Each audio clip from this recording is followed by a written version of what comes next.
So let me get this straight, Sterling. You believe that, and what was his name again? What was the name of this author?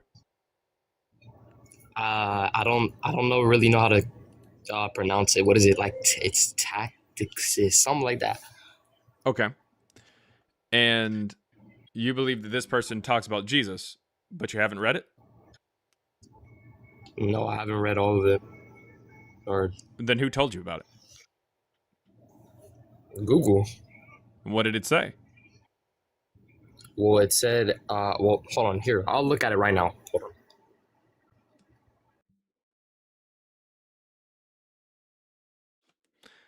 I don't know what's happening in there. Let me see if I can. I don't know if I'm able to pull it up or not. Here, let me see. Yeah, I'm able to pull it up.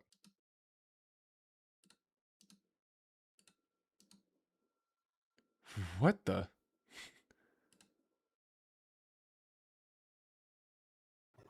Can you hear me? Yeah. So really quick, Sterling, is that what we're supposed to? Is that what we're supposed to call you? Sure, sure. Yeah. So what is this? What's that? Bro, it's Evangelion.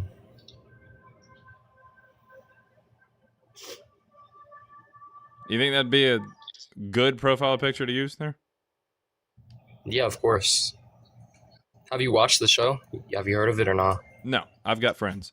So Great. that It's a right great there. show. So It's a great show. cool. So do you think that that's a good thing to lead with there? What? Lead with what? That image? With the PFP? Yeah, Yeah. bro, it's amazing. It's like one of the like craziest part of the show, man. I could explain. It's just amazing. You got to watch it.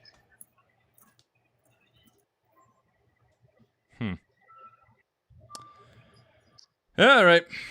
Anyways, what do you have for us, ma'am? What did you read from Teta Kagan? So yeah, whatever you said. so like he talks about the crucifix, how he witnessed the crucifix of Jesus Christ. He witnessed it. That's a little strange. Uh,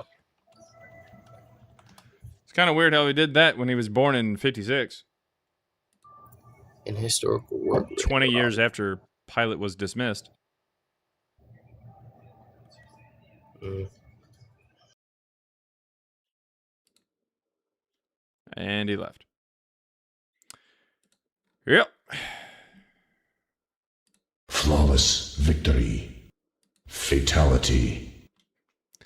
That's how that goes, guys. That's how that goes.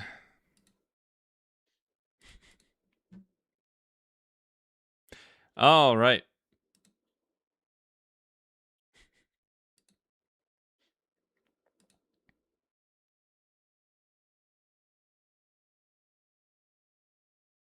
Cripes. All right, let me check the chat. You know what? Let me go ahead and check both chats because we actually got a guest pretty early on. That was probably the earliest that we've got a guest in a long time. Speed Buggy says Shazam! I'm first today. Savage Badger says, "Hey, Blunt Forcier, I don't know." Says, "Hello, Blunt Force yay." Hallå, vad har det today? Let's say Mad Mind Musing says good morning. Queen Liquid Doctor Jim says is 16th. Mirden says 7th. Jake says non-Hot Fuss Killers is a choice. This is the best album from the Killers, and it's not even close. I mean, it's not even close. Not even remotely close.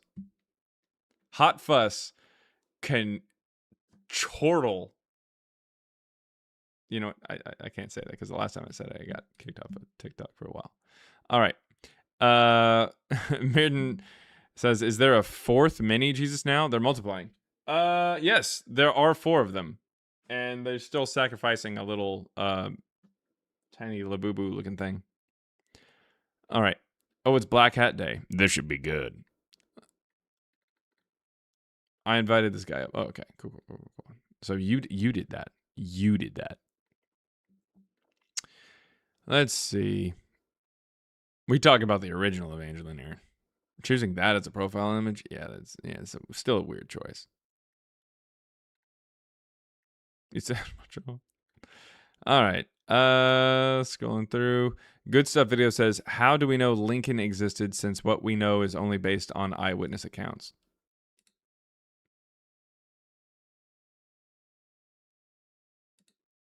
What are you talking about?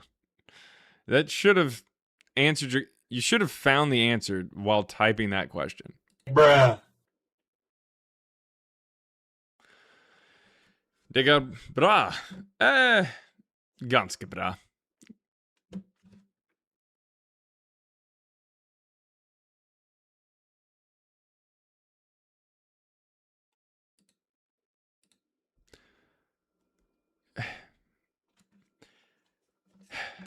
Virkelig ikke så verst. Ikke så verst.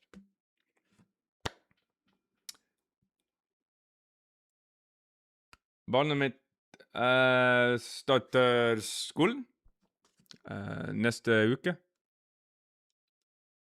Så jeg er glad til det. Jeg er glad til det.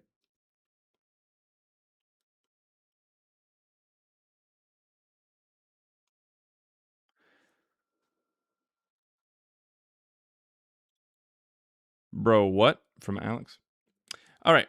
Let's see. Somebody on YouTube said, "Don't make God Logic show up, twin." Invite God Logic. That would be hilarious. I mean, I don't see how it would make a lot of sense. Like, I sincerely have no idea how it would make a lot of sense. The guy doesn't really talk like about historicity, to my knowledge. I mean, correct me if I'm wrong. Does he talk about the historicity of Jesus ever? Does he? I mean, does he? Matt Production 1. What you got there, buddy? Hi, how you doing? Hey. Yeah, I just wanted to ask, so how do you what proof you have that Jesus or Paul never existed? I would asking. what? No, I heard the guy make the sound, so I'm just asking.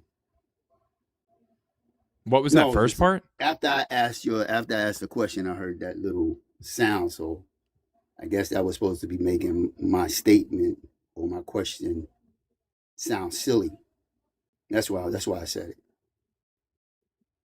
it. You're saying you made a sound? Is that what you said? No, I'm saying after I asked you the question, what proof do you have that Jesus or Paul never existed? Then, yeah, that's what I'm saying. That little sound. Are you hearing something? I hear talking in the background. I see you want to play. You want to play. Are you talking in the background? No. Is that what you're saying? Are you saying that somebody else is making a sound around you? Is that what you're saying? Never mind. Just go ahead and explain me the question. Okay. The question I just asked. That being said, as far as Jesus and Paul go, as presented by the New Testament, even the natural version of them don't line up with the first century. That's the problem. Doesn't line up with the first century. How? Because geographically, we can tell that there's errors that are being made. Like Jesus is supposedly going from the city of Tyre down to the Sea of Galilee, which is southeast of Tyre. But it says he goes through Sidon to get there, and Sidon is 30 miles due north of Tyre, and you have to cross a mountain and a river to get there. So that doesn't really make a lot of sense. As far as archaeological, why does it make sense? I mean, I'm just asking. Why? That'd be like saying I went from Memphis to Little Rock by way of Nashville. Well, we don't have back then. They didn't really have maps, sort of like that. They did. You know? You don't? Nah, they didn't. They didn't have maps like that. And most of the things they traveled either on foot or, I don't know, camel or horse, whatever they had back then. They walked mostly everywhere they went. Mostly wherever he went, he walked, didn't he? I mean, except for the time that he rides two donkeys at the same time. But what do you mean they didn't have maps, my dude? They didn't have map. I mean, maps like we have that showed exactly your route you go. That's what I'm talking about when I say a map. That's not remotely close to true. What are you talking about? What you mean it's not true? Can you prove People it? had yes. What are you Prove it. talking about? We I'm can just asking you. like the earliest use of maps. I mean, the earliest use of maps is ancient Mesopotamia around 600 to 2500 BCE. Mm-hmm. Okay. So for about 2,000 years or more prior to this, they had Okay. maps. So you're saying because of his travel, the way he traveled, that proved to you that he didn't exist. No, I'm saying that there's errors. There's errors because the people who are writing this aren't familiar with the area. They're just kind of saying shit. Not to mention, like, for instance, in Matthew 23, Jesus talks about rabbis and even talks about how they dress and where they sit in the synagogues. Unfortunately, the first rabbi isn't until 40 years after Jesus dies. His name's Yochanan ben Zakkai, and he starts the first rabbinic school outside of Jerusalem after the temple is destroyed. Okay. So, like, how did he do that? The disciples would have been like, the fuck is this guy talking about? Okay. All right. So, okay. Cool. Yeah, I mean, I've just I'm mentioned two of them. what you're saying. There's Yeah, I'm just going. also the Because, fact that, like, whenever in John 5 he goes and heals the man who's sitting outside of the pool waiting to get into the pool to get healed. Remember that story? yeah, I know that. Yeah, so it 38 years, describes where he's sitting at the pool of Bethesda with 5 porches or porticos where sick people would lay to get into the water to get healed. And this is something that we ended up finding. Archaeologists actually found this in the 1900s and showed that this was actually part of a greater temple called an Asclepion, which was a temple to the Greek healer god Asclepius, which was placed there about the 100s or so, because that's when Emperor Hadrian would have been building Asclepions or Serapions in the area. These are big temples to, like, Greek gods of healing. Right. So Jesus couldn't have gone there if it was 100 years later. It's 100. If they found it 100 years, we find it 100 years later. Yes. Correct? Yeah. We found, like, votives in there, and these are like little offerings to the Greek healer god. Like, if you had something wrong with your foot, you would make out of clay like a foot shaped thing, item, and then you'd go and you'd place it somewhere, and that would be like your offering, if you will, to Asclepius to heal your foot. Like, that's how they would know. Yeah. Okay. All right. Okay. 'Cause I know there's a lot of people always ask people who believe in the Bible or this we always have to prove. Mm-hmm. So I'm doing the reverse. I want you to prove to me that they didn't exist. Yeah. That's my thing. Yeah, that's me. That makes That's sense. me. You know, because I'm tired. You know, I'm like you always. You know, you ask me to prove something, and I'm like, well, this by what I read, that's what I look at. What I read, and they explain to me X, Y, Z is this, and I'm like, okay, cool. You know, so I'm like, that's what I said. You said that this pool was what Greek for the Greek god. No. So the pool of Bethesda has been there for a long time. I think it's a naturally occurring spring. But that being said, the way that it's described in John chapter 5, it has porticos, these 5 porches that are next to it and everything. This is part of the temple to Asclepion, that is Asclepius, that's put there around the pool so that people can get into the pool to be healed and whatnot. Right. Okay. Yeah. All right. Walled up ravine. Cool. I didn't know it was a spring. Yeah. I thought it was a naturally occurring spring. Yeah. I know. All right. That's cool. That's good. I mean, yeah. You know, So I mean, there are like reasons to show that this doesn't even line up with history. I mean, there are times that it doesn't even line up with itself. Like, you have the stories of, like, there's contradictions within the text. Acts contradicts Matthew when it talks about the death of Judas. How Acts contradicts. Oh, I know why they say that. I know why, because what's the name is supposed to have hung himself, correct? Yep. And Matthew hangs himself, but in Acts he just explodes. Yeah. Well, let's just say he hung himself, and they said he exploded after the body's been hung there. And nobody realizes he had went off and hung himself. Doesn't the body kind of like deteriorates and develops gases and just? It says that he fell headlong, like head first. That's not how I mean, well, that's fall. I guess some of it is Also, on Probably top of that, different it says in accounts. Acts that he took the money to go buy the field, but in Matthew it says that the other people took the money to go buy No, the I field. didn't see that. That's not in the text. In Matthew and In Acts, Matthew, they say he throws down the money, and then they go and buy and the field. the rabbis Yeah, use what the I'm saying. money to buy the field. But in He never Acts it took the says money. that he does. Yeah. No, Yes. I don't. You gotta tell me where that's located It at. should be in Acts chapter 1. We'll go take a look at it together. Acts chapter 1. Yeah, let me see. Okay, Here. So in Acts I'm not chapter gonna look it up 1, now. well, I'm taking a look at it now. Let's Okay, see. cool. Matthias chosen to replace Judas.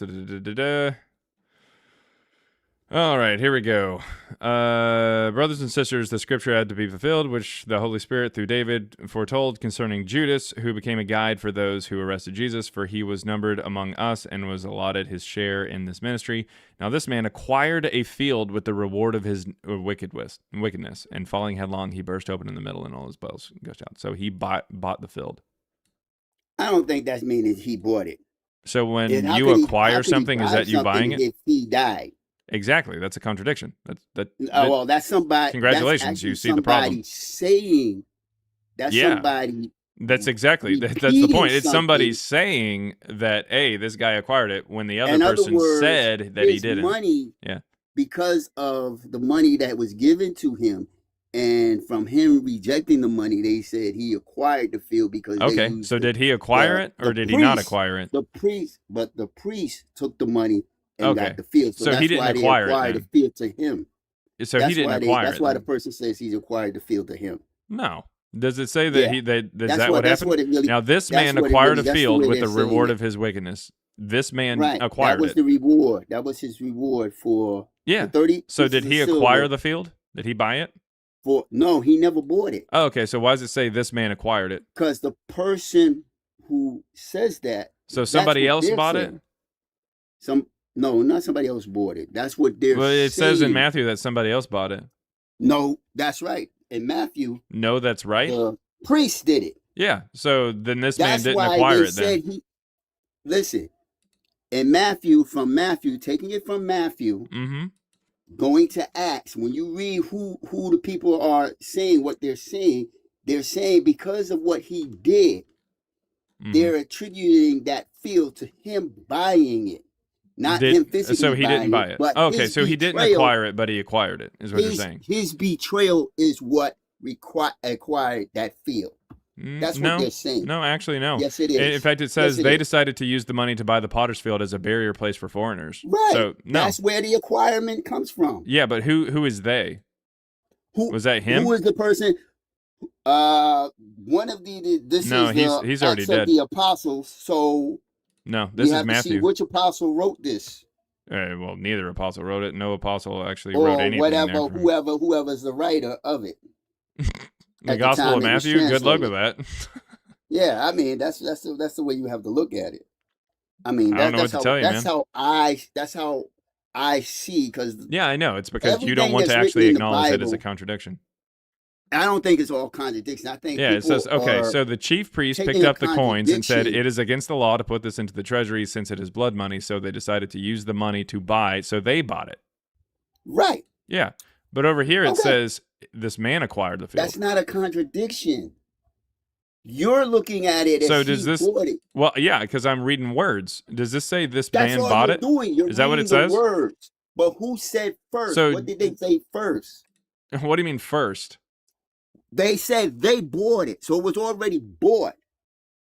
His death is what acquired the field.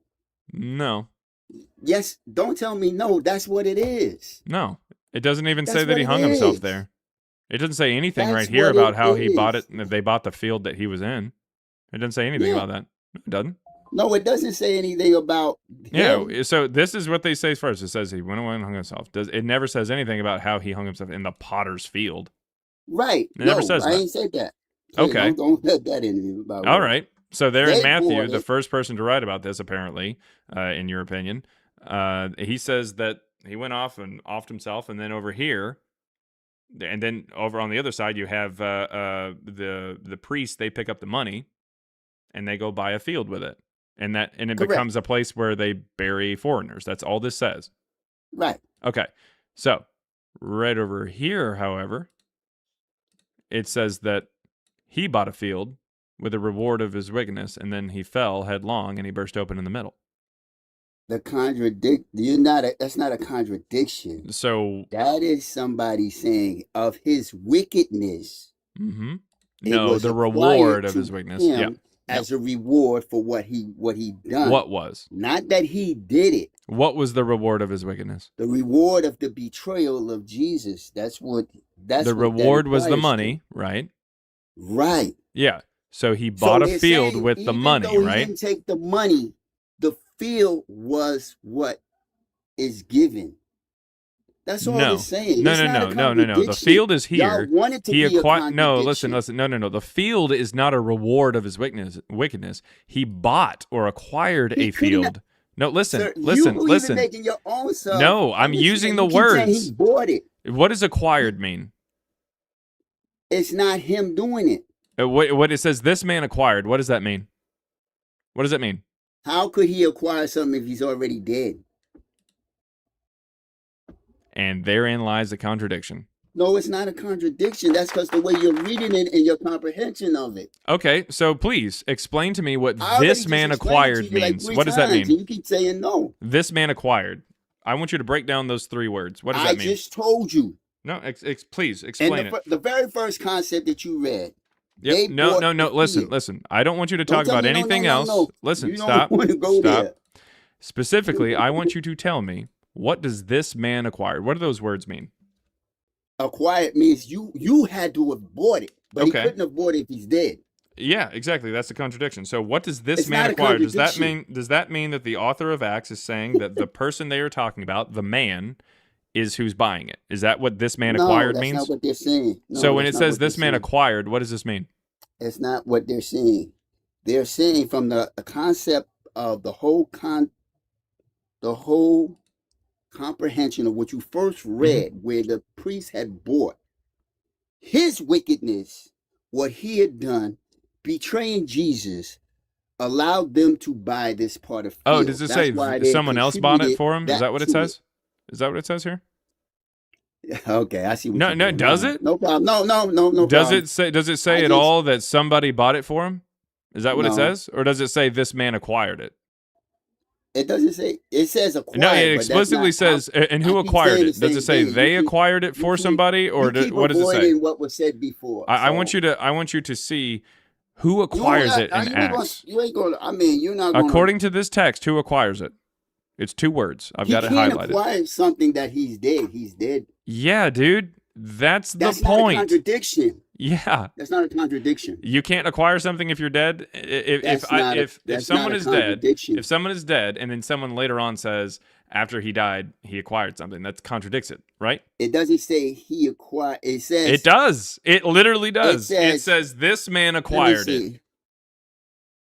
In his share in his ministry. Now this man acquired a field Yeah. with the reward. Yes, of with the money, his that he wickedness. got, with the You money he lose it. got. You keep stopping at acquired, but you're Yeah, not looking at the with word of the- wickedness. Yes. This right here is the act of betraying Jesus, right? Yes or no? Right, correct. Okay. And this right here is the money that he gets for it, right? That he never Right? accepted the money. Yeah. Okay. Did he ever accept You the are money? correct. No. In the other book, in Matthew, it says he never accepts it. Right. That's the So how point. No, can he listen, buy something if he's stop. dead? Exactly. That's That's why it's not a a contradiction. contradiction. Yes. It's Because not. no, listen. You're listen. making it a contradiction. No, Matt, listen. In Matthew, it says that he throws the money back and he doesn't buy the field. He offs himself. All right. But here it explicitly says that with the reward, with the money for betraying Jesus, this man, in other words, Judas, acquired a field. You can't do that, again, as you've said probably 8 or 9 Right. times, if you're dead. That's why it's a contradiction. I still say that the thing above what you read before, where they said they bought, then you got a problem there where they said in the beginning where they bought it. So how could they buy something and then he acquired something? Doesn't it say that? Exactly. That's exactly. Wait, That's the doesn't point. in that same chapter that you No, you're in this reading, chapter Acts here, 1. like from Acts, no, Yeah. it doesn't say that. It doesn't say he throws back the money. It doesn't say anybody else buys No, it. I It is mean, it supposed- doesn't say he throws back the money. That's in Matthew. Yeah.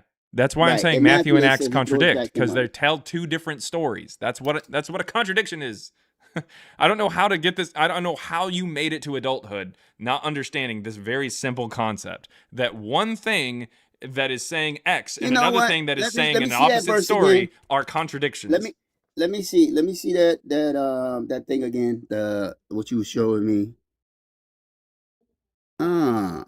There's something missing there. Which This is Acts, man. It's Which, Acts chapter 1. no, I mean which book are you reading from? The Bible. Acts. No, which book? Acts. I mean which Bible? The Which NRSVU, version? is that what you're asking? Like which particular version Yeah, of which it? version? It's which the version? NRSVU. What version did you want it from? NIVSU. The NRSVU. It's used in seminaries and universities. What do you want? I don't contribute to. The contribute is not a 'cause word that mine you could use there. says, let me see. Unless you're contributing to And- the act of translating a Bible, No, I'm that word looking does at not apply. something. They may use it in other seminaries, but Sweet. What version do you want? hold on, I'll let you know in a minute. Give me. Just tell me the damn version, man. Like it's not that hard of it. Let me see. You can either go to the NABS, the New American Standard. North American bullshit. Okay, then you can say that too. It's the NASB, not the NABS. Okay, Anyways, that one is- the NASB. We'll go with that. Okay, Here's Acts 1. that says price. Okay, here we go. Jesus Christ, dude. All right, now this man acquired a field with the price of his wickedness. Okay, Mhm. my bad. Instead of reward, it's price. Literally the exact same And, words. And the King James. Oh, it oh, says, oh, quick. Run to a different no. version because this version's not No. doing what I want. No, but Okay, no, I know no, it's no, not no, doing let's what do it, you let's do want. it, let's do I it. know it's not doing what you want. No, But- it literally just changed the word reward to price. Right, Okay, cool. reward. Yeah. Does it and still say in that he acquired it? King James. It No, says, no, listen. Does it still say that he acquired it in your version that you But wanted? it says it acquires it, but still, it's not. Yeah, okay. So it's not I changing don't anything. agree. All right. I just. So, yeah, you don't believe it because, so now No, we're going to go to no, another no, one. no, So let's no. go to the King James version. Let's see what it says. It's good. It's good. It's Now let's see all what it good. says. It's all Here we go. good. We're going to try that. No, All I right. see this says Here we go. iniquity, Now and it this says man reward. purchased. He straight up purchased it. What a fucking dumbass. All right, so No. did this man purchase it? Did No, Judas no, he purchase couldn't it? have But look, Did Judas jokes purchase aside, it? Yes or no? Yes or no? Did No, he Judas couldn't- purchase well, it? Just as I said before, Did Judas purchase it? Yes or no? I said no. Okay. I Well, keep then telling you why no. does I'ma it say always tell you Judas no. purchased it right here? On that part, I'm gonna Why say does no. it say Judas purchased it? It doesn't say Judas purchased Does it? Okay. Is this Judas? Well, that's who the man Is this is supposed Judas? to be. Is this That's Judas? That's who the man they're Sweet. talking of. This man, is that Judas? And Yes please or no? don't call me sweet. Yeah, I didn't. I said sweet because your point is stupid and I wanted to dismiss No, it very don't call, quickly. Please don't All right, call so me Judas, sweet. so awesome. I didn't call you sweet. Now And this don't, man, and don't you're insult me because I have never insulted you. No, I didn't insult you. I've been more than courteous. With I you. didn't insult you. I asked you a question. This man, is And that I Judas? said- Yes or no? I said yes. Okay, that's the so man they're talking of. if this man is Judas, so did Judas Right. purchase a And I keep field? telling you on that same statement. Did Judas in purchase a 18, field? Yes no, or no? he couldn't Okay. purchase So when because it he's dead. says Judas purchased a field, you disagree with this, right? I disagree. Yes. Yes. Okay. That's because this contradicts Matthew. You dumbass. But I It is tell that you- easy. It is that No, easy I to tell understand. you It's a that's your contradiction. understanding. And what I keep saying to you, Does this that's your say? Does this understanding say? and your Okay. Yes or comprehension no? of what you Yes or read no? Yes or no? Out of that one Yes. verse. Okay. I'm going to ask you two That's questions. what I understand. I'm going to ask you two questions. They're just yes or no questions. In Acts, does it say that Judas purchased the field? Yes or no? Judas, I keep telling you, no, he couldn't have purchased the field. If No. he did. So In please stop Acts, asking me in that silly Acts, question. does it say? Does Stop it say asking me that question. right here? Does it say Judas purchased the field? Yes or no? It says it, but that's not what it's. That's not Sweet. What you, that's So not is that what it it's says? Yes or no? No, he did not purchase it. Okay. No, it doesn't. It doesn't say Judas purchased the field right here. No, I'm saying what I'm saying. Okay. Is I'm asking you. Okay. We're going to try this again. But I'm saying he All right, didn't. Matt, Couldn't have purchased if he Matt, did. Matt, listen. You have tried to say that you have been courteous. I'm going to ask you 2 yes or no questions. The only time that I want you to say anything is after the question is asked, and the only words are either yes or no. All right? Go ahead. Over the next 20 seconds, there's only 2 words that are supposed to come out of your mouth. It's either going to be a yes or it's a no. All right? All right. So here's how this goes. If you say anything else, I'm going to disconnect you, and I'm going to move to somebody else who's got some wrinkles on their brain. So Good. It's just 2 questions. All right? Here we go.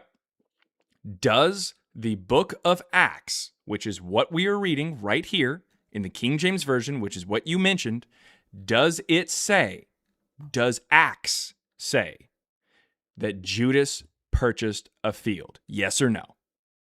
That's his purchase, yes. Okay. So in Matthew, we're going to go to Matthew, and I'm going to go to that particular version. We're going to go to the King James Version. All right. Matthew 27. When it says right here, let's see. When it is talked about right here, they took counsel and bought with them the potter's field to bury the strangers in. Okay. Does Matthew say that someone else bought the field? Yes or no? Yes. Okay. That is a contradiction. You believe Matthew, that's fine.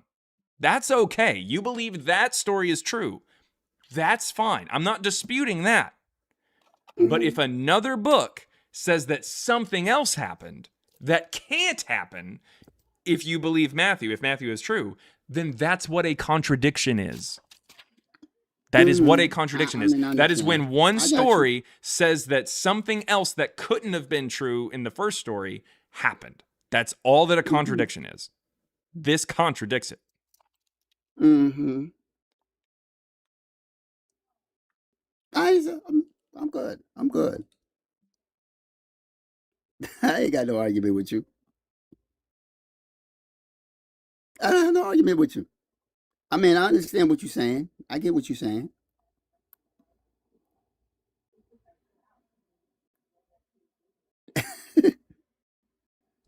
I get what you're saying. I ain't got nothing to say no more. I'm good. Okay. Why you so quiet?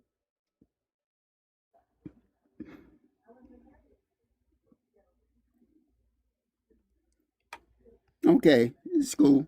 I just realized why I came up and asked. So, are there contradictions in the Bible? Not by my standards. You just admitted to one. All I admitted to, I didn't admit to a contradiction. I just admitted to Is it a what contradiction? you asked me. Does Acts contradict? No, it's not. Matthew? I don't see a contradiction in it. You asked me about a simple verse.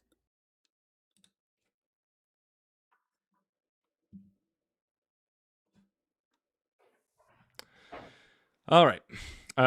Alcabalon, give me 1 second here, because as a nice little palate cleanser over there on YouTube, by the way, if you're on YouTube and you're watching, come on in.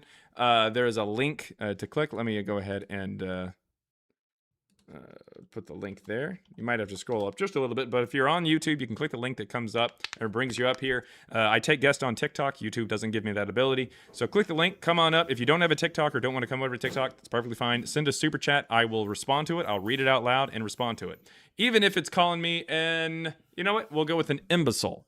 If you call me an imbecile, I will read it off. That's the word of the day for me, is an imbecile. We'll go with that.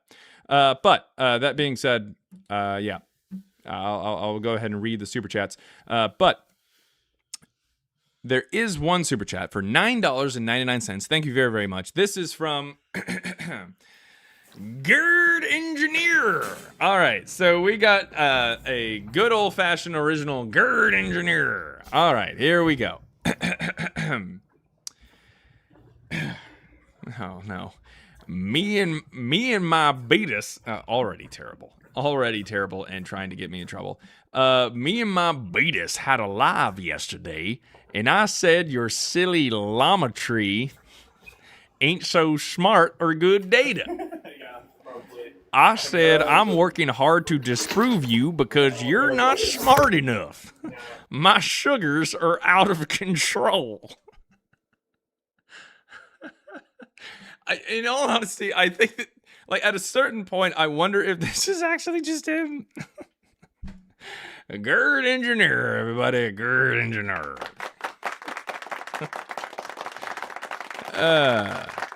Me and my Beatus had a live yesterday. That's like the Beatus is running the live. Like, that doesn't even make any sense. All right, Alcabalon, what you got there, buddy? What you got there, man? You there?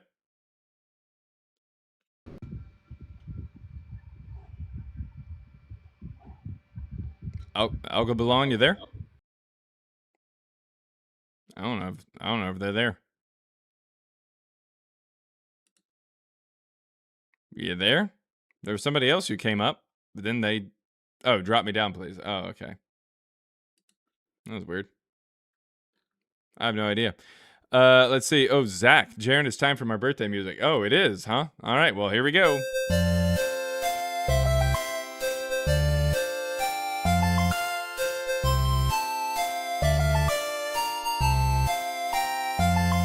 Happy birthday to Zach and to everybody else who is celebrating a birthday or a, you know, I got pushed out of my, or ripped out of my, mother's uterus day. Those are always fun.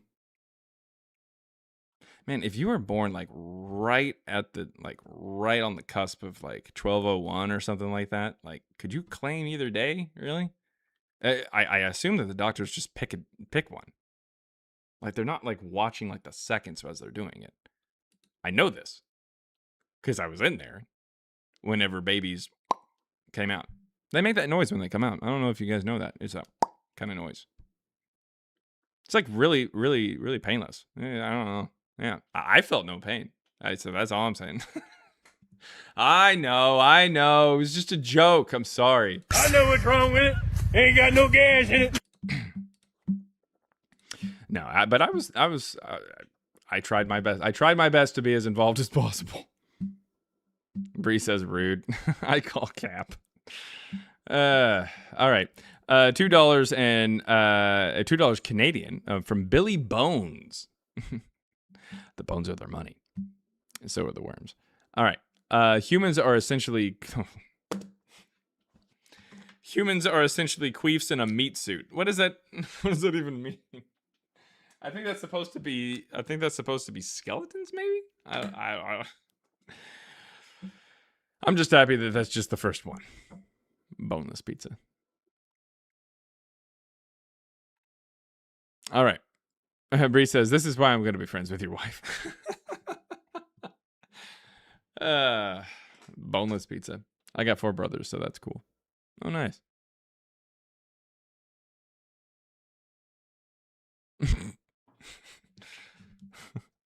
All right.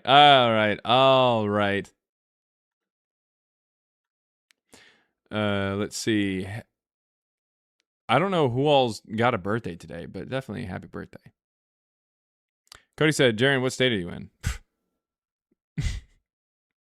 Depression. No, Texas.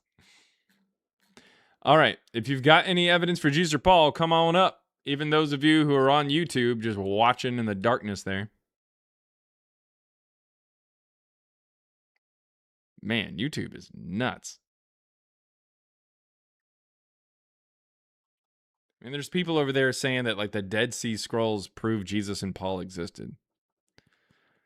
That doesn't even make any sense.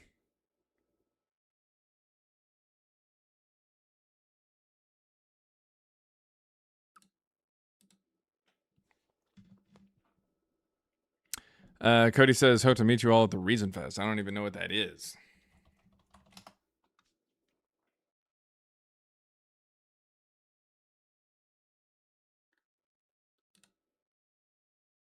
Where is that?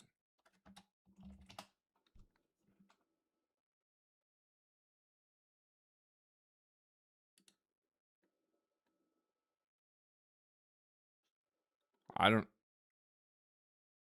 Oh, Kansas? In Birmingham, Alabama? Fuck that shit. My God.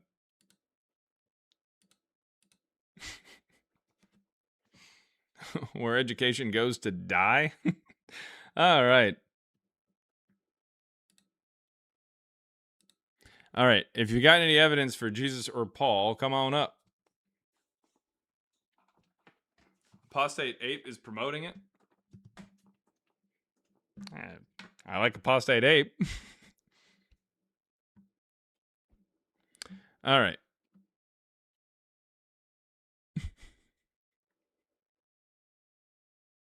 We starting YouTube beef? No, there's no YouTube beef. If you're on YouTube and you want to come up, come on up. Click the link that's in the chat. If you're on TikTok, come on up.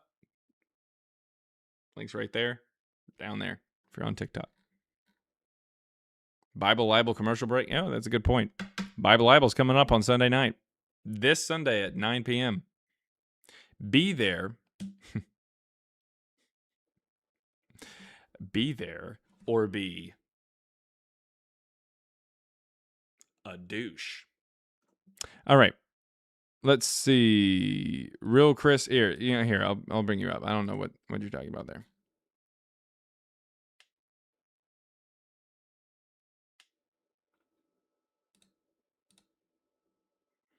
Jason Bateman, Rectangle. Inner Waffle says the audiobook is great. I'm enjoying it. Well, thank you very much. Mr. Hector says, how do I participate in the conversation? I sent you an invite. Hopefully you're able to come up.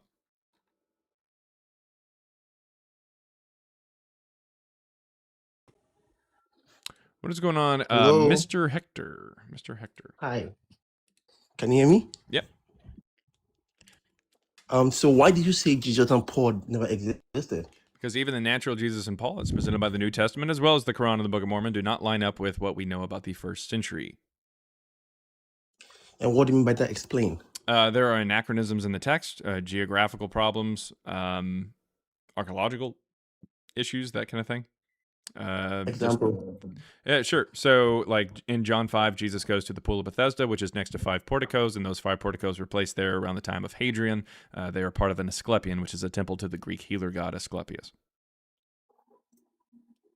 So and so this, and you think the temple of Bethesda, the Pool of Bethesda, does not exist? Could you repeat that really quick?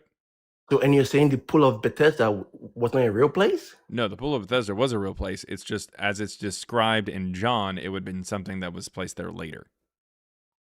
Okay, I see. And how do you know about, and how do you prove that? Because of archaeology. We find that there are like votives to Asclepius, and it's very clearly a temple complex that it's part of. And it wouldn't have survived during the siege of Jerusalem anyways. So the fact that when we have in John, it says that it is currently there at the writing of John, all we have to do is just date John after 70, and therefore, boom, done. Jesus couldn't have been there. No, it wasn't at the writing of John. Yeah, it does. John, it says that John explicitly says that it's there at the time of writing. Yes. So you have to. So John did not write his book, like. So the canon of the New Testament was closed within the first century. No. And yes. What's your evidence that any of the New Testament was written in the first century? Well, that I mean, so like that's the consensus. When you read people like when you read men like I mean, I understand it's the consensus. I get that, but what evidence are they pointing to? Okay. So let's put it like this. We know that Ignatius of Antioch existed, lived, and was schooled by the Apostle John, and we don't really know that. That's just a claim later. Ignatius doesn't say that. Okay, sure. Okay, so that's a claim. Let's assume, but he was alive. He was alive. So he died sometime around 115. No. So when did he die? Ignatius is dated by historians to die somewhere from 140 to 160. Some of the letters of Ignatius are dated by recent scholars like M. David Littler to be about 165 to 170. Some scholars find a connection between Ignatius and Peregrinus Proteus, who set himself on fire at the opening ceremony of the Olympic Games in 165. So the only person who says that he died around that time, around like 108 to 110, would be Eusebius, who's an admitted liar and had a theological reason to shove him as early as possible. No modern historian who doesn't just take Eusebius's word for it places Ignatius's death around that time. Okay. Let's let's just assume that Ignatius of Antioch died 145, and he was martyred, of course, right? Who is this? Ignatius of Antioch. Yeah, I'd say Ignatius probably dies somewhere about 165. I'm pretty sure he's Peregrinus Proteus. Have you read the book Getting to Know the Church Fathers by Brian M. Litton? I mean, no, but what evidence does he point to for this? Okay, so my point is being this. Okay, let's assume that Ignatius died around 65. As you said, 165. 165. Okay. Okay. Let's assume. Okay. Now, did he?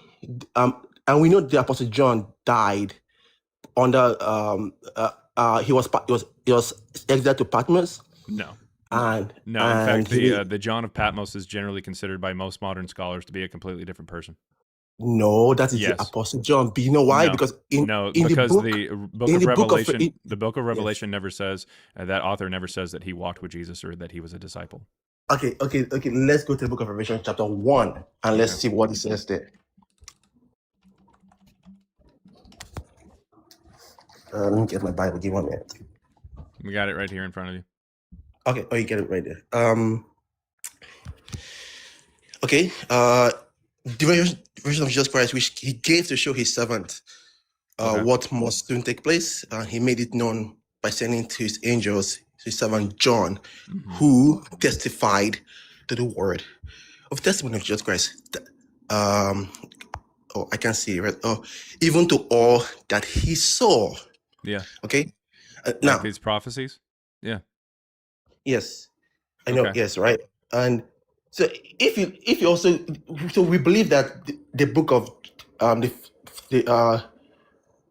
1 John, 2 John, and 3 John and Revelation were written roughly around the same time. Because of, and in the book of John, 1 John, he referred himself as the elder, and like it's now like. Okay, for my speech is not the best. I have like a lift, so just be patient. No worries, man. You're good.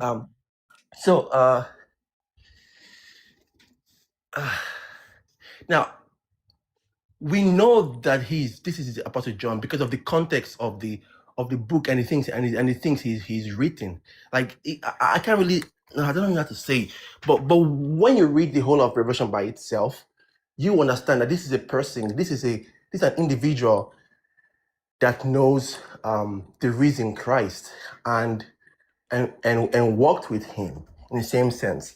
And also we do not believe that anyone outside of the apostles have the authority to give revelation to. Cool. We don't have any the disciples' writings. Like that doesn't even make any sense. So no. What do you mean? Like we don't have anything from the disciples. So yes, we don't even have evidence that they existed. No one ever says that they knew them. Okay. If you look at the book of was it Acts?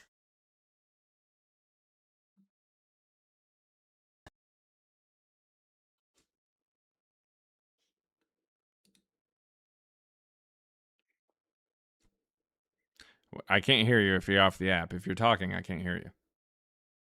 A book of Acts. What about it? Oh, and then he left.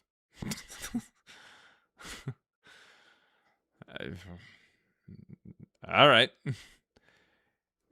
You can request back up if you want. You just kind of, I think you closed out of your app.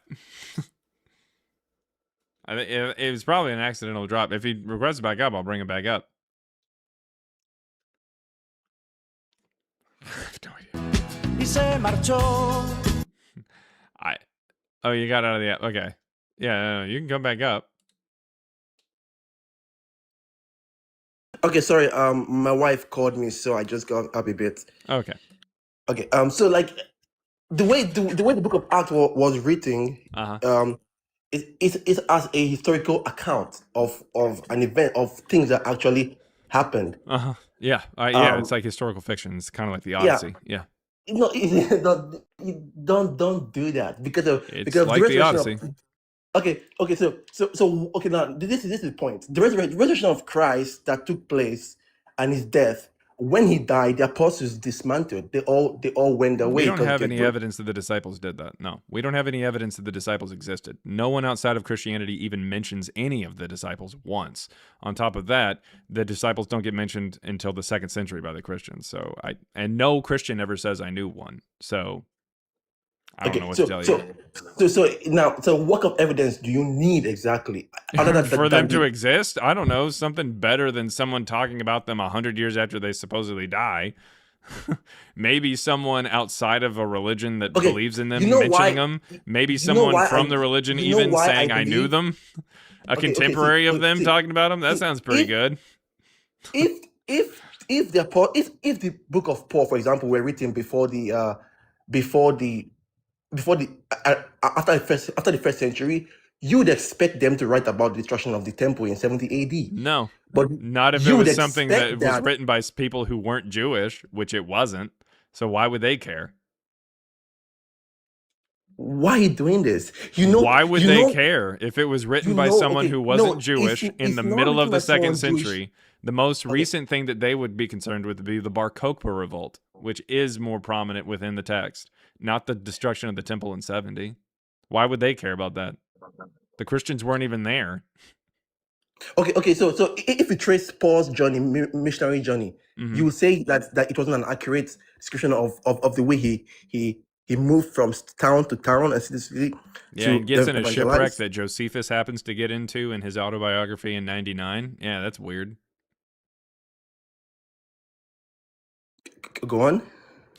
There's a shipwreck that Paul gets in where he ends up going to Nero or going to Rome with people who are appealing to Nero. It's the same story from Josephus's autobiography, which was published in 99. And it ends up getting shipwrecked, and they end up at the same place. They end up getting picked up by another ship and end up on a different place. That's how that works. They're using a story from an autobiography of Josephus. It's not a real story of Paul. Paul gets in like multiple shipwrecks, and there's no way that he could even finance all of these different trips as what? A tent maker?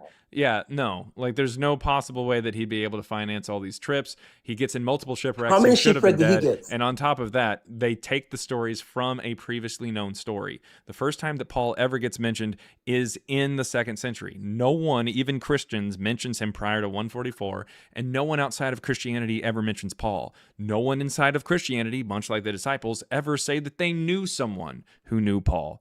Like, it's crazy, man. No, Paul is a fictional character. Paul isn't even a name. It's a diminutive. It's not a first name. That's why they gave him a first name in Acts, but he never mentions that he had another name in the epistles because it's a fake story. It's not a real story. It's not real. Like, you can't find a single person who ever mentions Paul. Paul's this famous guy, supposedly, who goes around starting all these different churches. Your reason for the Bible not being real is because of you say that it's because it shows up in the 2nd century and it includes things that don't line up with the first. That's the problem.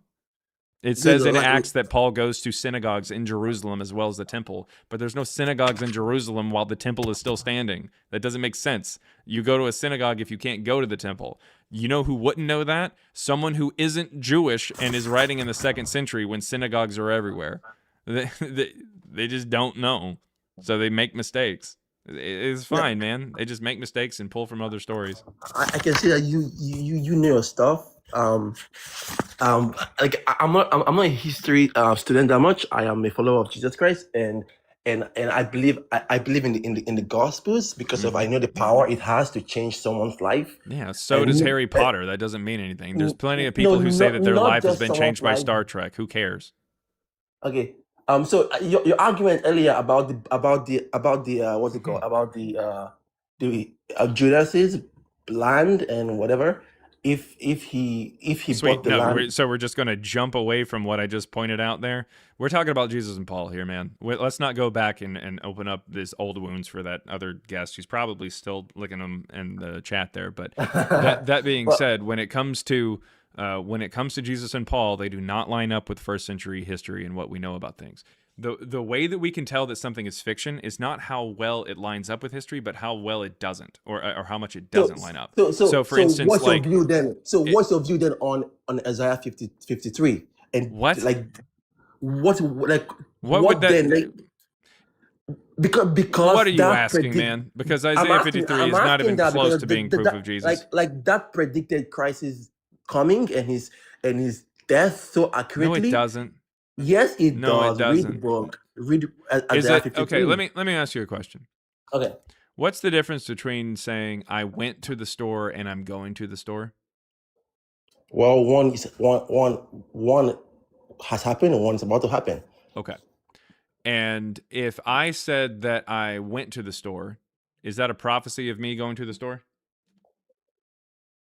No, because you went to the store. You were there. Yeah, You it's read it past happening. tense. Yeah. Yes. Are you saying that a prophecy cannot be past tense? Of course, it can be past tense because of A prophet. So- No, so if I say I went to the store, am I making a Okay. prophecy there? No, you're not. Yeah, that is a factual statement. It happened. Oh, it's already happened. So it can't be a Yes. prophecy if I'm saying it already happened, right? Yes. Okay. Yes. Okay, cool. All right, So so what's the really point? fast, let's go ahead and go over to Isaiah 53. Really fast. We're gonna go ahead and just do this real fast. And of course, you know, don't pivot. And the moment that you pivot, the first sign I see of you pivoting, I'm gonna disconnect you. So I want to have this conversation, but you're gonna have to Okay. not pivot. All right. So it says, for he grew up before him like a young plant, like a root out of dry ground. He had no form or majesty that we should look upon him. Let's see. He was despised and rejected by others, a man of suffering and acquainted with infirmity, and as one from whom others hide their faces. He was despised, and we held him of no account. Surely he has borne our infirmities and carried our diseases, and we accounted of him as him stricken, struck down by God and afflicted. But he was wounded for our transgression, crushed for our iniquities. Upon him was the punishment that made us whole. So that's past tense, right? Okay. Yes, that's past tense. Okay. So don't pivot. The moment you pivot, you're No, going to be no. disconnected. You Okay. said earlier that if something is in Yes. past tense, it's not a prophecy. Yes, it's not a prophecy. Okay, Speaking so this of, is not a prophecy then. Don't pivot. Don't try to weasel out of it because you said if it's past tense, it's not a prophecy. And then you admitted that this is past tense. So you have to admit that this cannot be a prophecy. If you admit that if you try to say it is a prophecy, even though it is past tense and you admitted it, you're going to get disconnected. now I said. So what you asked me was Can Is a it something prophecy I- be past tense? And you said no. I said if something is past tense, can it be a prophecy? You said no. Okay, And then I showed you this, and you said it was past tense. So this cannot be Okay, a prophecy, wait. correct? just give me a minute, okay? Give me a Correct. minute. Let's put it like this. Now you asked me if you okay, now that's a very good trap, and I fell right into it. Yes, you and- did. and, Completely. And you are a very smart man. And It's because I'm able to and- pick up that past tense is not a prophecy. So what I Okay, want you to so- say so- is so what I then want you to who- say. so- What I so want you let to me say, ask and then you. we'll move on to the next point. Isaiah 53 is not a prophecy. Go ahead and No, say that, and then I Isaiah will move to the next 53 point. Is a prophecy. Oh, it is a prophecy. It is a prophecy. Okay. Because So it's this, past tense and a prophecy? Wait, can I say something, please? No. Like- I want you to answer this question. It's Yes, past it's tense past and tense it's a prophecy? Yes, Okay. it is. All right. So when it says, and I just want to make sure, because maybe you're talking about the things, some of the things in it at the very end that are not past tense, but is this right here, wounded for our transgressions? Is it saying someone is going to be wounded for the transgressions? Is this a prophecy? Yes, it is Okay. a prophecy. All right. Is it past tense? Yes, it's past Okay. tense. All right. And you're being disconnected. Thank you for being a dishonest piece of shit. Why is that? All right. Gonna go ahead and move on to anybody else who's got some evidence for Jesus or Paul. All right. Let's see. Oh, by the way, $4.99 from Leonardo Dominguez said Jesus and Paul never existed, but you sure try to make yourself relevant by using their names. No, Not really trying to make myself relevant. I'm trying to get out here and spread awareness that if you believe in something that is not supported by evidence, you should probably go ahead and at least set that to the side. And by the way, I'm trying to keep people honest. That guy, honestly, said that if something is in past tense, it's not a prophecy. Then he admitted that Isaiah 53 is in past tense. But then he tried to say that that's still a prophecy. Yeah, he's not being honest. He's being intellectually dishonest. All right. Then you said they exist very much so in your mind, and then a smile. Well, whatever. I mean, yeah, as characters, yeah, sure. All right.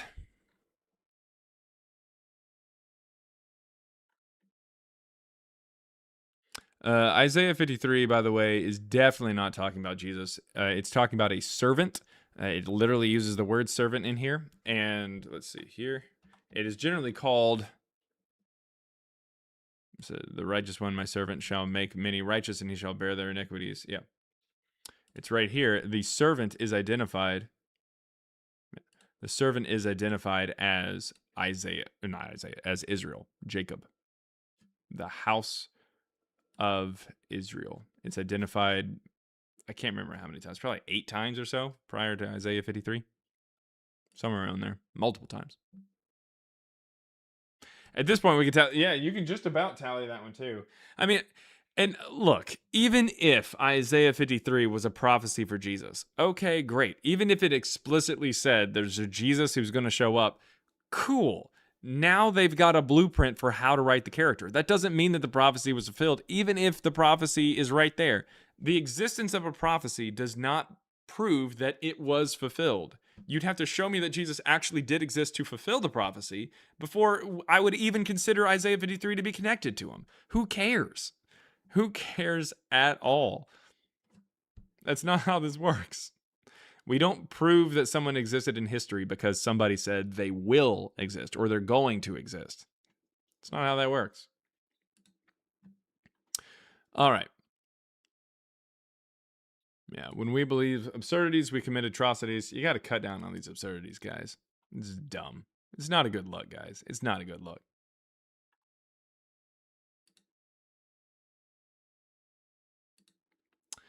All right.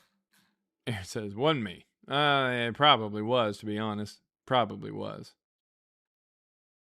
You done messed up, Aaron!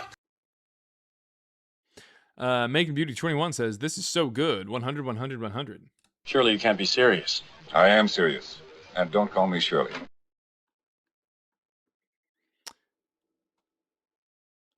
Miss Missy Blues with the red hair says, hey, Jaron. Do I have a sound for that? Probably. Hello there. There you go. Rude, but true. Yeah. That is very true. Where are you? All right.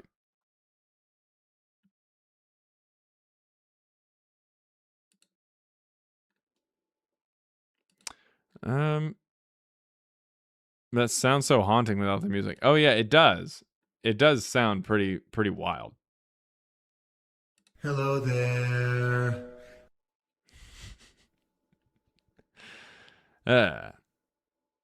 I'm so sorry. Yeah, that hello that was creepy. Yeah, AZ Mike, you've been complaining about that being, or not complaining, I guess, but you've been saying that was creepy for a long time. I like it. Well, I like it too. Yeah!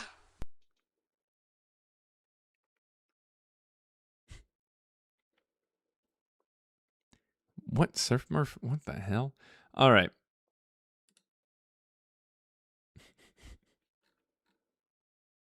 Ten out of 10 from Michaela. What? I'll take it. Nice. Emily Neptune says, as CBJ, did I miss any hard mode or shroud talk? No, not really. We talked a little bit about Paul, but there wasn't really hard mode. Remember, guys, the phrase of the day, the word of the day for me is imbecile, but the phrase of the day is Amadeus Almighty. Amadeus Almighty. I want to try to finish out the week here trying to point out as much as I can that Amadeus Almighty is over on TikTok. Make sure to follow Amadeus Almighty and his girlfriend Storm. They go live and they talk a lot about different topics. They don't really talk too much about this topic, but maybe a little bit. Amadeus hates the topic, but talks more about Jesus, about science, that kind of thing. So if you've got questions about like, oh, hey, you know, where did the world come from? Do atheists really think that it just started with a big bang? You know, all that kind of stuff. What is the atheist response to God or creation? Check out Amadeus Almighty. You're not going to get those answers here because I don't give a shit. I sincerely don't. But please check out Amadeus Almighty. And I want to see some creative ways there in the super chats to try to get that phrase used there. I wake up from nightmares to that phrase, Jaron. What?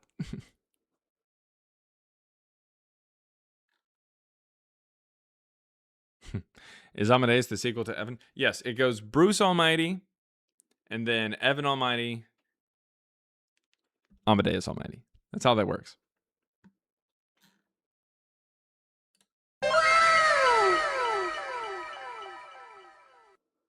Hello there. All right. Sup, G? Hey, what's going on? Get G noted. All right.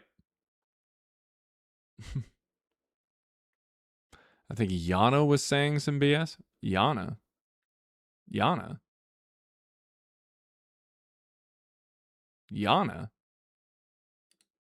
What? Wait, what? Is it for oh, you muted for 5 seconds? All right. It said, at this point, we can tally them to Aaron wants to talk about the shroud. And then she got muted for 5 seconds. Oh, no.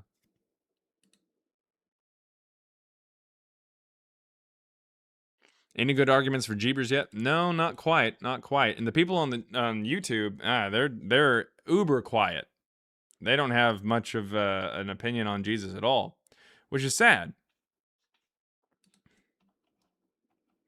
Do I have that sound? I might have that sound. Let me see. I thought I did.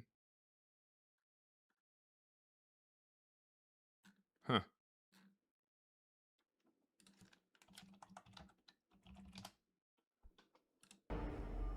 Hello there. Hello there. There we go. That's probably better. All right, I'm going to use that one. Okay, there we go. So we got it now. We've got that sound. Okay. Time to pay tribute to Latras. Yes, exactly. Wait, did somebody send that? Did somebody send the little thing? I thought maybe somebody sent that little thing. I was like, okay, I'll do the Latras thing. I don't know if they did it or not. Okay. So let me go ahead and put this up here. Look, guys. Oh, there. Yeah, there it is. All right. Gotta do this.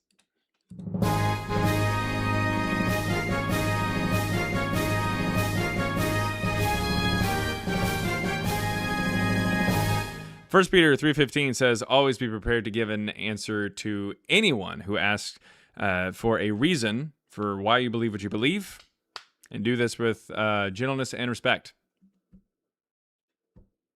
I kind of blended some translations there, but this particular translation says, 1 Peter 3:15, always be prepared to give an answer to everyone who asks you to give the reason for the hope that you have, but do this with gentleness and respect. It's very true. It's very true. If you are a Bible-believing Christian out there, if you're a Bible-believing Christian and you don't come up here and give evidence for Jesus or Paul existing 2,000 years ago, if you die tonight, Jesus will look you dead in the eyes and say, depart from me, I never knew you. He'd send you to hell. Straight to the boiler room. Right. Do not collect $200. Do not pass go. I mean, don't even go to jail. Straight to the bottom.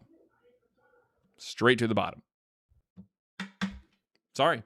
If you don't come up and give evidence for Jesus or Paul existing 2,000 years ago, you're letting God down. And when God gets sad, he unalives a puppy. The same puppy twice. Look it up. Look it up. Look it up. It's in the book of Ecclesiastes. All right. Lev, how's it going? Oh, can you hear me? Yes, I can. So I actually agree with you 100%, and I believe that the church is a giant psyop that appropriated Judaism and create. I don't know how, like they created it to quash a rebellion. I honestly think it's like a massive What psyop rebellion? because what do you mean? And also, what do you mean? What did they create? What was created? I think that Christianity is a created religion I mean, by the sort Roman of, Empire. kind of. By the Roman Empire? Why would it be by the Roman Empire? Well, because there was a conflict between Rome and Judea for What does that have 70 to do with years anything? leading up to the. What do you mean? What does that have to do with anything? If you got a problem with the Jewish people, why are you dealing with the Christians? The Christians were around prior to the Jewish conflicts. What are you talking about? So during Jesus's time, he was embroiled in an ongoing occupation. You have to understand this; these places were occupied by Rome. Okay. So during that time, Jesus and others, there was massive infighting between the I thought you said Judea, Jesus the didn't Israelites. exist. No, I'm saying the religion itself is made up. There may have been a man When? named Jesus, a rabbi. I'm When just saying is there the may religion have made been up, one. is what you're saying?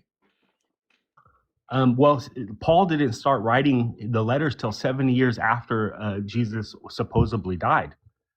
The Gospels weren't even written till So are 70 you saying that years religion later. shows up in 100? Like, what are you saying? When are you saying the religion shows up? Yeah, That's what I'm well, asking. yeah. So you think the religion showed up in when do you think the religion showed up?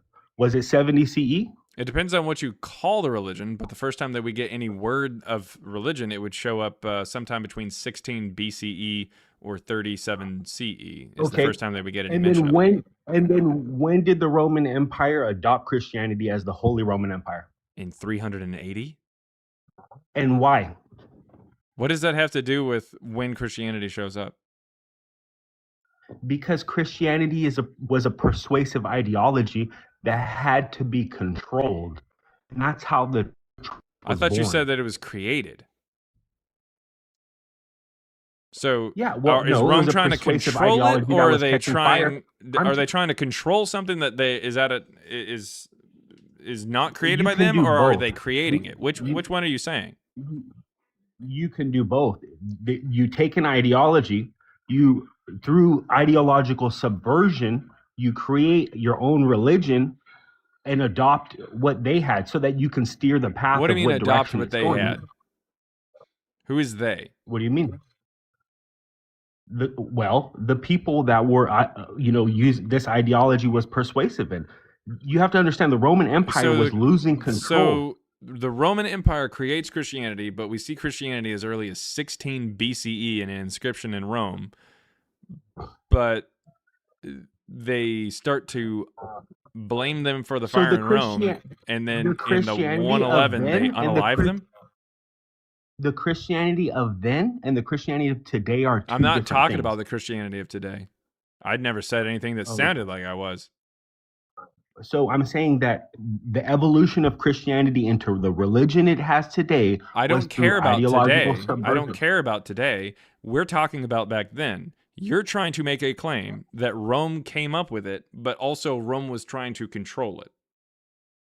Because it was... Yes, exactly. Okay. Both So in things 111, can be true at the same time. So you think it was created when? By Rome? When do you think it was created? When did the Roman adopt Christianity? In 380.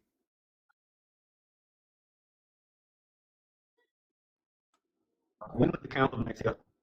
In 325. Okay, so you know what? Maybe I should have done before. We should have put out forward a baseline of understanding of what Christianity's origins. Because I'm making comments based on assumptions that you are well versed throughout Christian history. So I'm just throwing out things. Wait, so this argument would only work on somebody who didn't know their shit? Is that what you're saying? No. I'm not making an argument. Okay. No, I mean you are. I mean, it's not like we're in an argument or something. It's not like we're arguing, I guess, like the colloquial term. But like you did make a statement. Your argument is that Rome created Christianity. I'm trying to figure out when. You didn't really give me a hard date. I mean, I understand Well, that it I'm might gonna not be hard say, to give a hard date, but when do you yeah, say that they did? I'm gonna say, yeah, I'm gonna say 320 or 300 or to 320 when it was like fully established. Oh, I don't even know what you're talking about, man. There's multiple mentions of Christians 200 years before that. What are Right, you but then talking about? I'm talking about, okay, so Christianity pre the adoption of the Roman Empire is so much different than the Christianity afterwards. That's fine, but you said The church, the Roman Empire created Christianity. the Christianity from that point forth was created by Rome. Before it What do you was a mean different form of created? Christianity. What do you mean created? Oh, so okay. So you're saying that Rome changed Christianity. Yes, yes. Okay. Okay, that's what I mean. So I'm sorry. what Created was is a all that bad about word. a psyop? It's like a psyop. They like basically No, it's they not. basically what is it called? Appropriated a Judaic religion and then When? made it into something that.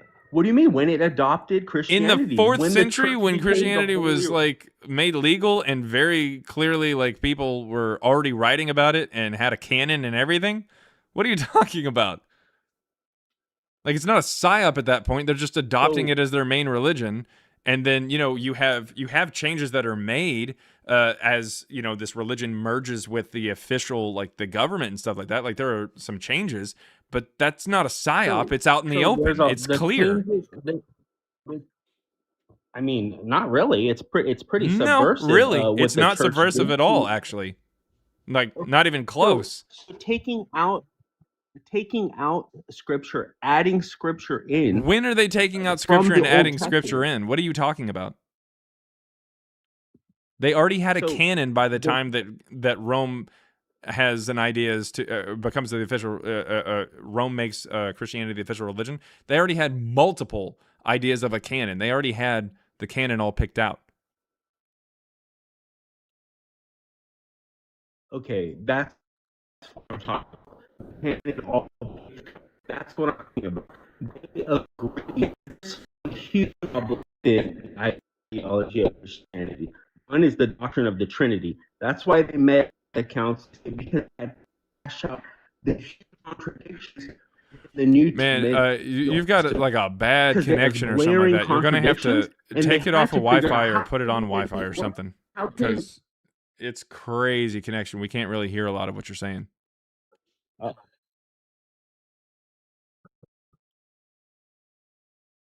right. That may have made it worse. But can you hear me?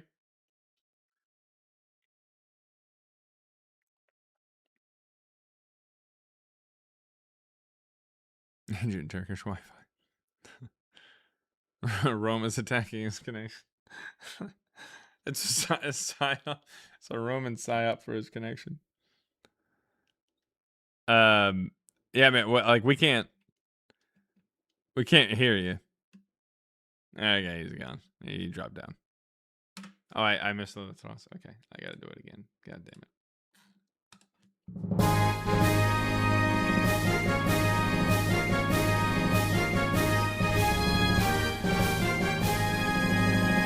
You caught me at a bad time.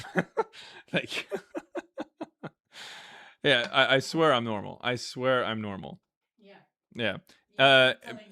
Yeah. Thanks. Anything that you wanted to say to Bree, who's probably watching? Oh, I'm excited. She's excited. Oh, that's mineral water. Oh my god, that's straight from a well. Oh my god. Ah.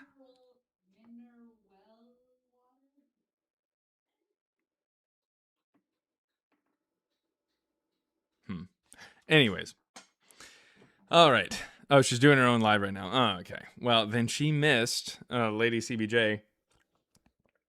Yeah, that is well water. Talking to her. All right, let's see. Can Mrs. CBJ squeak? I suppose. Oh yeah, that's how you communicate with Bree. I'm not remotely normal. She caught you mid-erection. Well water is goated though. I mean, yeah, in the sense that it tastes like something a goat would drink. All right. Let's see. $2 there from Luis. It says, I prefer the Obi-Wan Kenobi hello there sound. I saw your message earlier and I changed things, but I have to read it because I promised that any super chats I would read. Hello there. $4.99 from Dr. Jim says, everyone follow Amadeus Almighty. There we go. Get it on the board. All right, there we go. There it is. There it is. Amadeus Almighty has been mentioned. Everyone follow Amadeus Almighty. He supports women and he loves queefs. Hashtag queefs forever.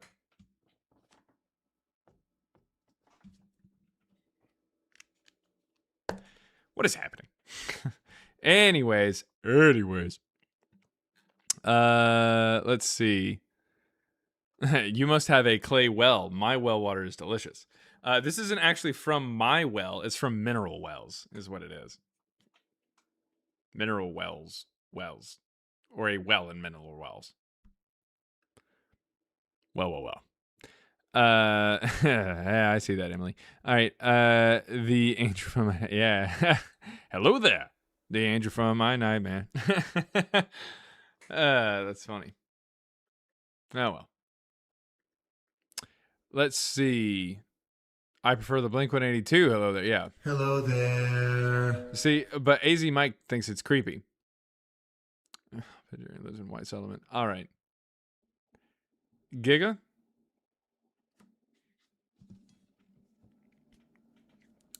I cannot respond to you in a way that is TikTok TOS friendly. Or YouTube TOS friendly for that matter. Oh, oof.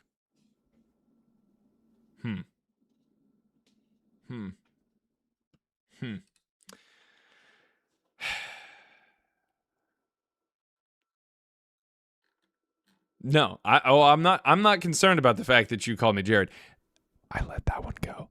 It's the fact that you said I lived in White Settlement. White Settlement. I'm not gonna say anything. I'm not gonna say anything. All right.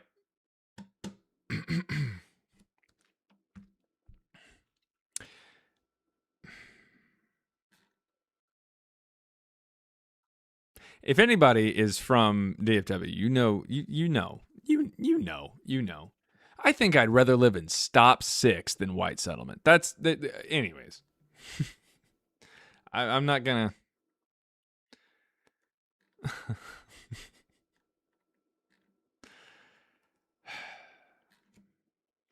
I'd rather walk through Oak Cliff with milk bone dog bones attached to my hips and thighs.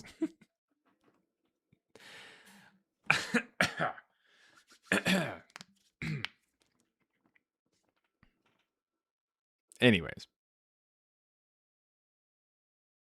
Yes, there's a real place. It's not White Settlement in that. I mean, yeah, it might have been called that because of, reasons. But, no. In fact, I don't think that White Settlement is even, predominantly white there.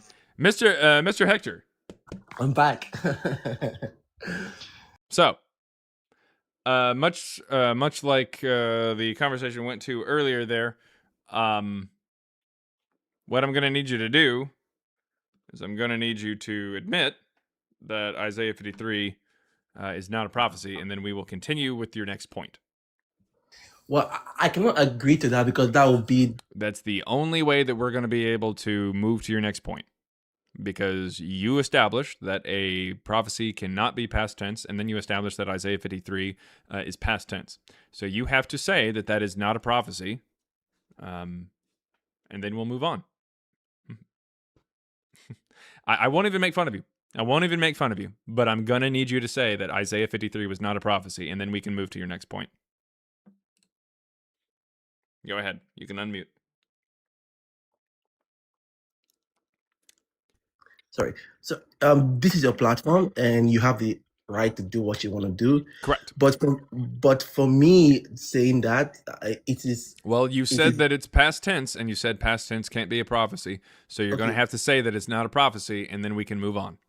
Okay, can I explain why I think it is though? First, No, before because you said past tense could not be a prophecy. You already cooked yourself. So please say it's not a prophecy, and we will move on.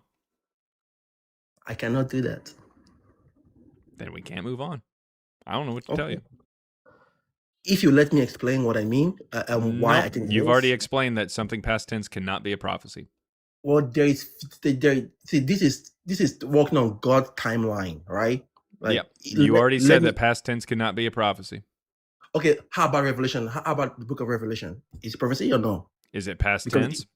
It has past tense and future tense as well. Well, considering the fact that it's talking about explicit things that happen to do with Nero, it's definitely not future tense for today. It's definitely talking about Nero. But regardless, we're not going to pivot. If you want to keep talking to me, you're going to have to say that Isaiah 53 is not a prophecy, or I will go ahead and disconnect you. You got about 5 to 6 seconds. I can't do that because that's my Lord being killed. Nope, it's not a prophecy. Sorry. Thanks for coming up there, Mr. Hector. Thank you for wasting everybody's time. Yeah. All right. If anybody's got any evidence for Jesus or Paul, come on up. Okay, this is going to be interesting. We've got $1.99 from the prototype. Says follow Medeus. Follow Medeus Quifadeus. I'll put it.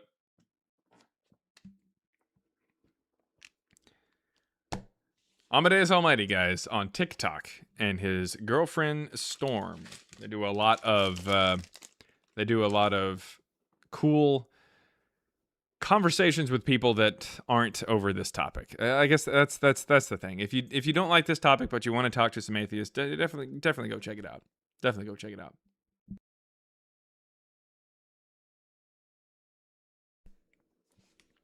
Again, you guys know me. As long as the guest will admit when they are wrong, that shows intellectual honesty, and we will keep moving. I mean, you know me. When I tell them that I'm not going to make fun of them and we're going to keep going, then I will keep going.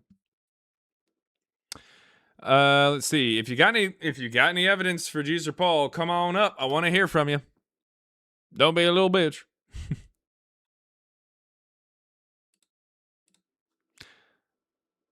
Does it say chickens back there? Why, yes, it does. That's because yesterday, 2 people came up and we could hear chickens in the background. It's very strange. I don't understand it. I really don't.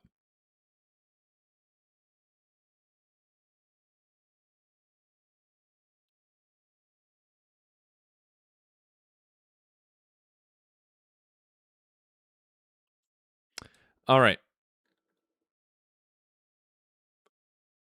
I don't know what that person's talking about there. Yeah, defend your faith, Christians. Come on up. Hey, there's something on my hat. Something on my hat? I don't know what's going on. Yeah, we could add beep.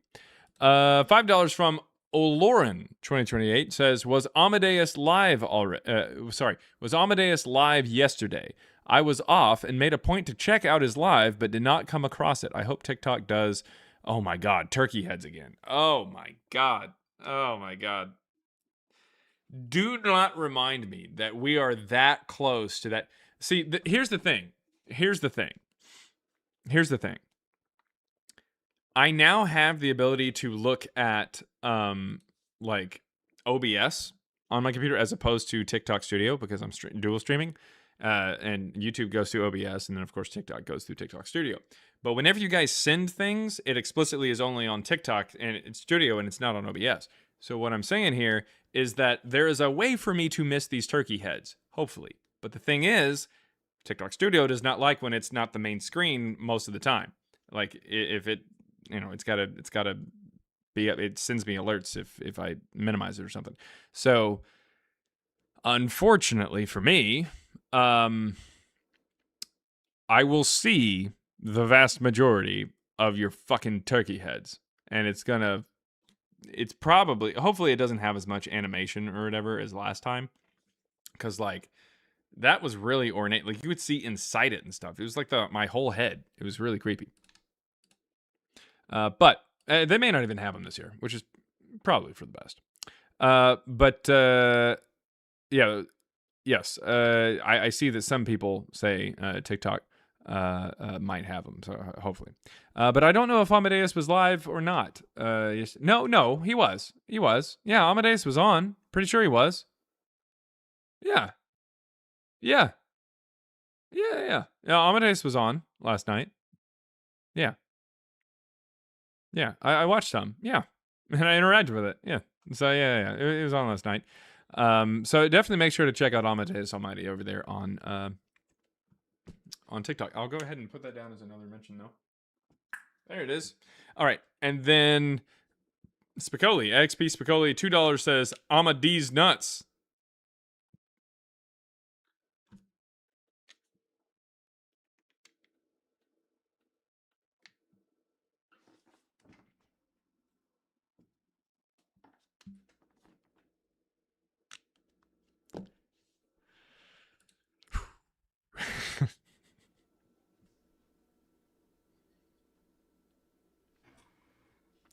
Dint 007. What you got, man? Oh, hey, hello? Hey, yep. Oh, sorry. I don't know if you remember me. I joined a long time ago. I only asked I questions. remember the 007 thing.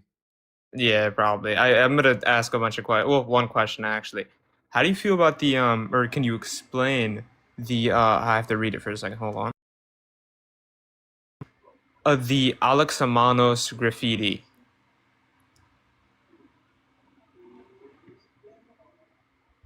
The Alexamenos graffiti?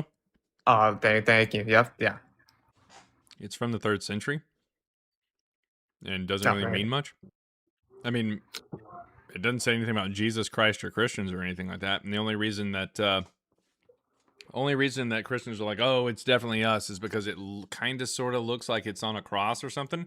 Because there's some cracks in the rock, and the cracks in the rock sort of kind of make a line, but there's other cracks too that don't. So, And it looks like this sort of kind of, but there's no guarantee that that's how that was actually like crucified, considering stauros was the word for cross that was used in Greek, and that also could just mean torture stake, like hands directly above your head, like a single line or a single stake, which is what the Jehovah's Witness talk about. In their Bible, they actually have it translated as a torture stake as opposed to a cross, like with a crossbeam, or horizontal crossbeam.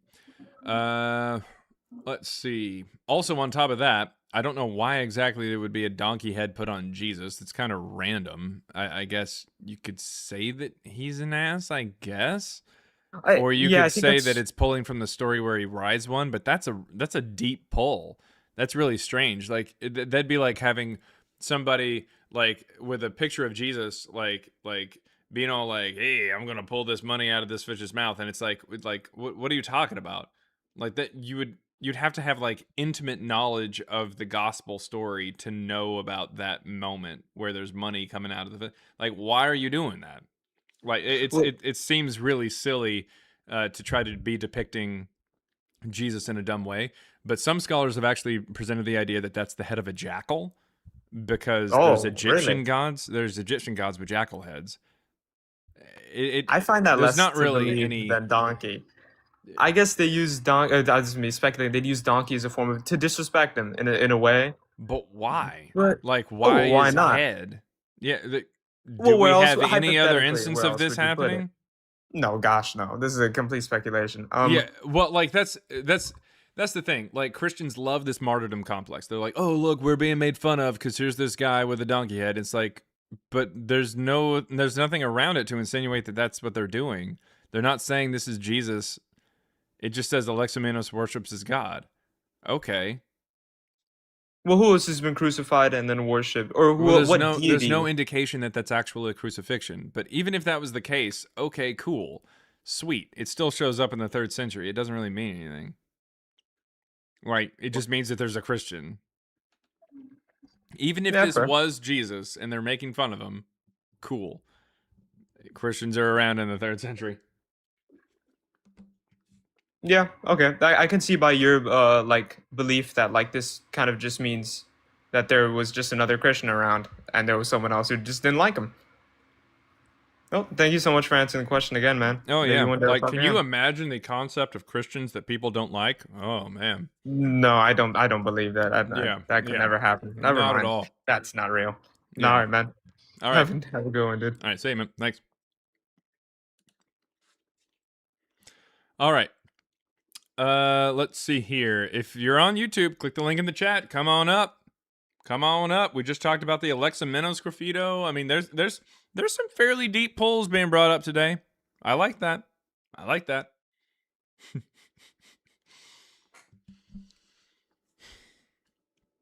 This, speaking of deep polls, and I like that. All right.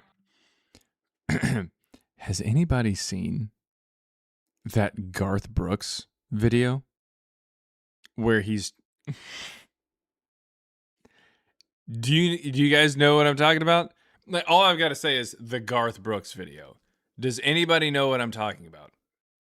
Where it's just him in like a hotel room? No. He gets on, basically he gets on Facebook or Instagram or something like that for the first time ever. Are you talking about Chris Gaines? I'm talking about Chris Gaines. So it's just I don't think anybody knows what I'm talking about. So Garth Brooks, he's not a social media guy, but someone eventually tells him that he should check out social media and make videos or something. And so it's just him talking like almost like a video call, basically. It's just him. And he's saying he's saying like, a friend of mine turned me on to this Facebook stuff and told me that I should check out like reels, like Facebook reels. And I like that. And he said that it could be like a one-on-one conversation. And I like that. It's so weird. It's so weird. Like, he's being genuine, but it's so weird. Oh my God. He's like, and I'm going to post stuff. I'm going to post real stuff. I'm going to post raw stuff. It's so stupid.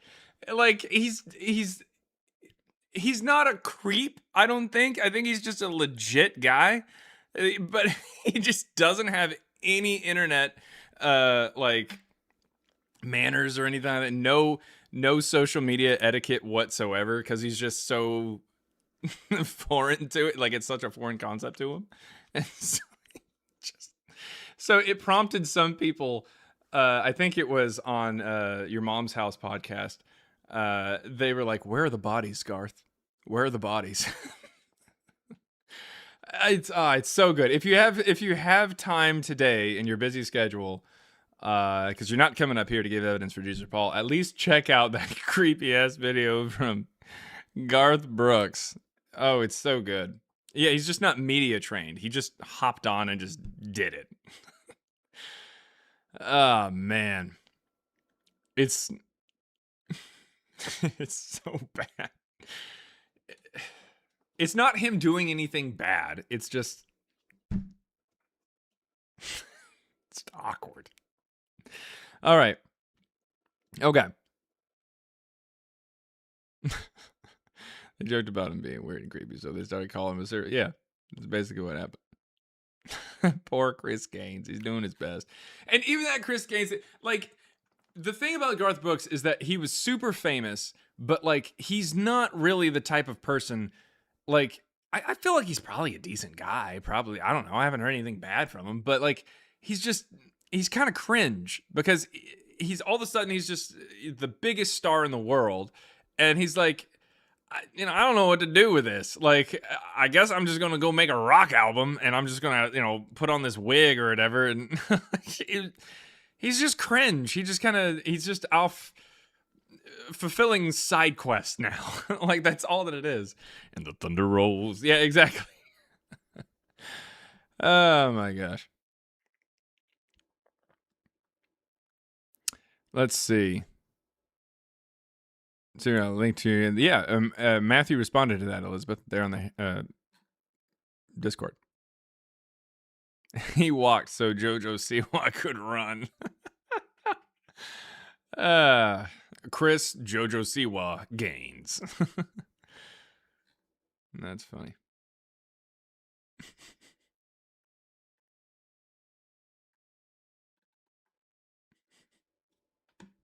Okay.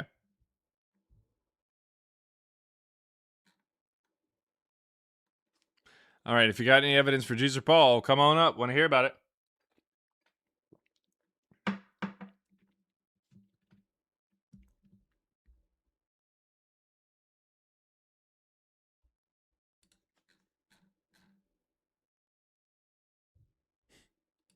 Who is Corey Stars?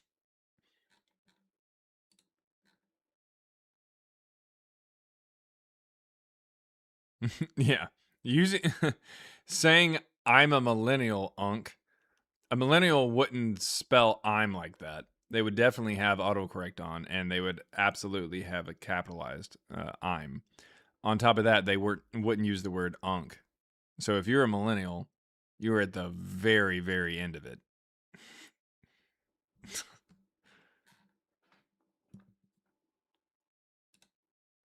May have to do a restart over there on TikTok. I might do that.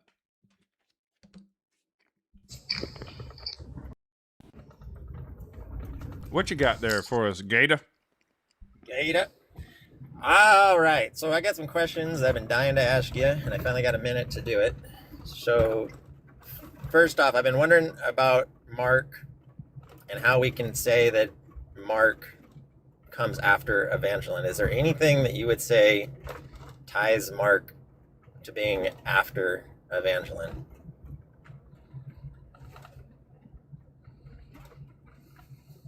So I would say, first of all, it seems to be, especially with the name Mark and everything like that, seems to be connected to Marcion in some way, or Markion, just little Mark. On top of that, it's got more information in it and new information building on top of Evangeline as opposed to the other direction. Like, for instance, if Mark came out first, you'd have a gospel that has a baptism, and then you'd have a gospel that doesn't have a baptism, and then all other gospels have a baptism. And that seems weird. So it flows more naturally if you go Evangeline and then Mark and then the rest. On top of that, when we take a look at the like the two-source hypothesis issue, whenever we take a look at that concept there, let me see here.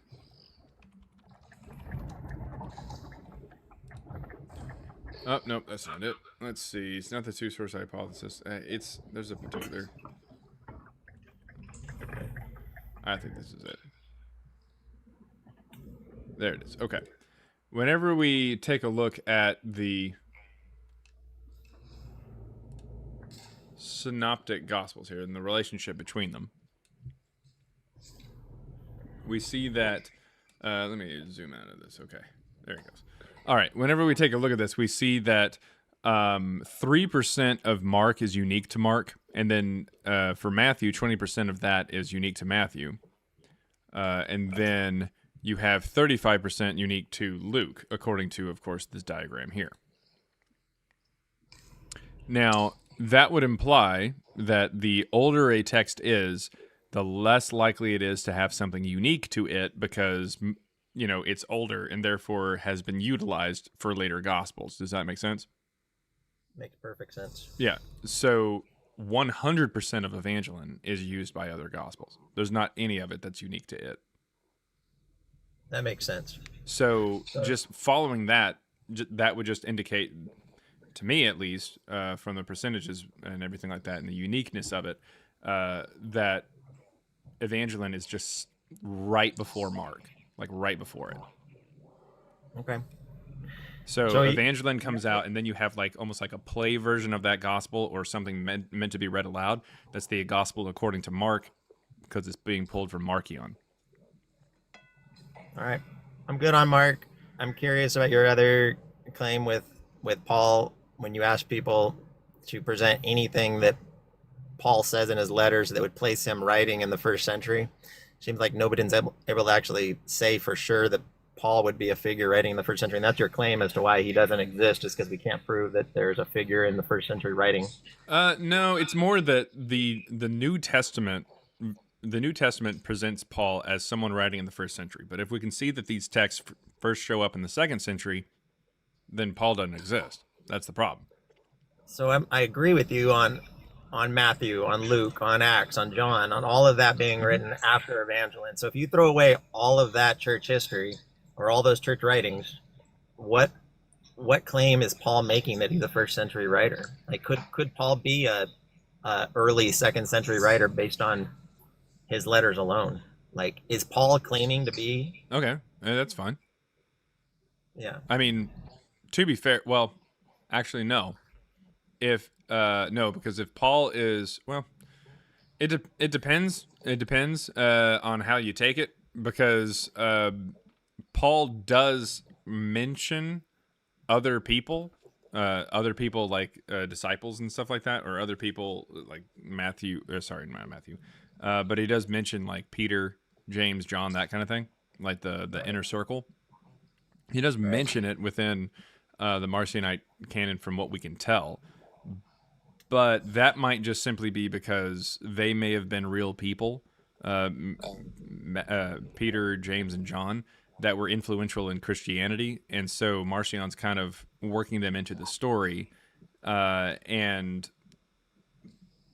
he doesn't have a concept of these people dying and being unalive for their faith or whatever. So Paul is just someone who's interacting with them or mentioning them in some way. Okay. But overall, it's not a. Overall, there's not a lot of biographical information. You are correct. There's not a lot of biographical information for Paul within, especially the Marcionite versions of Pauline letters.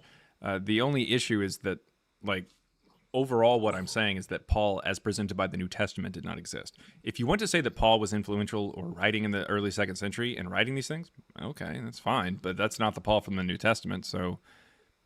All right. Well, that's why I think we can throw out Luke and Acts and the other writings about Paul and just look at Paul's letters alone. And the reason why I say this is I'm getting to my other point, which is my last question for you, is, I started digging into Marcion, and it's really interesting to hear him coming into Rome. It seems like the story, from what I understand, and I'm asking you to correct me, is that Marcion, according to Epiphanius, I'm probably saying his name wrong too, he got I guess kicked out of his home in Sinope by his dad, who was said to be a bishop, and sent to Rome. Anyway, he arrives in Rome in 139, 140, and immediately joins a church. And I know we can just say that this is a Christian church, not necessarily a church of Jesus, but his ideas were not rejected.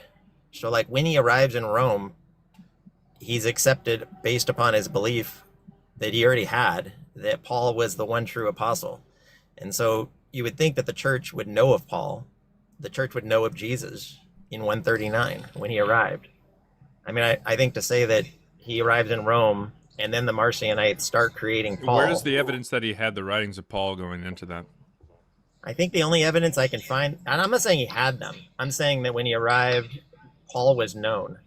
And the reason why I say that is because over the next 4 years, you have writers like Tertullian who say that he corrupted the word of Paul, and that he. Well, yeah. So, like, they already had him, and they all have their own copies of him. No. So, like in 140, you're calling me saying that it's the idea that he brings up this idea, but we end up, and that's exactly actually what we're talking about. Matthew and I, in our next book, we're actually doing a follow up to CBJ, and specifically trying to hammer out what Marcion's doing. So they're claiming the Christians, starting with Irenaeus, they're trying to claim that Marcion is taking from them as opposed to Marcion giving them the stuff. But we can already tell that Irenaeus is just talking out of his ass there. That we know that they are taking from, like, Marcion's Evangeline. So when he shows up, there's no indication that he has Paul's letters or that anybody even knows about Paul.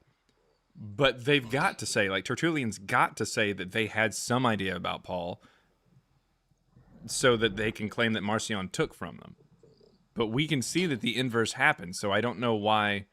Like, why would they be sitting on Paul? Why would he be the first one to publish it? Why would Marcion be the first one to publish these letters if they knew of Paul and stuff like that, and they were writing about Paul prior? They knew about him.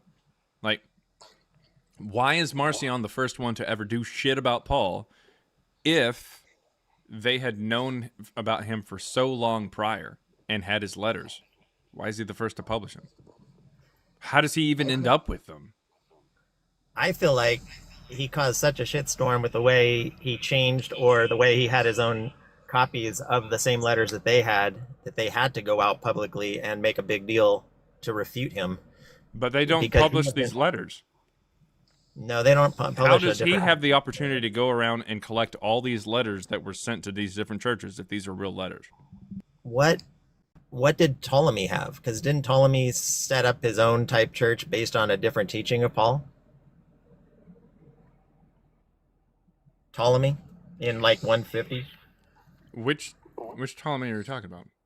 I read that they have some old manuscripts of letters to Flora. Oh, yeah. They talk of Paul's letters in a different light than what Marcion was teaching, and that he tried to set up a Ptolemy, as in like the guy in Alexandria. No, and you're saying Ptolemy? Well, I say it with a P, but you say don't use the P. So, yeah. Oh, I wish I would have wrote it. Scientist Ptolemy? No, I'm Who are you talking about? I'll have to research it more. It was somebody who's a contemporary of Marcion in Rome who pretty much set up a different sect of a church in Rome to refute what Marcion was saying at the time, and that they have a 2nd century manuscript of, I believe it was something like letters that he wrote to his girlfriend or wife called like Letters to Flora. Am I talking about something you don't know of? Then maybe I'm talking about that. Yes, Ptolemy. Oh, okay. It's a different guy. Okay. All right. Ptolemy the Gnostic. Okay. Like along with Valentinus. Okay. Yes, yes. Yeah. So it seemed like he had a different copies of the same Paul letters, but just in a different light. Yeah. Okay. And Ptolemy, it says, is still alive in 180. He's later. I think they were trying to date these letters to like 150, but that doesn't really change anything. It's still after 144. Yeah. My point is, we have nobody. I mean, we know that there's different edits. I mean that. Yeah, like everybody who starts talking about having different versions of Paul's letters is after Marcion. Right. That's the point. It feels like nobody though is saying that Marcion showed up throwing around these new names like Paul and Jesus. No one says he made up this name. No one says he's. I mean, they already know these names. They know these figures. There's no evidence that they knew them. That's what I'm saying. No. Like you're saying they already knew it, but like there's no mention until Marcion of them.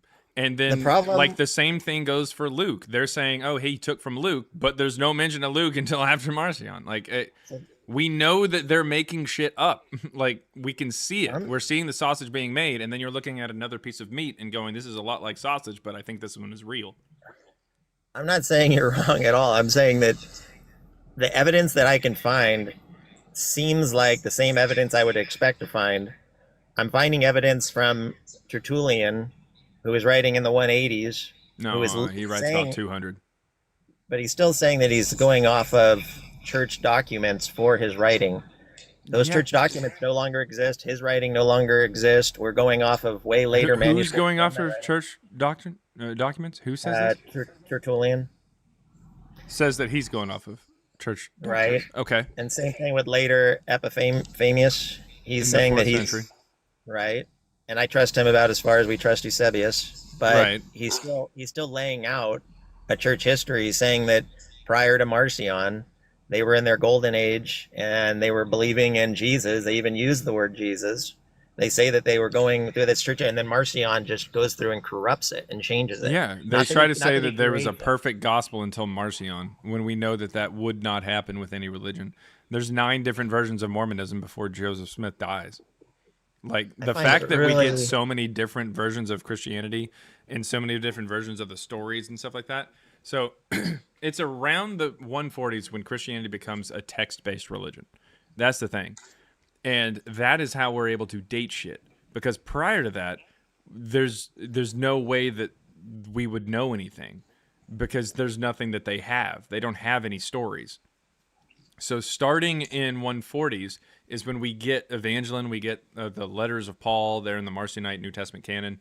And then we start to get all these other Gnostic things. We start to get the Proto-Catholic things. We start to get all kinds of things that are written down.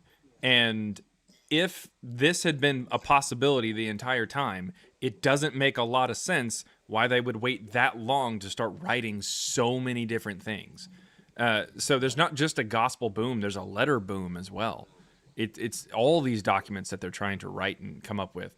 You got the Shepherd of Hermas, you've got the Gospel of Thomas, you've got these different letters from people and stuff like that. They continue to write letters up until the 4th century.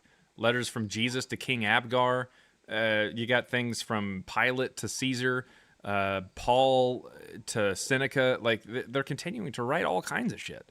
So I guess I don't understand why anybody would look at this and say, hey, we very clearly see a boom in the middle of the 2nd century. It continues from the 3rd century, the 4th century. They continue to make shit up.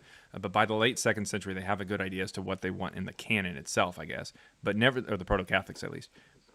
But to listen to a 4th century person, a late 4th century like Epiphanius, say, oh, hey, we had something before Marcion. Where is it? Here's what, the reason. It's like how did you know left. that?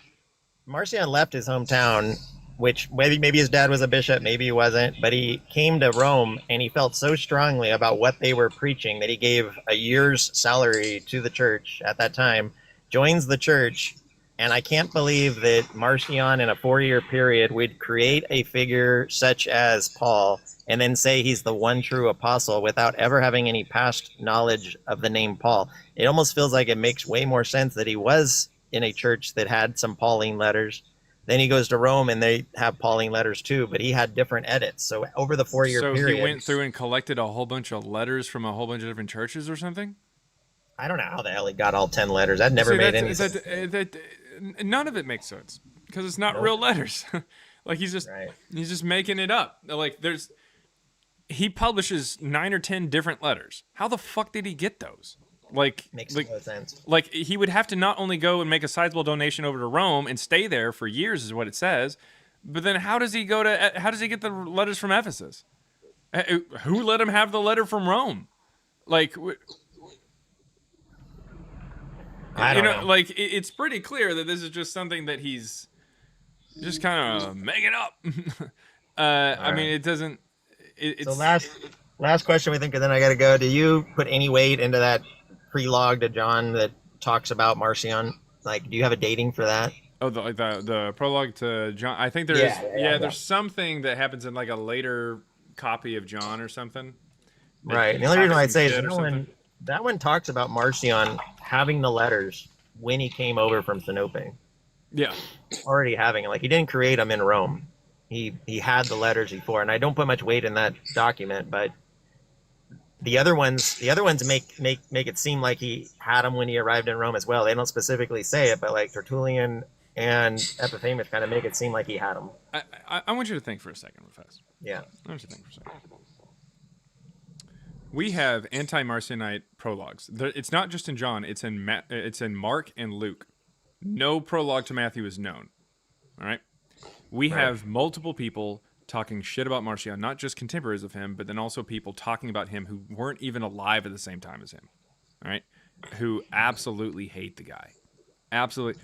Why on earth do they need to make prologues for someone who just later showed up and said some dumb shit? It's pretty clear that this guy was much bigger than they're letting on. He is absolutely a problem. And when they're talking about all this stuff and for Paul, when they're talking about all this stuff for the Gospels, they're trying to paint Marcion as this evil guy who steals from them, as opposed to the other way around. But they just can't keep him out of their mouths. It's really weird. It's really strange. Now, of those prologues, it says only Luke is the one that actually survives in the original language, but I don't know if I date them per se. Let's see. Well, it says all three. Only the, let's see.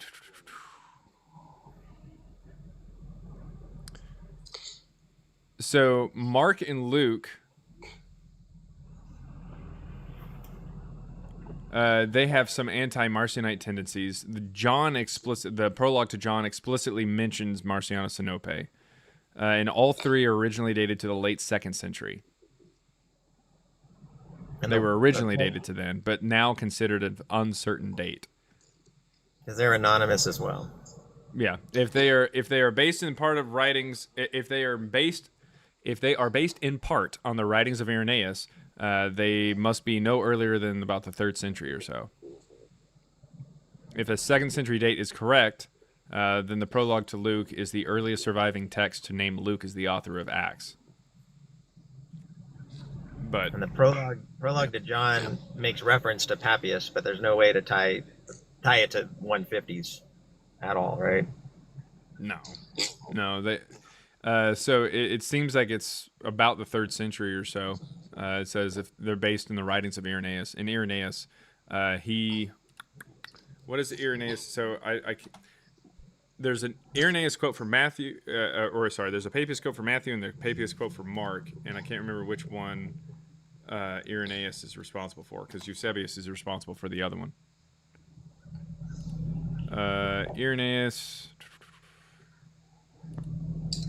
he said that let's see, did you say that the one for Papias, the one that mentions Papias, is Matthew or John? John. John. That makes sense. Because Irenaeus claimed that Papias was an ancient man who was a direct hearer of Apostle John and a companion of Polycarp. Yeah. So that makes sense. John tried to say Papias actually wrote it, and I think most scholars disagree with that, and they find other things to kind of contradict that just on the timeline. In the anti-Marcionite prologue of John? Yep. I believe there's a reference that they try to say that Papias actually wrote it. I mean, that would make some sense. Because, I mean, Irenaeus was trying to say that Papias was a hearer of John. And so, at the end of the fucking book of John, it says, we know his testimony is true, that kind of thing. So if it's talking about John, then it would make sense that, like, Irenaeus is saying, yeah, that guy, he heard John, and so he writes this down. Like, that's like the idea. Oh, yeah. The anti-Marcionite prologue to the Gospel of John is a short 2nd to 4th century, sometime in there, Latin preface. It claims that John dictated his gospel to Papias, and that John expelled the heretic Marcion for teaching false views. Right. So, like, John was alive in 144 or something. That makes sense. Yeah, so, I mean, it's dumb, but I would say that there's probably a decent connection between Papias and John. We just don't have anything directly from Papias, so we weren't able to run Papias as in the stylometric analysis. Okay. I got no other solid evidence. I'm out of here. All right. Thanks so much for your time. All right, thanks. Thanks for coming up. All right. Bye. That was Gator 83, everybody. Wait, y'all from y'all don't know Gator. Gator's bitches better be using Jimmy's. All right. What is going on? George Overend. George, you there? George, thank you for patiently waiting. George, are you there?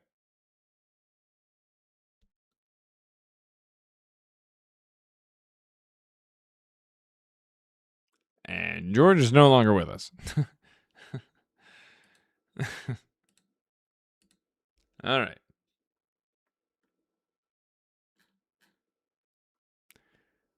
There you go. He's going right out the door. Oh, okay. Sorry. All right. All right.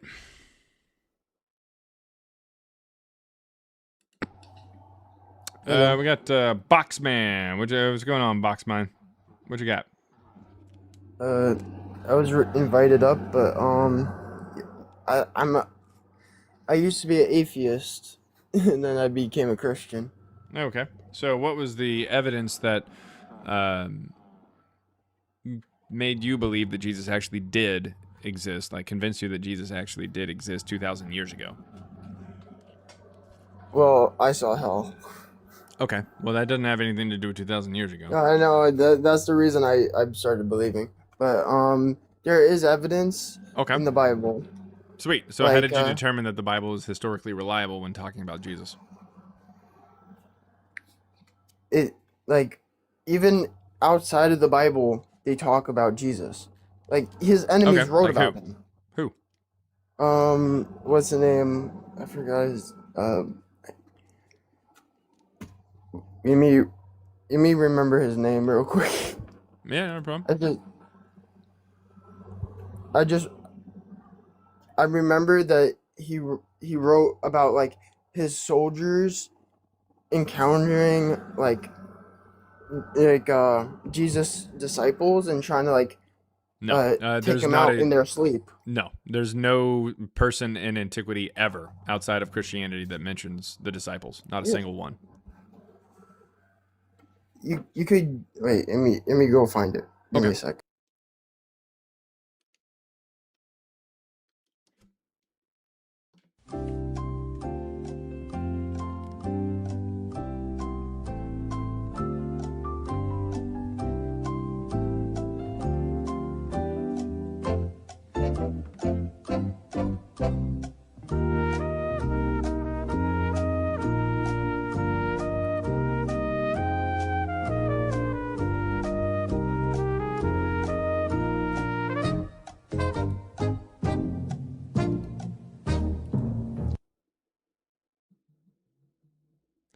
Oh.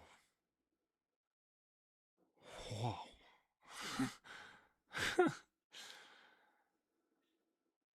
Sweet. Mary in a D cup. What the hell is going on in this guy's profile? Anyways.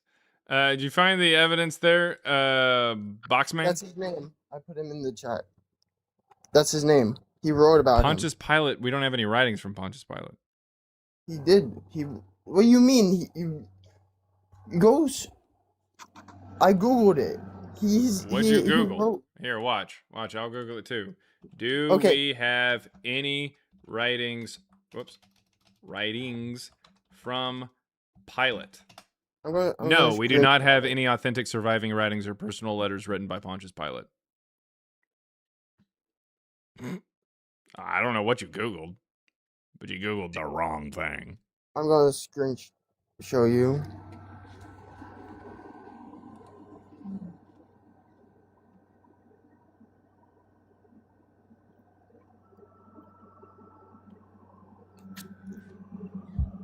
All right, for people on YouTube, let me see. I don't even know. Several an early church writer from the first seconds mentioned Jesus. Okay. What? You're not showing anything from Pilate. Well, it says that people that wrote about him, about Jesus, on the thing. Does it say that Pilate wrote? It literally shows all the people that wrote about him. What are you talking about? Okay. Does it say Pilate was one of them? Yeah, it showed. No. Well, it had his name down there. Whatever. Let me find something else that could convince you. Literacy rate. That would. Yeah, I'm very bad at reading. Yes. You're very bad at reading, dude. Your entire profile is filled with fucking comics. What do you mean you're bad at reading? It helps. It helps. I use what? AI to help me. Oh. Read.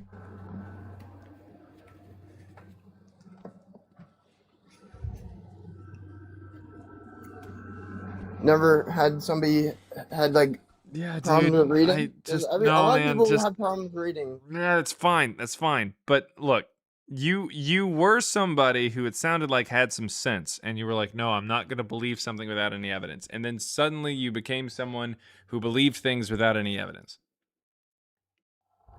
I use the. Well, I already sent one thing that shows that there is evidence that Jesus did exist. they talk about him even before the what's the name?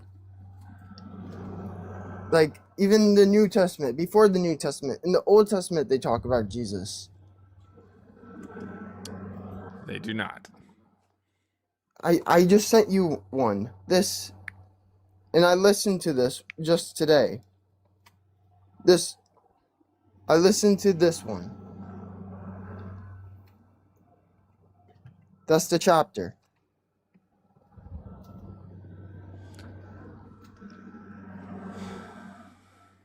And I don't think it was legal for me to continue that conversation. Not because of age, though. Maybe because of age. Probably because of multiple reasons. All right, if you got any evidence for Jesus or Paul, come on up.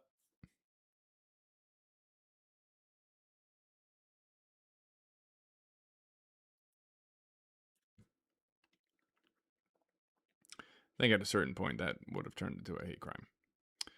All right.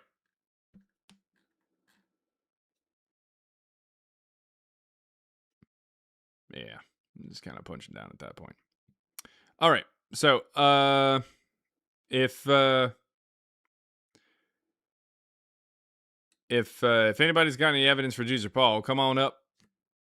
My whole day's ruined now. Nah, well,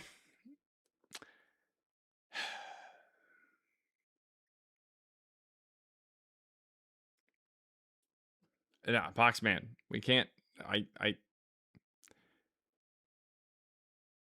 can't talk to you. Like, I see your request. I can't talk to you, buddy. I appreciate you wanting to come back up. I can't. All right. All right. So, if anybody else has any ability to, and that makes probably not the best. It's probably the worst word I could have used there. But that's not what I meant. I meant like the ability to carry on what he was talking about, like to jump in to where he was and do that. Wrong fucking word to use there. But that being said, so I apologize there. But if anybody can jump in and continue his conversation from where you think he was going, please provide the evidence. All right.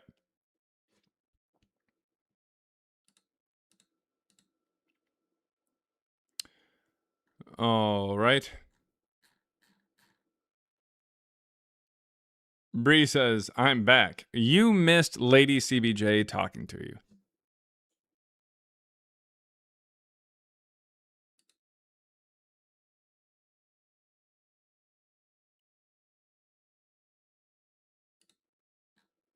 $5 there from Alan0465 says, do you guys think Galatians 2, 7b through 8 or later pro-Orthodox interpolations seems to destroy the main argument of the text around it? Let me take a look. And in the meantime, I'll go ahead and bring up my friend Bree. What do you mean I missed your wife? That's not fair. I don't know what to tell you. Like, that's exact. I don't know how to break it down any other way than she was here, you were not. I was working. We missed each other. It's fine. I'll see her tonight. That sounds like a threat. Maybe it is. Okay, let me see here. That was it. Okay, bye. Oh, that was it? Yeah, I just wanted to bug you. Mommy, I don't want. Pull the lever, Crunk.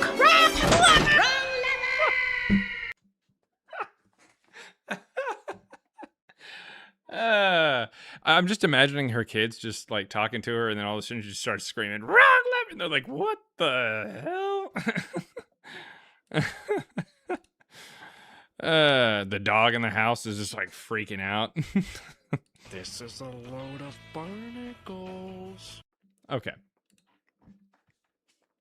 Galatians 2, 7b through 8. All right. Let me take a quick look at that.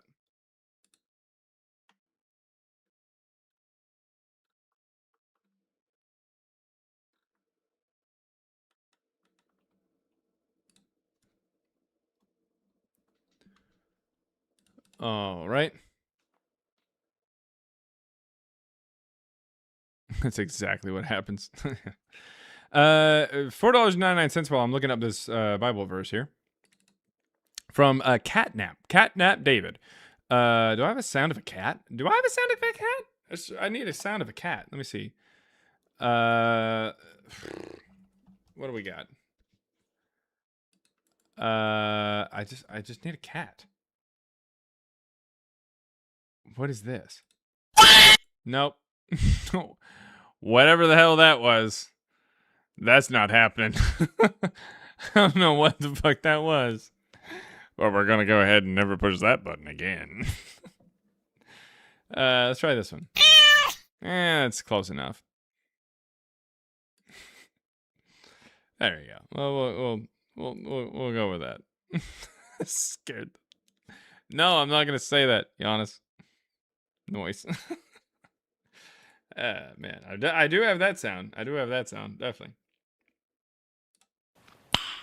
Nice. All right. So if we pull up Badoon's work, and I'm going to go to Galatians chapter 2. Galatians chapter 2. What is this? Is this Galatians? No, it's probably Romans. No, it's 1 Corinthians. All right, there we go. Galatians chapter 2, 7 through B. Yeah, that's definitely not. Yeah, that's definitely added later. Definitely added later. So Galatians chapter 2. So this is the Galatians section. And chapter 2 starts being used like right here, like the equivalent of it. And there is a verse 5, and then there's a verse, it kind of sort of picks up maybe in 9, maybe. But it does, here's that Peter, James, and John there. There you go. That I was talking about earlier. Okay. $4.99 there from Catnap David. Catnap David.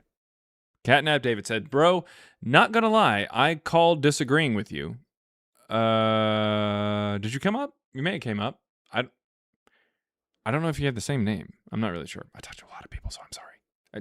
And I don't mean that like, oh, I'm so cool. I talked to a lot of people. No, like legitimately, like people come up and they have all kind of crazy usernames, and people change usernames, and then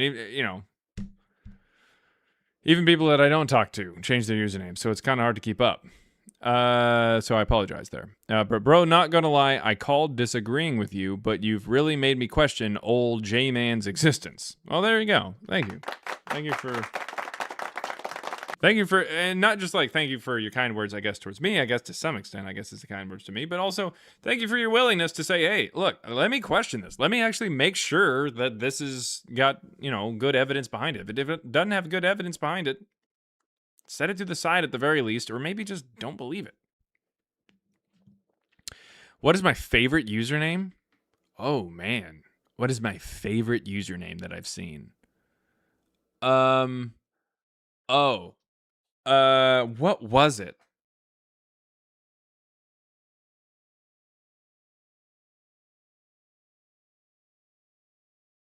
I think it was Anita Abortion. Like I that was probably one of my favorites. And I'm pretty sure the person said that it was their drag queen name or their drag name. I'm not I can't remember exactly what it was, but it was kind of funny. Anita Abortion. Yeah, that's it. Anita Abortion. Anita Abortion. Yeah. I felt like that was a pretty good one. That was pretty solid. And why is it mine? Jason Bateman. That one's also pretty funny, and I've thought that that's been funny for quite some time. Also in the top 3. Sorry, no particular order, but also in the top 3 is Double Donkey Jesus. I'm sorry. That's gonna make the top 3. Double Donkey Jesus. Simply because of the fact that he's had it for a very long time. Jason Bateman is up there as well. Like, it just is. It is.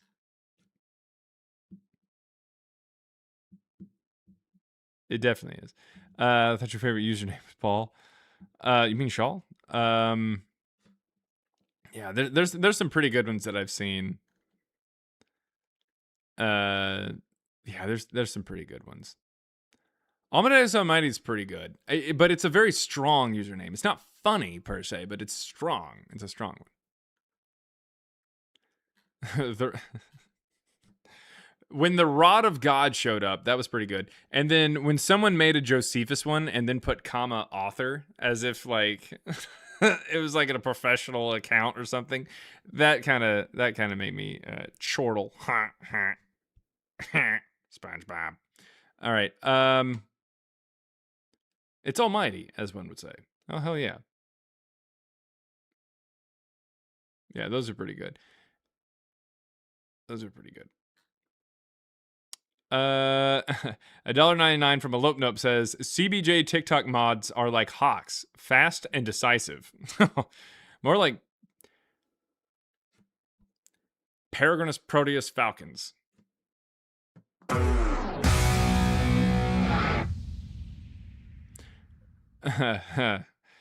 Orange You Tired of Him's kind of funny. I kind of laughed when I saw that the first time as well.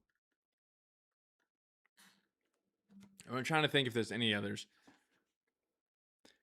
You know one that's kind of clever, like that I hate to say it's clever, but like it's kind of clever in the sense that, well, it's not even really clever.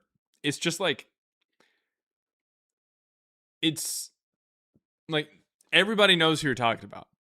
Everybody knows who you're talking about. There hasn't really and it's Darth Dawkins, like the what do you call that? Where it's two words that begin with the same letter or whatever.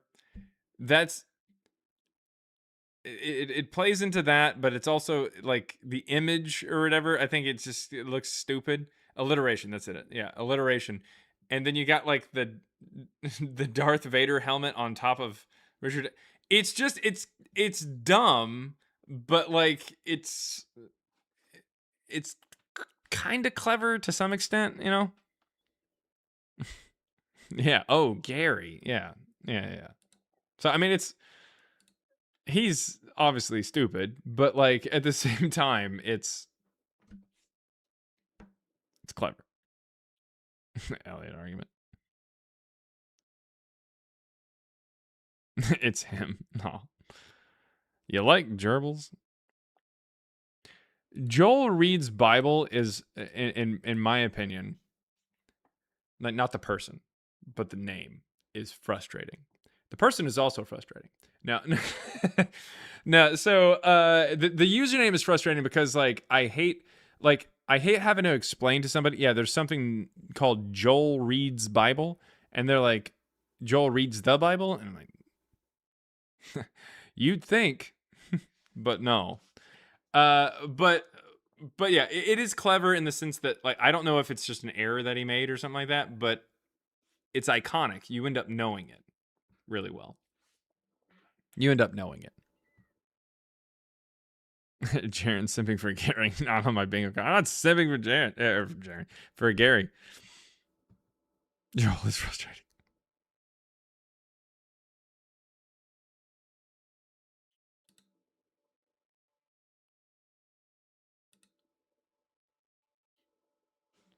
The Joel reads the Bible. Yeah, Marvel does use it. Peter Parker, Dr. Doom, Bruce Banner. Yeah. Yep. Happens quite a bit.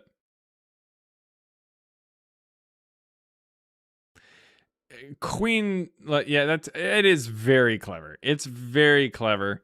I would have to put it, in all honesty, I would put yours, Dr. Jam, in the top 5. £4.99 from Ivy Ann over on YouTube says best usernames Pastor of Muppets. Oh, that's pretty funny. And God's Massager of Meat. Oh my God. So there's somebody who calls themselves like God's 30-foot penis or something like that. Like the first time I saw it, I was like, oh my God. Like it was kind of clever. It was, well, not clever, but it was just so outlandish, I guess. I was like, that's ridiculous.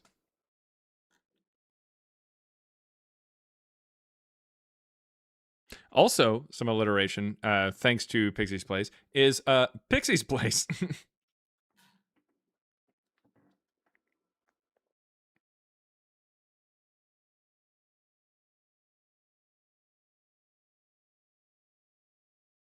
Do the Bible verse to capture fresh meat. Probably gonna do what's these names? Oh, that's right, yeah. Do you think the Torah was written all around the same years? Yeah, probably. Most of it, I'd say. Chaos Engine Gaming. Chaos Engine Gaming, that's Chaos Engine. Like it's explicitly it's what you are. It's Chaos Engine, and then you added gaming here recently, but it used to just be Chaos Engine. Sergeant Roy. Fire Persona and Football Trick. Did not know that. Aaron says, I love Storm. Like all the letters, all capitalized and everything. Storm.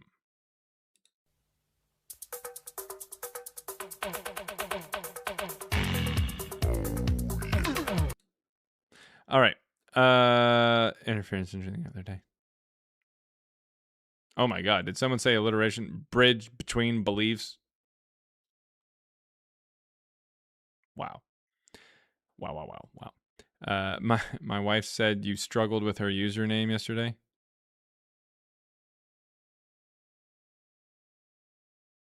Shit. Run it by me again. No one can possibly love Storm more than me. Why are you putting that all caps? Because it's making me want to read it. But then it sounds like I'm saying it.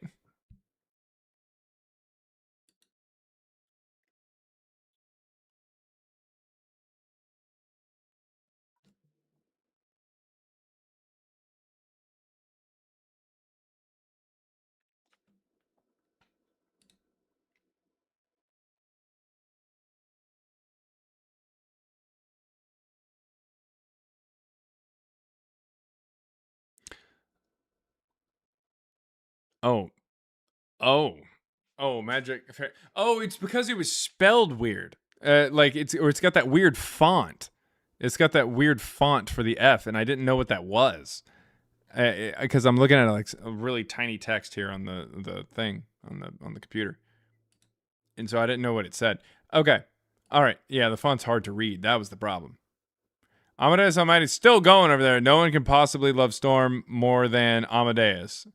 Okay. Yeah, that works. That works. That checks out. There is also a footback trick. Okay, that makes sense. All right, we're going to go ahead and do a restart there on TikTok. We're going to see if we can bring in some people to give some evidence for Jesus or Paul. Do you think Qumran was where many of the early Jewish texts were written? Man, probably not Qumran, I would say. I'd say probably more Alexandria, to be honest. But anyways, I'm going to go ahead and restart there on TikTok.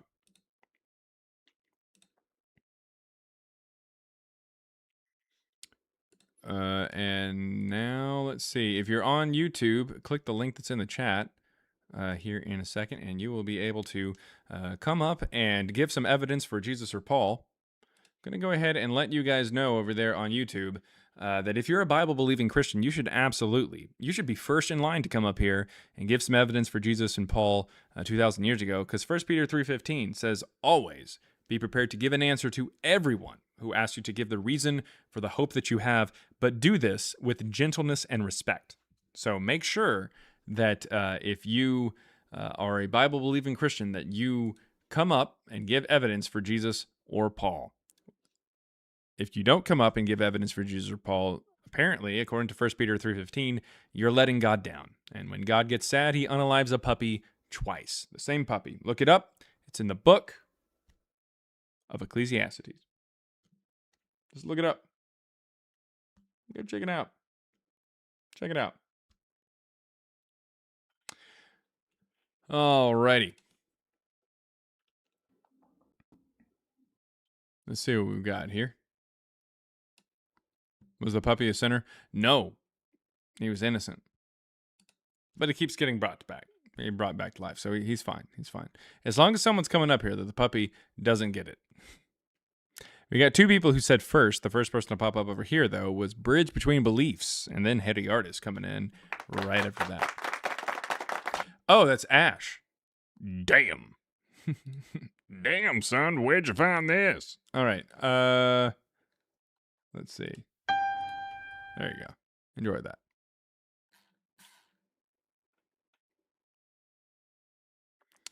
Not first.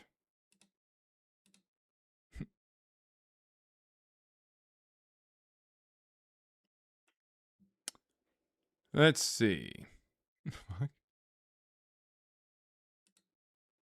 What was that?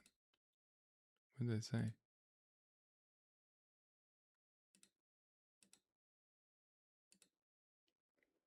That's really weird. All right. If you got any evidence for Jesus or Paul, come on up.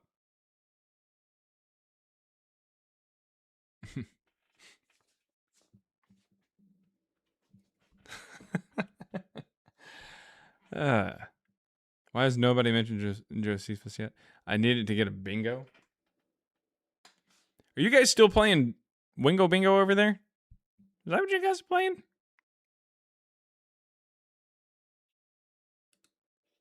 We do have the meat. We've got the meat. Arby's, we have the meat. I know what's wrong with it. Ain't got no gas in it. Bella! Where the hell have you been, Luca? That's why they call him Black Salami. Dr. Pepper, baby, is good and nice. Doo-doo-doo. Go outside, nerd. Get out. Go. I ain't got time to be distracted by your worthless chime-ins. Go on. I like turtles. No one knows what it means, but it's provocative. It gets the people going. Babality. Sometimes may be good, sometimes may be shit. There we go. All right. Yours is always on the other page. I got to go to the other page.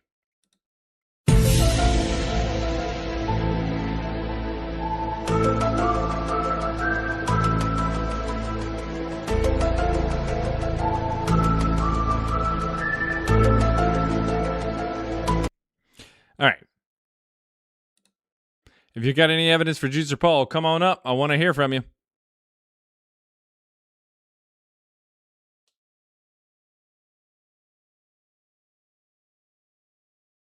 The truth is out there. When the fuck did we get ice cream? Plan by the push gwingis go get a quindrobos, land to Cilio go go go.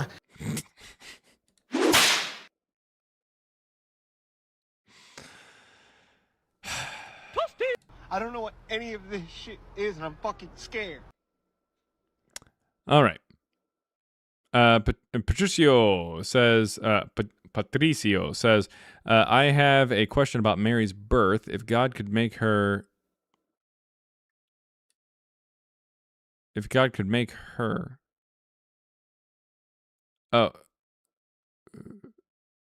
what? If God could make her be born without sin, why not everyone else?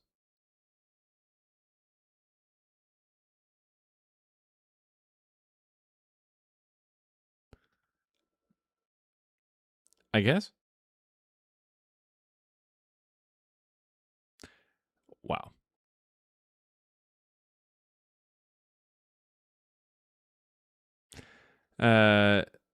Let's see. We do have somebody who's coming up here. We are Charlie Guy. Oh.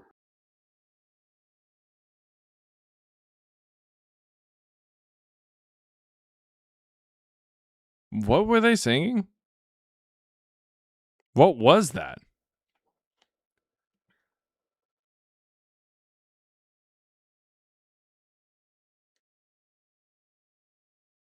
Oh. I've never heard that before. I've seen, I guess I've seen people talk about it. I've never heard that. I've seen people talk about it or whatever. I was like, I don't know what they're saying.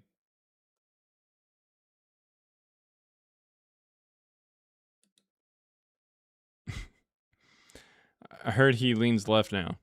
Are you talking about the person who came up? Or are you talking about the human sprinkler that they were singing about? Let's see. I don't know some of these comments.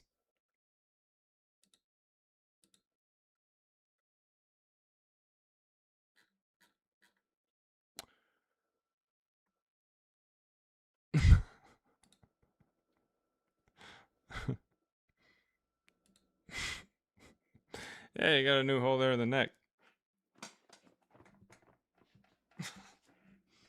Business was booming, so he decided to open up another location. Oh, shit! All right. Anyways. Troll Dean Withers by singing it all the time. I'd never heard it. All right. Just okay. Okay. All right. Long distance drinking. Oh, man.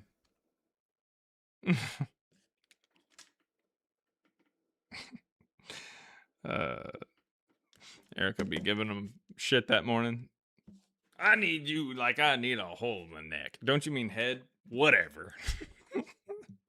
Okay.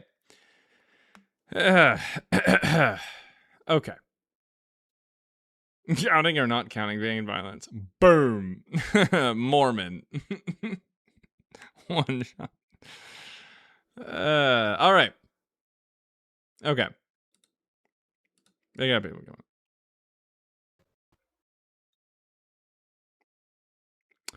Mr. Chase. Hello. Hey. Why are you guys being so rude to Charlie Kirk? Can't be rude to somebody who's not around anymore. What you got for us, man?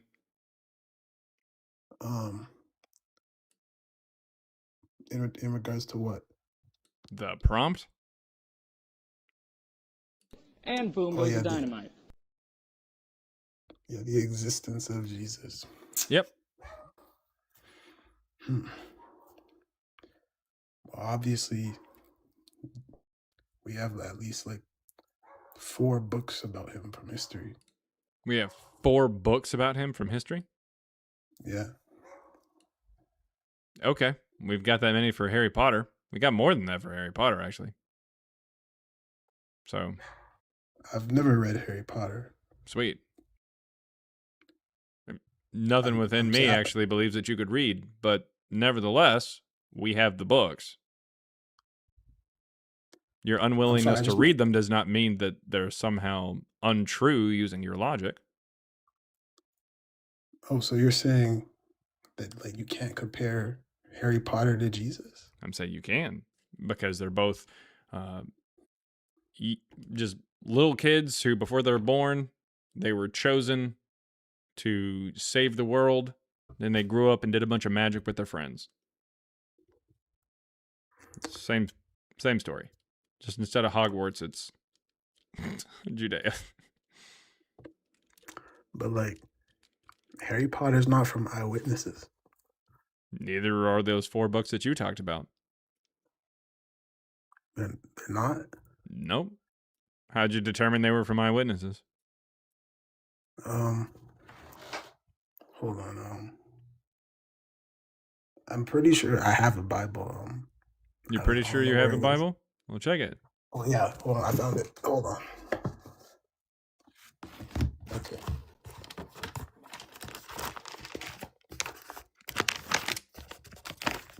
Really quickly. Okay.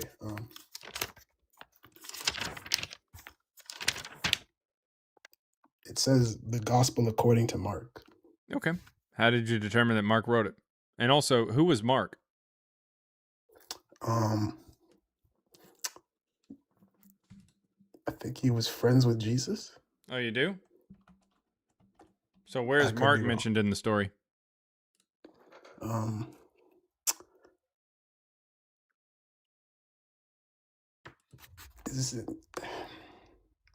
Is he the brother of Matthew? No. No. If you're wondering how you're doing, don't worry, you're doing terrible. So who is Mark? Mark, according to Christian theology or Christian tradition, is a traveling companion with Peter who shows up later on into the story. Okay. So, so he was not an eyewitness. So then who was? No one? You're the one trying to point out eyewitnesses, and the first person you pointed to was somebody who wasn't even there. Okay, well, what about the gospel according to Matthew? Where does it say that Matthew wrote it? It has like the same thing at the beginning as Mark has. You think those things were there on the earliest text? Do you think they had like title pages? Did they not? Nope. So then where does the title come from? Irenaeus in 180. Irenaeus gives us names for 4 gospels. This is going to be Matthew, Mark, Luke, and John, and he picks those 4 because he says there's 4 directions: north, east, west, and south. It's the only reason he chooses 4. Okay, but isn't that like symbolism? Still doesn't get us any closer to this being something written by a known eyewitness.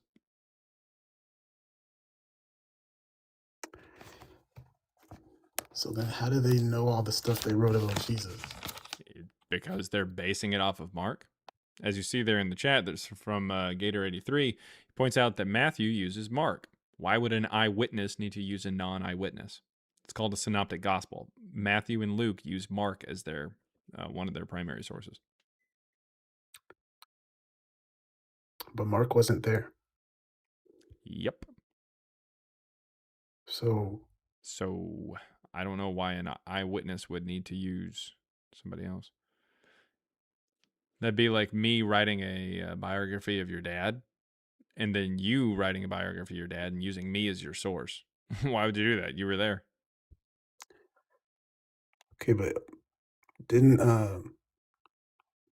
God inspire it?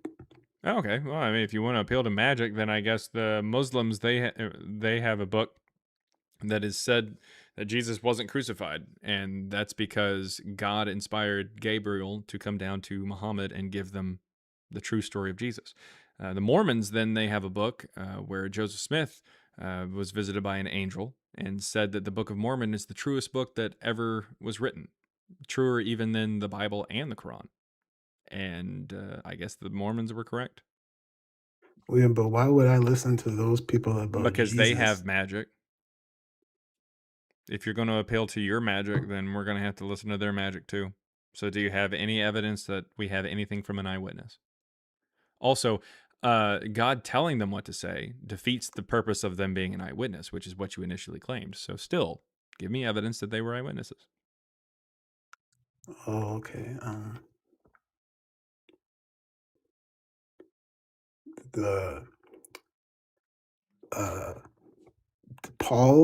Paul saw Jesus. Nope. Paul still didn't see Jesus. Don't you understand that in the Bible, Paul is presented as someone whose name was first Shaul, someone who persecuted the Christians and went around unaliving them? Yeah, and then he saw. Yeah, that was after Jesus supposedly dies. What he sees is he sees like a vision. That's the point. Mhm. Jesus is already ascended into heaven and everything like that. He's gone. He's not here anymore. He's dead. Well, but how could Jesus show him a vision if he doesn't exist? It's almost like you're having to appeal to magic again. So you're saying he didn't see Jesus in the vision? It's still magic. A vision would still be magic. If you want to keep appealing to magic, we can do that all day long. The Scientologists have magic where Lord Xenu dropped us into a volcano a long time ago. Okay. But, all right. Cool. Okay, well, so And also, I guess if we appeal to magic, then Harry Potter's real too. So you need something from outside the book, right? Now, we're going to need something that shows that it's an eyewitness, and it never even claims to be from an eyewitness.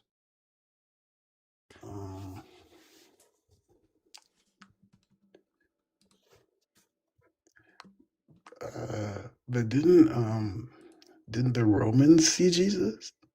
Which one?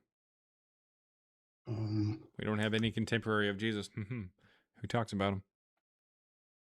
So, I mean, in short, no. There wasn't any Roman who talks about Jesus after he's seen Jesus. what about Tacitus? What about him? He's born in 56.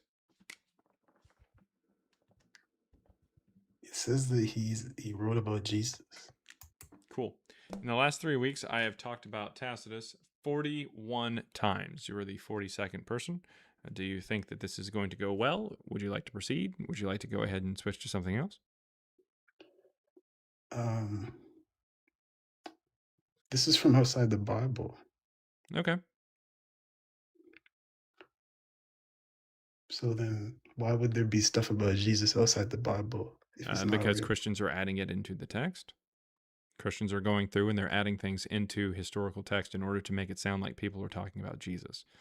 But the Tacitus reference to Jesus does not actually show up until about the 5th century is the first time that we see it mentioned. And a Christian mentions it.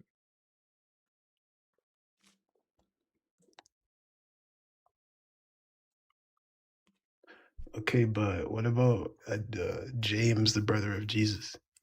What about him? He's mentioned in history. Where? In Josephus?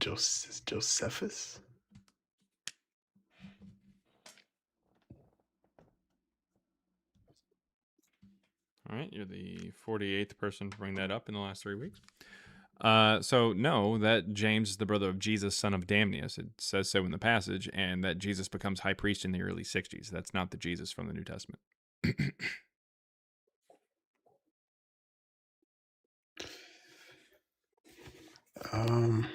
I mean, I have faith, man. So Yeah, so do the Mormons. Oh, did he leave? Yeah, he left. All right. Let's see. Mick Cash. Mick Cash. By the way, if you're watching on YouTube, come on up. I want to hear from you. Just click the button or click the link in the chat. I take guests on TikTok, so because YouTube doesn't have that ability. But if you don't have a TikTok or you don't want to come over to TikTok, don't worry. Send over a super chat. I will read it out loud and I will respond to it. I promise. Even if it's something calling me, the word of the day is imbecile. If you want to call me an imbecile or find some clever way to say it, I will read it out loud. And I'll probably laugh at it too. Not like laugh at. I'll laugh along with you. Anyways, Mick Cash, what you got? Mick Cash, you there? Going once. Going twice. Sold. Sim10. Sim10. Hello. Hey, how's it going? What's up? Hey, what you got for us, man? So, you're trying to prove that Jesus and Paul never existed? Yeah, I guess. So, it's historically documented that they did exist. Oh, okay, well, like I'm gonna go with Jesus. Okay. It's like undeniable. It's undeniable. Okay, so give me the undeniable evidence that we have. It's undeniable. You have a board of Has all to the Google it. historians behind you, right? Who Say wrote what? about? You have a board of all the historians that wrote about Jesus, Like right? Alexander the Great, my grandpa, George Washington, and chicken.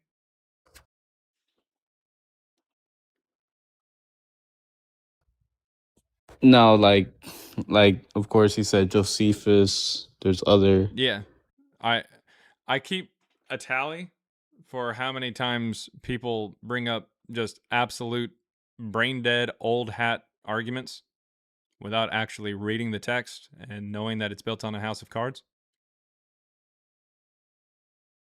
I keep track of it. For the last 3 weeks, these are the numbers.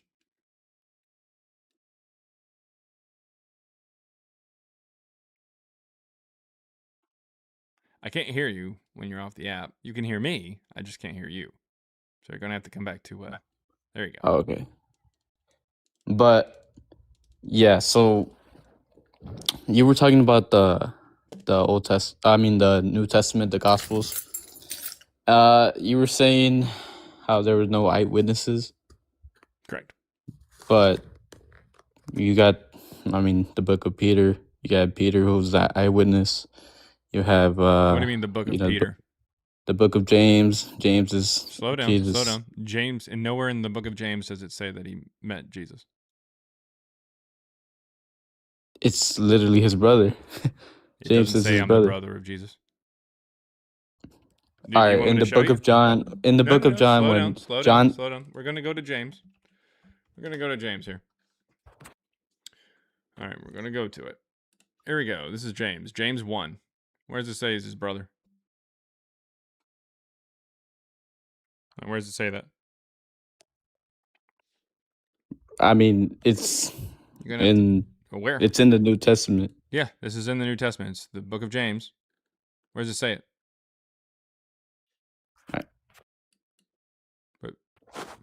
I can't go on the Bible on my phone. Hey, not a problem. I got the Bible literally pulled up in front of you. What verse did you want me to go to that says that this James is the brother of Jesus? Where does it say that? Okay, first I said the Book of Peter. Okay. And you think Peter wrote that?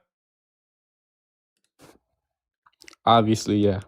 Oh, okay. That's really strange.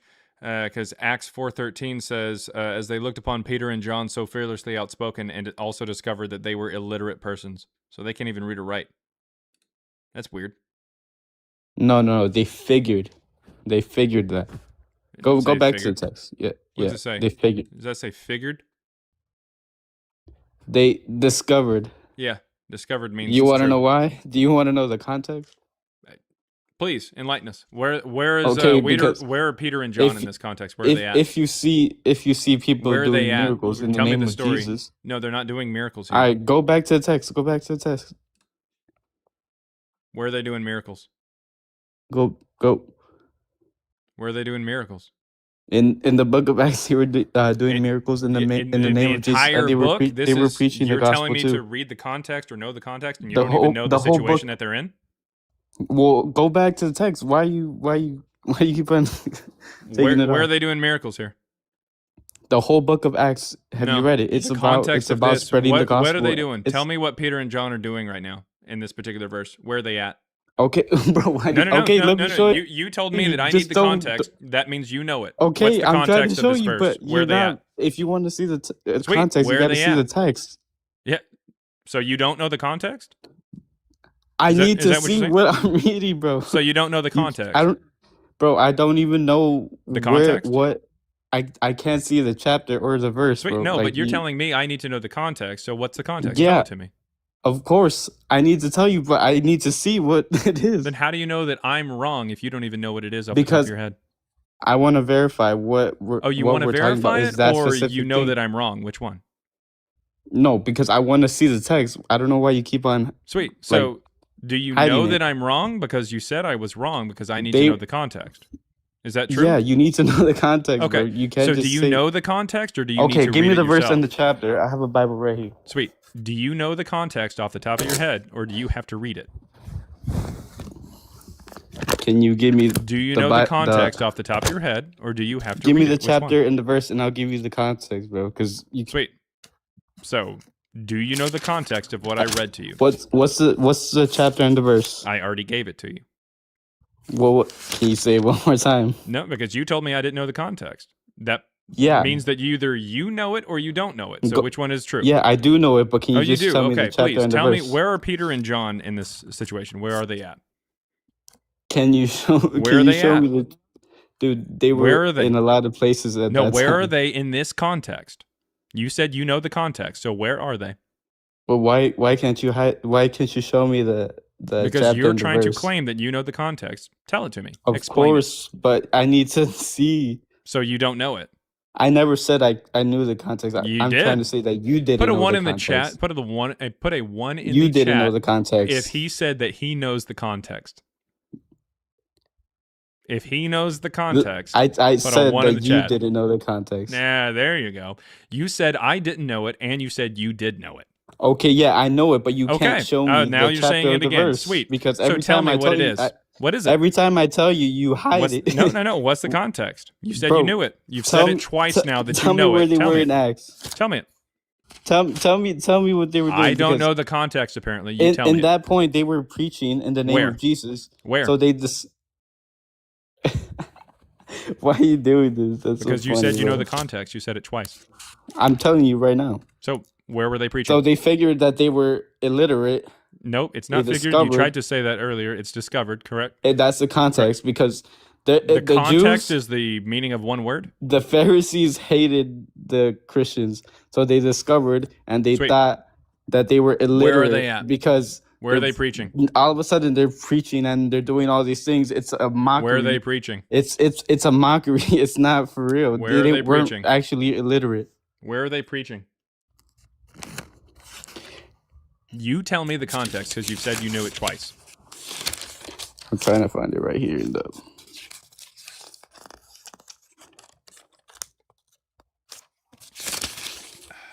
Oh man. You know, 1 Peter 3:15 says to always be prepared to give a defense of why you believe what you believed when questioned or Yeah, demanded of you, and but do so it respectfully. also- You don't if- know if- shit about this. You're not prepared. You are letting God down. You're a terrible representative for Jesus. No, I you're hope not you know that. showing. You're not showing the Bible and the verse. You're hiding. No, it, you which is said pretty twice funny. that So you knew the actually, context. I think you're scared. No, I think share you're us scared. all. Share us the context. Share with us I the think you're context. Go scared ahead. to to argue about this, bro. No, I'm literally asking for you to give me the context. Okay, I'm not show running me from the it at all, chapter and the please. verse, and I'll. So that you can read it for the first time and actually know it? No, I just want to know the chapter and the verse, man. So that you That's can it. learn the context as opposed to actually knowing it. No, I want to show you the context, bro. Okay, yeah, what verse would you like for me to go to? The one that you said right now, where they That's discovered not that the they were context illiterate. then, that's just the verse. If someone tells you, and I The can say, hey, context I of the verse discovered would you, be the I verses around discovered it. you're illiterate, man. So Yeah, the and context then of the verse would be the verses around it. What verse would you like for me to go to? All right, what is it? What is what? The Book of Acts. What is the book of Acts? It's a book of fiction Oh my in the gosh. New Testament. This guy is trolling. This guy's not for real. Tell me what is What is the verse do you chapter want me to and the go to? verse? What verse do you want me to go to? Okay. If you keep turning pages, you're never going to find it. I'm turning pages. Hey, really quick. Hey, and I need you to understand, Sim. You're doing awful. Like, just in case That's you were fine. wondering, I think you're doing scared. terrible. I think No, you're no. awful I'm not too. scared. I'm literally wanting you to give me the context that you said you've known twice now. I told you already. You told me what? You. Where are they? What are they doing? I told you it's basically they were mocking them and they discovered that they Who is were mocking them? illiterate. And actually, Who that's is not even the mocking right them? translation. Who is because- mocking them? Dude, I need to see where they were because Keep turning the in pages, the book man. of Acts, Keep in the book digging. of Acts, all the Keep Pharisees digging, were, man. all Maybe the you're. Pharisees I were think you're mocking them. closer. Keep going to the right. I think you're closer. I can hear the pages. I'm I pretty mean, sure you're I pretty think you're close. scared to show the. I think you're scared to show the. No, you the need chapter to and see the it verse, because you don't because actually every know it. time, And you spoke every out time of you your ass popped it up multiple for a times. second and then you just hit it. You kept on hiding it. I don't know. But you do have the 29, I think, 1,000 books of the Gospels written in history. I mean, you do have That's not even really a Josephus. You do sentence, have man. historical. So please explain do the have the context. historical- Explain the context, or admit You that you do don't know have- what you're talking about, and we'll move to your next point. I'd love to move to your next point if you want. It sounds like you're running now, but I'm not running, bro. But okay, well Trust then just me, give I'm us the not running. context. Give it to us. I mean, We I got just wanna see- 273 people and climbing here on TikTok. We've got 336 people on YouTube. So this is, it's roughly about 600 people, and we are all waiting with bated breath to hear the context that you told us twice is actually in there. Uh-oh. He's ran to Google, guys. He's running to Google. Oh no. No, I mean, Okay. you, So give us the context. You told us that you knew it twice. Give it. Come on. Explain it. bro. I need to see the. Yes, so you the can read it for the chapter first and time. the verse. I'm not gonna read it. Trust me, I'm not gonna read it. Oh, you're not going to read it. No, I just want to tell you what's going on. Just give it to us then. Why don't you want to go on there? Okay, tell me what verse to go What's to. What's so hard? What verse do you want me to go to? I'll pull it up. What verse? You could go to John. That's not going to be in Acts. That doesn't make any sense. You told me where to go to, and I'm telling you, it doesn't matter. You never I'm not said telling it you had where to be in go the to. book of We're Acts. looking at the context of this verse, and you can't even tell me what verse to go to for the context. You can't tell me anything about the context. Can't tell me what verse to go to. You can't tell me where they were. What verse to go to. You can't tell me the book or. I literally said right to before I pulled it up, I told you where it was. You just weren't paying attention. Bro, you kept on. It's par for the course for most Christians. Bro, you kept on hiding it. You kept on taking it out real quick. Sweet. You told me that I didn't know the context. Tell it to me.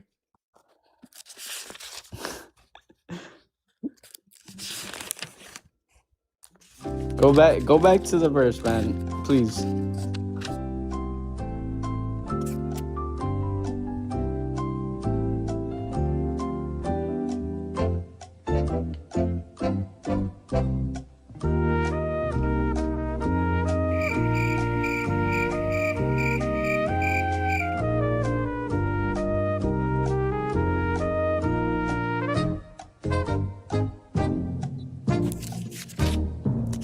All right, man. One eternity later. All right, I found it. Don't worry about it. I'm gonna read you. Yeah, you found it. That's why you keep turning pages? Yeah, I found frantically? it. Okay. Yep. What okay. chapter? So, all right, they were preaching what did Google take you to? They were preaching that there's no other name under heaven that which men could be saved. So where are they preaching? Keep reading. Keep reading. They were in the temple. They were in the temple. In what city? Jerusalem. Okay, in Jerusalem. Okay. Yeah. Yep. Now that you read it. Okay. No, all right. I'm. All right. What was that? So, what are you not just reading it? No. I'm telling you the context. Okay. You're not reading it? Yeah. I'm telling you. Okay. Yeah. Go ahead. Okay. They perceived the Pharisees because they did not agree with the preachings of Jesus, that they perceived that they were ignorant and unlearned men. Yeah. That means illiterate. If I tell you you are illiterate, is that true? Me? Yeah, if I tell you you're illiterate, is that true? Yeah, if no, they're not telling them that they're unlearned. What? Read that sentence again. Does it say that the Pharisees said? They perceived that they were unlearned and ignorant men. Okay, so what does that mean? You're illiterate. If I tell you you're illiterate, what does perceived mean? It's a third person. It's a third person point of view. That's not the truth. You know yourself that you're not. They perceived that they were unlearned. Is that what it said? Yes. Yes, the Pharisees, because they did not agree with the teachings of Christ. No. That's not what it says. That's literally what it says right here in the King James Bible. Read that verse again. Now, when they saw the boldness of Peter and John, when they saw the boldness of Peter and John and perceived that they were unlearned and ignorant men, they marveled. And and why do they took marvel? Knowledge of them that they had been with Jesus. Sweet. Why do they marvel?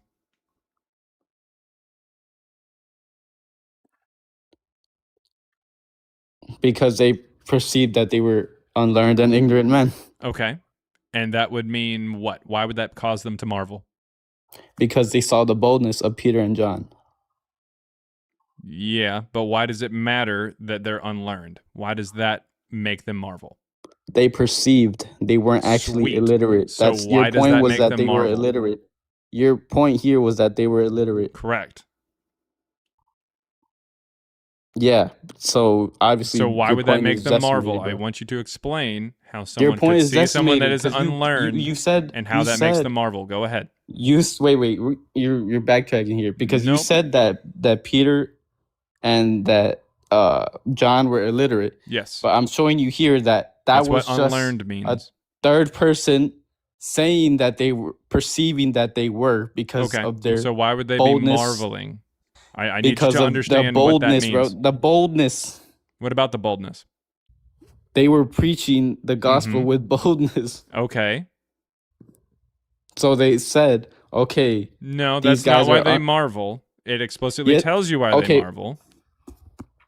Go ahead. because they Were unlearned. because they were with Jesus. No, it says that they were unlearned, and that is why they were actually No, it says marveling. perceived right here, and perceived that To they be were what? unlearned and Unlearned. ignorant. Okay. So what does that I'm mean? in the King James Bible. So what bro. does that mean? They when you perceive something, it doesn't mean that it has to be true. You just how do you say it's not a definite like a truth. You just if I see something and I perceive it to be this way, it doesn't mean that it's actually that way. Of Okay. course they perceived it that way again, So why would because this lead they them were if they weren't against unlearned, the teachings of Christ. If they weren't unlearned or if they weren't illiterate, which is what unlearned means, why would it cause them to marvel? They are marveling because these people could not have read this. That's Bro, the point. I just told you. They saw the boldness of Peter and John and perceived that they were learned and ignorant men. And they marveled and they took knowledge of them that they had been with Jesus. That is why they marveled. I don't know why you don't want to get that. Yeah. Okay. So really quick, we are going to take a look at this particular version or this particular verse in all English translations. Can you go to King James? So, perceived is found generally within King James. Yep. We also have grasp the fact that they were uneducated and untrained. Yep. Then we have perceived here. This is in Amplified. They see perceived there. In this one, realized. In this one, realized. Let's see, understood that these apostles were uneducated.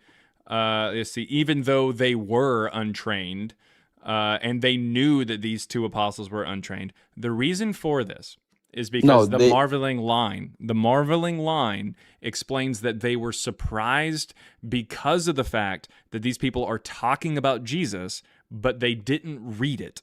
If they had understood that these people were capable of reading and writing, then they would have known that, or would have guessed that they had just read it somewhere. They weren't reading and writing at that time. They were spreading the good news, the gospel of Jesus Christ. They were spreading the news of the crucifixion. Okay. I need you to listen at this time. They were boldly I need you preaching to go ahead Christ. and listen to somebody who knows what they're talking about, okay? So please stop. Please be silent for about 30 seconds, okay? I know that's probably longer than you've ever been silent before. What you're talking about. Okay, I do. That's why I'm able to explain these words to you that you've never seen before, okay? So I understand that one particular verse or one particular version or a couple versions that are based off of the King James Version, by the way, say the word perceived. But literally every other translation is going to give you a version that is going to be more specific to understanding the fact that these people are actually untrained, illiterate people or unlearned people in the King James Version. The reason for this is because they hear them talking about Jesus. They hear them talking about Jesus, and they want to know whether or not they heard this from someone else or were actually with Jesus, or if they just read these things. If they read these things from someone else writing some story. And the fact that they understood that they were not people who were capable of reading, that makes them go, oh, wow, they must have been with Jesus. That's the point. No. They weren't. Okay, first of all, bro, they were not reading the Gospels at that time. The Gospels were not written at that time. They had the Old Testament, of course, and they were reading that. But they were following the teachings of Christ that he spoke, not the readings. And there was... That's exactly what we're saying. You need to shut up and just listen, because I said that. I'm saying that what they're trying to do, what the author of Acts is trying to do, is say these people were incapable of reading and writing, and whenever people recognized that, they knew that they must have been with Jesus because they didn't read it from somewhere, from some other place. They didn't read a gospel. They didn't read a text. Yeah, they followed the teachings that Christ said to do. And in order for them to recognize this, they had to realize that these people were not capable of reading. Otherwise, they would have assumed that they would have read this. They perceived this because they using are some King James version text. They perceived it because they were against the teachings of Christ because they believed in the Old Testament teachings. They were in Judea still. Okay. That guy was not understanding whatsoever. It was pretty sad. Maybe he's trolling. I have no idea. I don't think he was. I think that guy's just plain straight up fucking stupid. Okay. Let's see. Can you show me where Acts 4:13 says Peter and John were unable to read or write, or you're inferring that from the road, agrammatoi? Yeah, it means without grammar. That's exactly what it means. Whenever we take a look at, like for instance, let's see. All right. What we're going to do here. Yeah, right here. So this is from Bart Ehrman. It's going over 1st and 2nd Peter, and he ends up saying that it's not written. Like, is it possible that Peter wrote 1st and 2nd Peter? We have good reasons for him not writing 2nd Peter, and some reason for thinking he didn't write 1st Peter. It's highly probable, in fact, that he could not write at all. According to Acts 4:13, both Peter and his companion John, also a fisherman, were agrammatoi, a Greek word that literally means unlettered, that is, illiterate. So yes, agrammatoi means illiterate. They are incapable of reading or writing. That's what makes them sound more impressive in this story. Acts 4:13 is saying that they are incapable of reading and writing, which is why these people had to assume that they had to have been there because they didn't read the story from somewhere else. That's the point. When we go back to that verse, let me go back to that verse real fast. So let's see. Now, when they saw the boldness of Peter and John, this is in the NRSVU, and realized that they were uneducated and ordinary men, they were amazed and recognized them as companions of Jesus. Uneducated in the sense that they didn't have an education. They couldn't read or write. They wouldn't have been able to read or write these things. If you were able to read Greek, or if you were able to read a story, it's because you received an education. If you were uneducated, you wouldn't be able to read a story like that. Back then, only 3 to 5% of people were able to read or write in general, which meant that you would have to have a formal education in order to be able to read. That's what it is. Now, you might be able to get away with reading some common phrases or something like that, or some common words.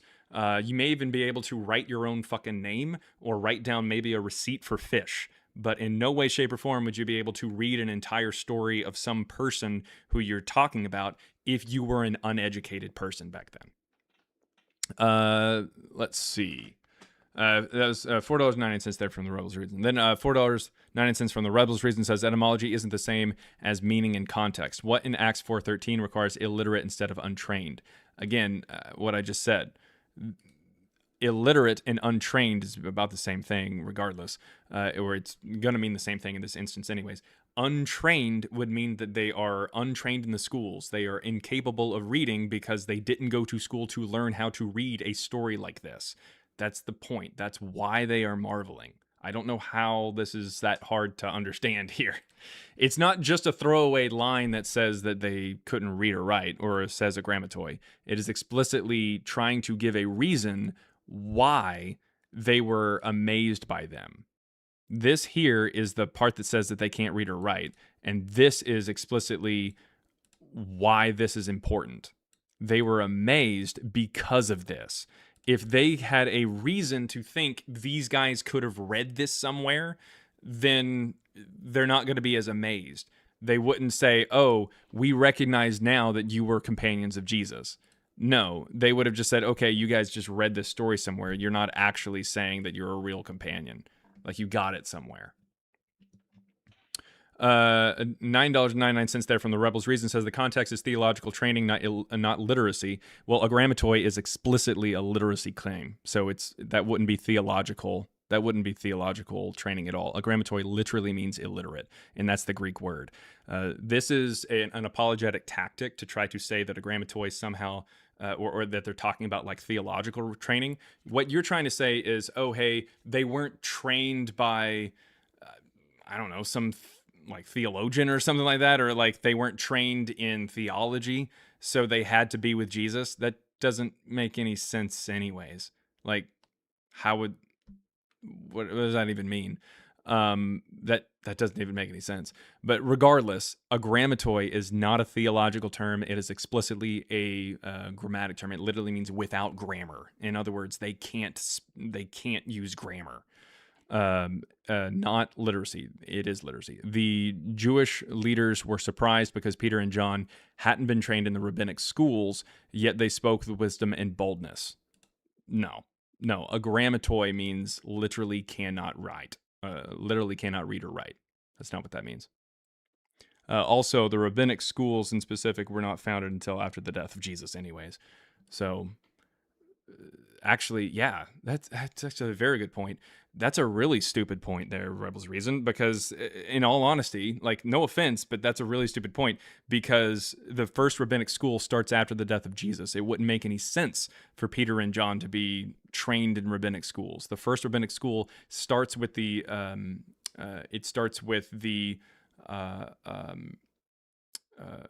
approval of Emperor Vespasian there after 70. That's when Rabbi Akiva starts, or not a Rabbi Akiva, Rabbi Yohanan ben Zakkai starts the first rabbinic school. Prior to that, I guess you could say that they just kind of learned, kind of like a Greek person would just kind of learn from someone else, like Plato or something. Like you could say like from a sage or something, but like still the ability to read or write, is what's being talked about there. A grammatoi is not a theological term. It is a term that means without grammar. So, I mean, I don't know what to tell you.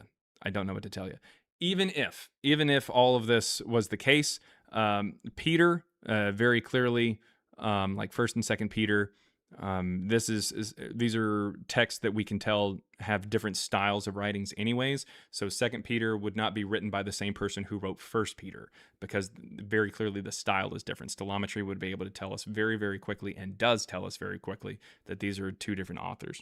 So no. And it wouldn't really make a lot of sense that it would be written in Greek anyways.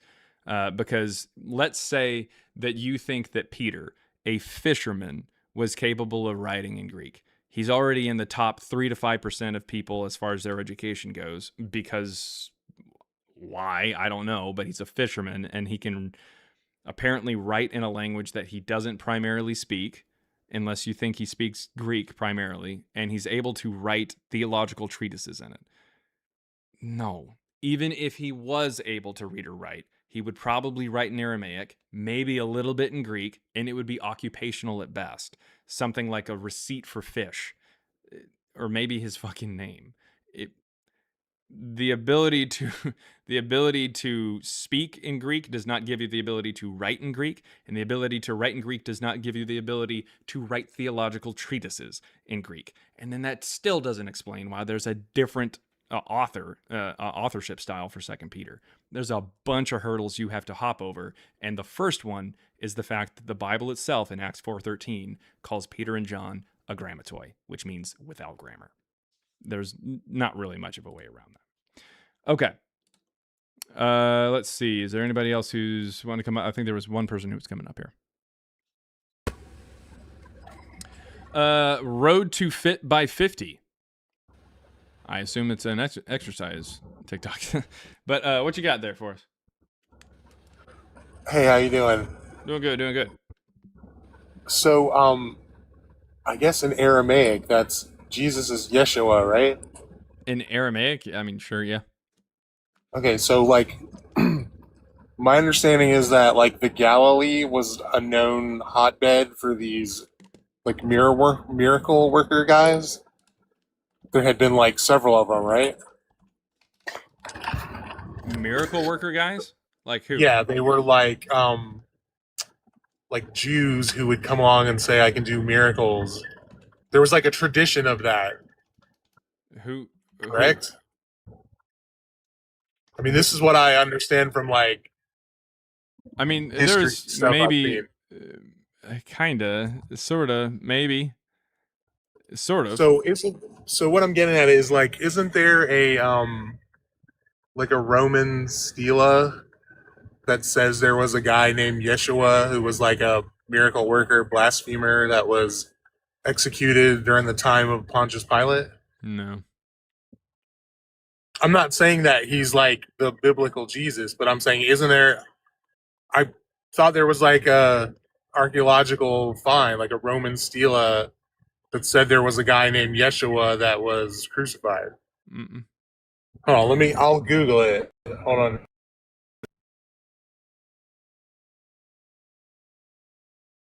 You're talking about like archaeological evidence for Jesus? No. No. I don't know what you'd be referring to. Maybe the inscription in the church in the 3rd century or something? In Megiddo or something? Maybe? I don't know. $4.99 from the Rebels Reads and says, you're defining the word by the one possible meaning instead of by the context. Why should illiterate be preferred over untrained here? Because that's explicitly what it means. That's directly what a grammatoi means. I don't know why a grammatoi, which means without grammar, would need to be something that means something else. Like, we have literal translations of the Bible that do say illiterate, but they try not to for theological reasons, because of the fact that if they say yes, they were illiterate, which is what the word means, then that would make John and Peter sound really dumb, like the Gospel of John and the writings of Peter. That would make it seem suspect. There's a theological reason to translate those as different words, other than what it directly means. If you're talking about how somebody wasn't trained in a school, you wouldn't use the word a grammatoi unless you were talking about trained to write, because that's what it means. Like, theological concepts, like orally talking about it or something like that, does not in any way, shape, or form mean that you're a grammatoi. That doesn't make any sense. That it's a different word, and they have a theological reason to translate that as something else. And then $4.99 from the Rebels Reason says, that's one possible meaning, not the only meaning. It is the only meaning. That's what that word means. Greek words have semantic ranges. The context determines which meaning is intended. Respectfully speaking, you're wrong. A grammatoi means illiterate. There's not... Show me any other use of the word a grammatoi that isn't meaning they can't read or write. Literally any instance of it, I will accept it. I will accept what you were talking about if you can find any example of the word a grammatoi being used anywhere close to that time, and not meaning what the word fucking means. All right, back to you. Road to Fit. Yeah, okay, so I Googled it and I was wrong. It's the Pilot Stone, and it doesn't prove that a guy was executed. So that kind of just blew up my whole theory there. Oh, well, yeah, the Pilot Stone, that says that Pilate's real, because he was. He was a prefect there in Judea between 26 and 36. It just doesn't say anything about Jesus. Yeah, I know. I guess for some reason, I thought there was something that proved there was a guy named Yeshua, but I guess that's not true, so... Oh, well, my bad. Any other questions while you're up here? No, I'm just going to listen. Thanks. Oh, yep, not a problem. That is a Road to Fit by 50. I don't know, maybe 50 days, 50 years old? I don't know. I have no idea. 50 years old, yeah. 50 years old. How long you got? 4 years. 4 years. Are you fit? I'm working on it. Sounds good. Working on it. It's a work in progress. Yeah, it's a road, if you will. It is a road. There you go. A Road to Fit by 50. What are you, just losing weight or something like that, or? Yeah, so I was going to try to show how truck drivers could do, kettlebells and stuff like that. Because I'm a truck driver. That's where... No, not while driving, but, people have an idea that, it's impossible to work out when you're a truck driver. Yeah. But, if you have a kettlebell or something, you can literally do that anywhere. You only need, 3 feet of space or something like that. But, yeah, so that's the road part of it. Not bad. Oh, okay. I see what you're saying. Road to fit. Oh, okay. I thought she was like you were trying to get fit or lose weight like by 50 or something. I don't know. It's both. It's all of that in one. It's like a package deal. All right, we'll get there. Get there. We're rooting for you, man. We're rooting for you. Thanks a lot. All right, he's going to be fit by 50, probably by 48. That's all I'm saying. I hope so. All right, thank you very much for coming up, man. Thank you. Yeah, ¿por qué no los dos? Why not just be both? All right. Okay, so let's see. $5 there from Marv34001 says, even within the context, illiterate makes the most sense. This guy is tripping. Yeah, illiterate makes the most sense. Like, you can say both. You can say that these guys can't read or write, so very clearly they didn't read it. I mean, there's two terms that are being used. Whenever we take a look at the text itself, like here, like in this one that it uses the word illiterate explicitly, it says they were illiterate persons untrained in schools. Like, illiterate person, yeah, okay. Like, you can't read or write, but then also you don't have like the theological training. You can mean both. You can use both if you wanted. I mean, that's fine. But we're not questioning whether or not they were trained in schools, like for theological purposes. That's not up for debate. I don't give a shit. I give a shit about whether or not they could read or write, and a grammatory is used alongside other words. So, I mean, it could literally be both. It could be the idea that they were not given any kind of theological training, and also the fact that they can't read or write. But it's not going to be solely the fact that they were not theologically trained, because it says they're illiterate. That's the issue.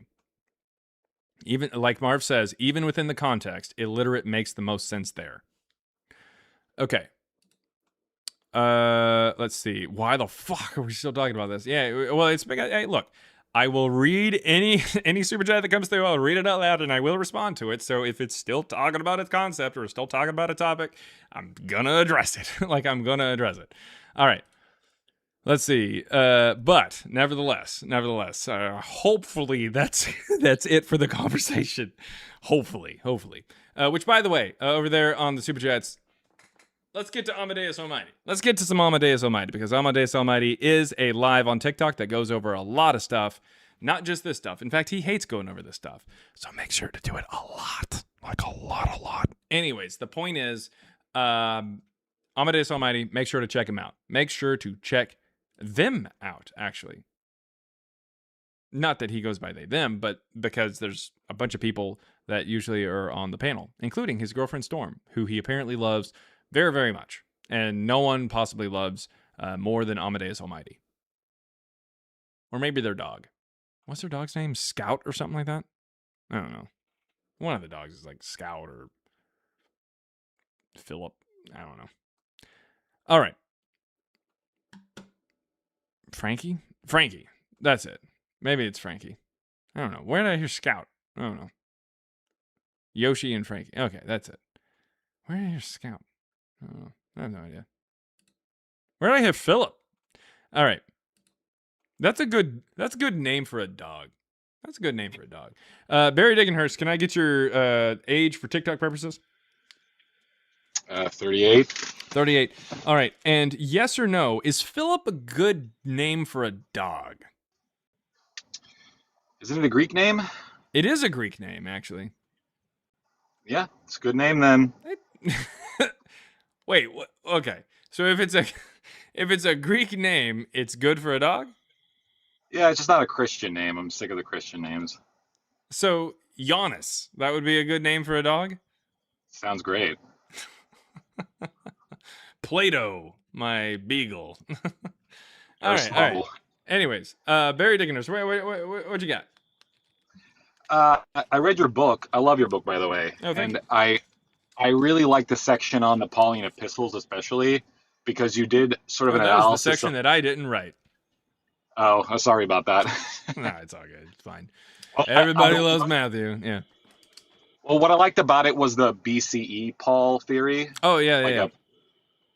I guess I wanted to ask you, or Matthew, why do you guys not think that's a possibility? That there was like a figure, a BCE figure that may have inspired Paul? So the reason for that, I mean, if it inspired Paul, it doesn't really make a lot of sense. But so here's the deal. The mention of Aretus, and I'm going to double check it just to make sure that I'm not blowing smoke up your ass here. I want to make sure here. So the mention of Aretus, which would have been... Yeah, no, it's not in there.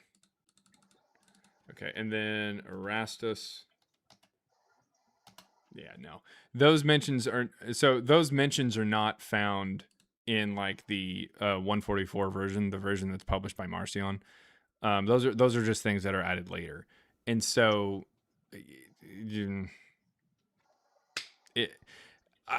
It seems more that they're adding things to the text to cast him back into time, as opposed to something that was in there initially and they kept it in there and just like built the character from that, if that makes sense. It's just something that gets added 144. So in 144 version of Paul's letters, which is the earliest version that we have, Erastus is not mentioned. But then, or sorry, not Aretus. Well, yeah, but Aretus, who is like there in the middle of the 1st century or BCE. So Aretus III is not mentioned in there, but then past 144, he is mentioned. So it's like, okay, like that was clearly something that was just added later on. It's more that they're just not good at putting him back in time. And what do you think about the letters being sort of like written to those Roman auxiliary sort of settlements? That each one of those cities were sort of like settlements from soldiers in some kind of war? So I would say that the reason a lot of that is the case is because of the fact that they were written by the Marcionites, under the direction of Marcion, I would say. So they are probably connecting those to those places because he would have been more familiar with those things. Marcion was a wealthy ship owner, and so he had been to different ports and different cities and stuff like that. So it makes some sense that he would be familiar with those locations to some extent, as opposed to Paul being a real person who had actually gone to these locations. But we presented that theory not because that's our theory per se, but simply because of the fact that there's so much stuff within Paul that one could, I guess, sort of kind of make that argument until we get caught up more later on with the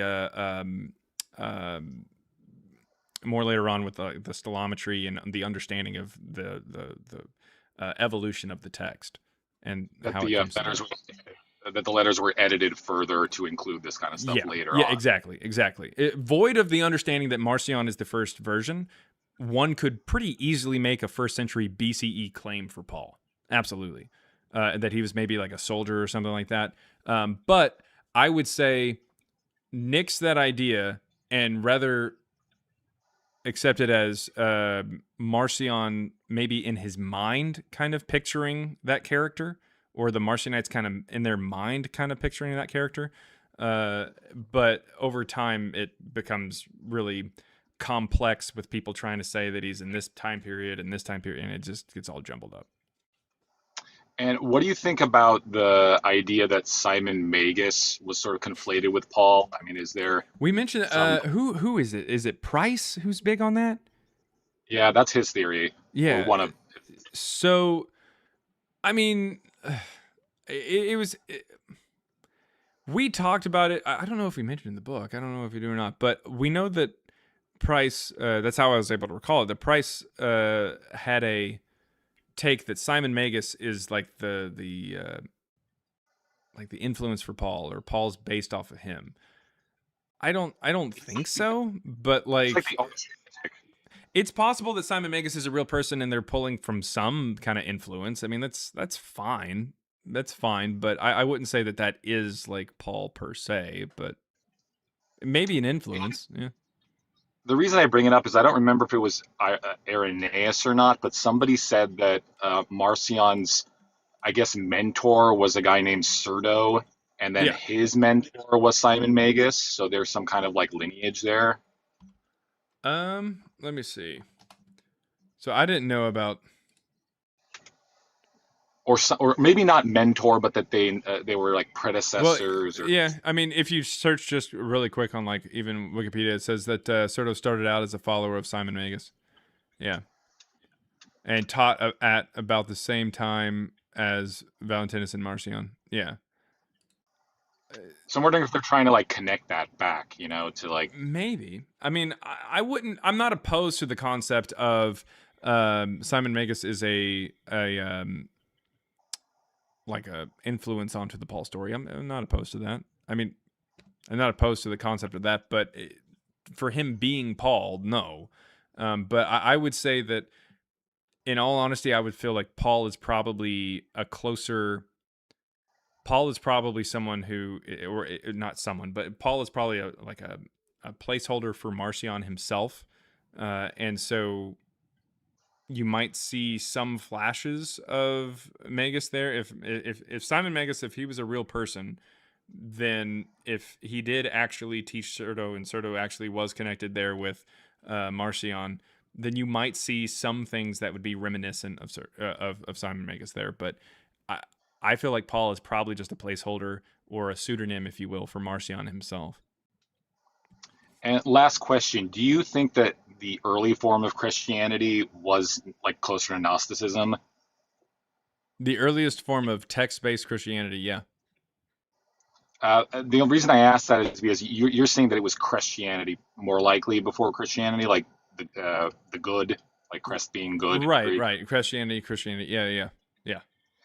Because I think that there's something in Gnosticism where like Simon Magus is known as like the standing one.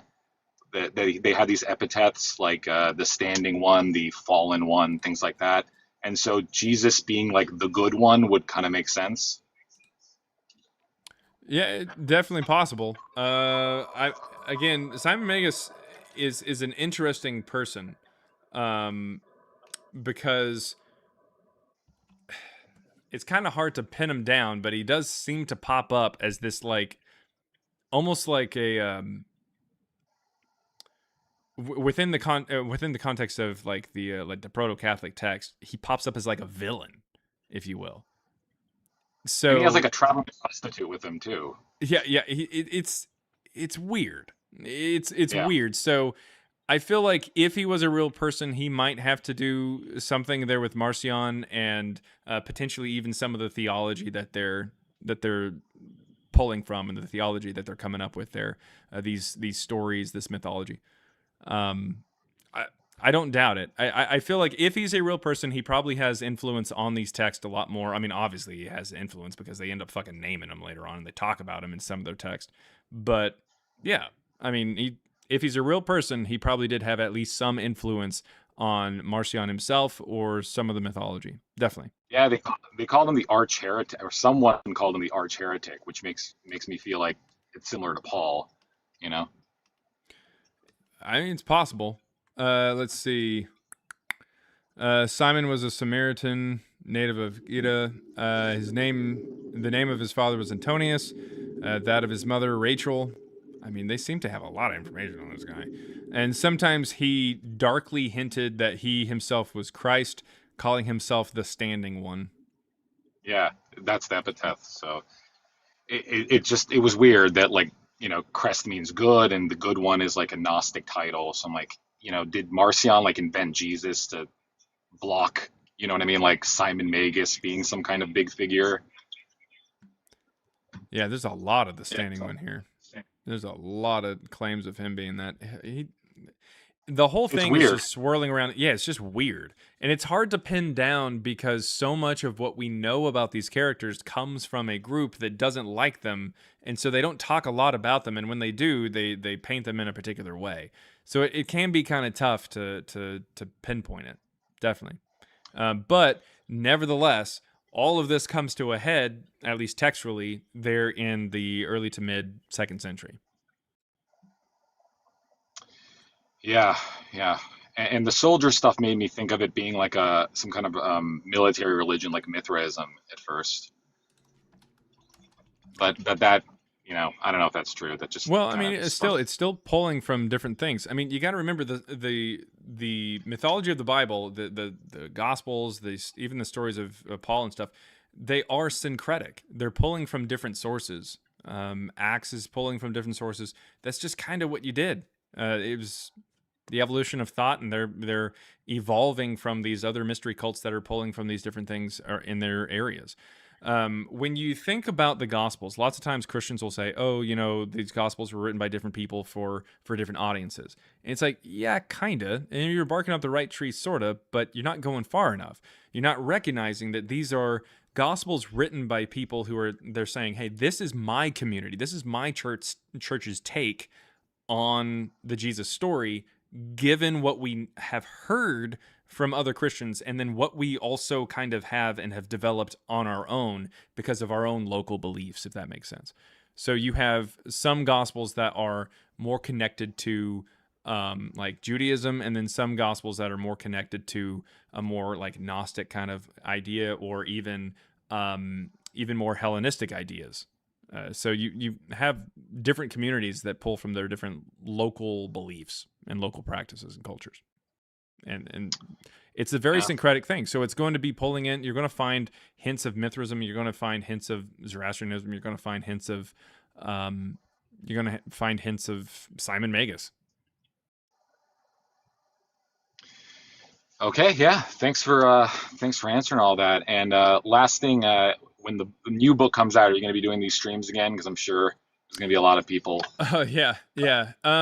So whenever we actually do pinpoint a date for when the book itself will come out, we're going to have like a watch party on here, or not a watch party, but like we're going to have like a release party. That's it. It's like a release party. We're going to have a release party on here, and then we're going to be like, oh, hey, it's live and everything like that, and answer some questions, and probably going to do some different things, maybe even play some trivia games and stuff like that. But it'll be my co-author and I and everything. It'll probably be a pretty long stream as well.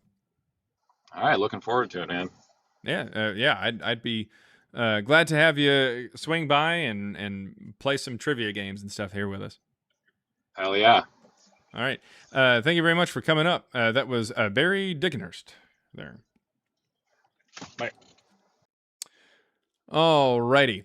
If anybody's got any evidence for Jesus or Paul, come on up. I want to hear from you. I want to hear from you. Want to hear from you. Yeah, that was a good guess. Yeah. CBJ Book Clud. How did you somehow put D instead of B? When did you ever use the word clud? How did that autocorrect? A D isn't that close to a B. How is that possible? Book chud.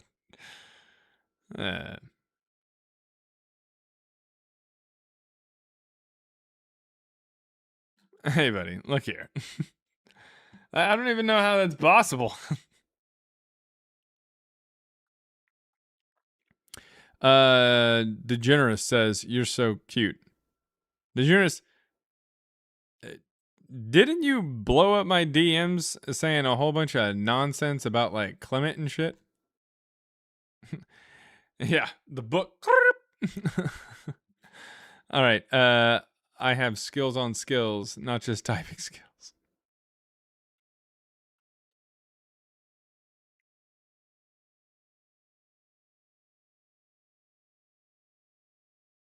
Yikes. The prototype says, Christ, we're just, they're probably being nice for your birthday. Oh my God. Fucking. All right. Speak on it. Yeah, nice. All right. Dyslexic phone. Just writes letters backwards just cuz. They actually did type B. They put it as a D. There's like, I got that good B. It's like, what? Rube. It's his birthday? No, it's my Dearth Day, actually. And Dearth Bay, actually. Dearth Bay. Also known as Darth Dawkins. No. AZ Mike says, we like it when Jaren swings. Whoa. What's Sunday's show about? We don't know. We don't pick the topic until the day of. It's my girth day. Oh my gosh. Alrighty.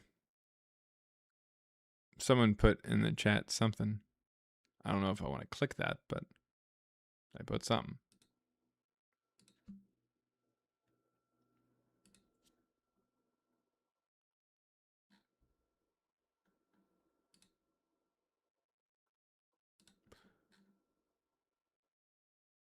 All right, come on up if you got any evidence for Jesus or Paul. I don't know where YouTube's at. YouTube's been quiet.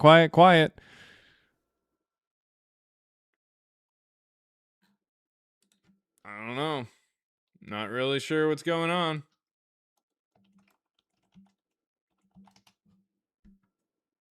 Have you read Jesus Before Christianity? No.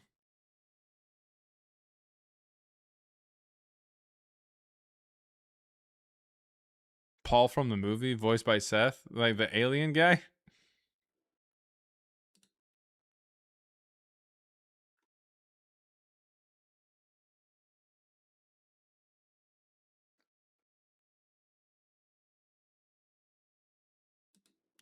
DeGeneres, listen, here, this is what we're going to do. So your first comment was, hey, daddy. And then you said, you're so cute. Then you said, speak on it, daddy. Then you said, respond to me after you end, baby. Here's what we're going to do. I'm going to send you an invite. You're going to come up. We're going to have a conversation.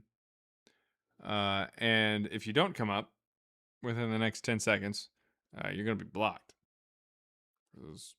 I don't mess around like that. Because I mean, I know for a fact that you just send dumb shit in the in the DMs that are just trying to say, "Oh, hey, Jesus was mentioned" and stuff like that. And I was able to explain why your points are nothing more than just silliness. And now you're in here just being weird in the chat.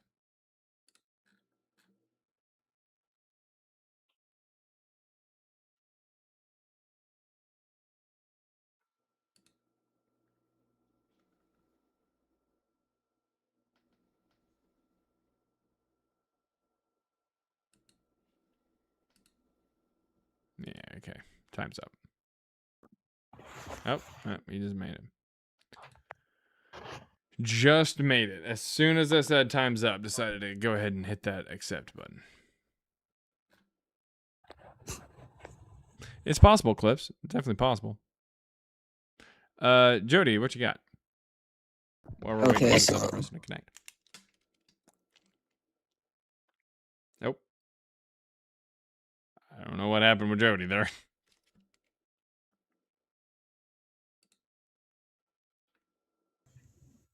Sorry about that. Can you hear me? Yeah, Jody, what you got? All right. Yeah. So I'm not necessarily trying to like disprove, like whether Jesus existed or not. But what I sent or whatever was, I think he was talking about. It was mentioned in the Talmud. It was a rabbi that mentioned in the Talmud about a Yeshua ben Shapur Pantera. He was the son of a Roman Phoenician soldier. This like a gravestone was discovered in Germany, I believe in like 1859, right around there, of a Julius Abdus Pantera. Abdus is it's I forgot what it is, whatever, but it has like a Jewish background, I guess, for a servant of God. The gravestone was discovered though, and they think that was, I guess, apparently Jesus's father, or Yeshua ben Shapur Pantera's father, because the troop he was a part of was the cohort Sagittarium, and I guess they had records of expeditions or whatever to Judea, Galilee, and around that area at the time. But at the end of this, whatever, at the end of it anyways, whatever, it's basically just like the theory behind it anyways is that they believed, I guess, that the writings and everything, yes, was changed, but I guess it was Jesus or his disciples or whoever changed the supposed story, believed that they were writing, I guess, the next chapter of religion. They believed that it wasn't necessarily kingdom building at the time, but they believed that they were writing the next religion, I guess, into being, and then everything that followed afterwards, the spreading of the gospel and everything else that followed. But I didn't know if you knew though, like, of the mention of Yeshua ben Shapur Pantera. Yeah. It was in Celsus's true word thing or whatever, but they did discover a gravestone in like Germany or whatever of a Julius Abdus Pantera, Julius Tiberius Abdus Pantera. Yeah, I mean, finding something over in Germany with the same name as somebody over supposedly in Judea is pretty wild. That was the end. That was the end of the expedition or whatever from the records of the cohort Sagittarium. It ended in Germany, but before that they were like over there in Judea, Galilee, and all over there. Possibly is the thing. I mean, there's no guarantee that he was actually part of that particular group at that particular time and that they were there at the right time is the thing. Absolutely. But nevertheless, not to mention, because during the time that Jesus was supposedly born, there was a king Herod. Mhm. Like, yeah, he's a client king, but still, there wouldn't be too terribly many people down there as far as Roman soldiers goes. It wouldn't be a ton. Right. But nevertheless, yeah, I mean, I've definitely heard that idea before. It's like a take from some Jewish people that say that, or some Jewish people later on that say, hey, this person was just somebody who was born of, Pantera. I think for the most part, they might be getting him confused with somebody else who may have existed, a different Jesus who existed, because it doesn't really make a lot of sense that that would be the case. And how they would know that information. Because the first time that we potentially get that brought up is in 170 by Celsus, even though we don't only have anything directly from Celsus, we just have Contra Celsum in 240. No, so Celsus in that word or whatever, he did record it as him being the son of a Roman Phoenician soldier. He never said like anything or whatever as to background or anything like that or whatever. But when Celsus recorded it, he did record him as being the son of a Roman Phoenician soldier. At least that was the general Jewish consensus at the time or whatever, is that Yeshua ben Shapur Pantera was in 170 or so. Right, yeah. Yeah, which would be decades after the Gospels come out. I mean, it's not... I don't know why they would have that knowledge. You know what I mean? Like, in 170, why would the Jewish people have kept the knowledge of, oh, hey, there's this guy, and he was the son of this bastard child that was the son of this soldier. Like, why would they hold on to that knowledge all the way for and then just drop it like 170 years later? Yeah, it's really weird. It's more than likely just like a take against Christianity, if you will, and just another one, because they're responding to what Christianity has been saying for the last couple decades. See, I did see like. Like I said, whatever. I'm not necessarily like here to prove nothing or whatever, or disprove anything. But I didn't necessarily think, I guess, there was, or that it held any credibility or held any weight, I guess, until that gravestone was discovered or whatever of Julius. Yeah. Like the head was knocked off or whatever, and then I seen someone or whatever basically like draw some parallel or whatever, and it's a wild like granted, there's nothing like no actual like evidence to back it up, but it was just a wild theory basically or whatever, where they linked him or whatever essentially to like Julius Caesar, and what they were doing was pioneering the future like nation basically or whatever of Rome. Yeah, and that's so nation that building at the time through Pantera guy, religion. he's born in 22 BC. If he gives birth to Jesus in roughly like 5 or 6, he'd be 17 whenever it happened. The death date of the Abdus Pantera was right around the same death date as Julius Caesar too. Like I said, I didn't think there was any credibility to that or whatever until. So the death date of Julius like Pantera or whatever was like. No, Pantera dies in 40.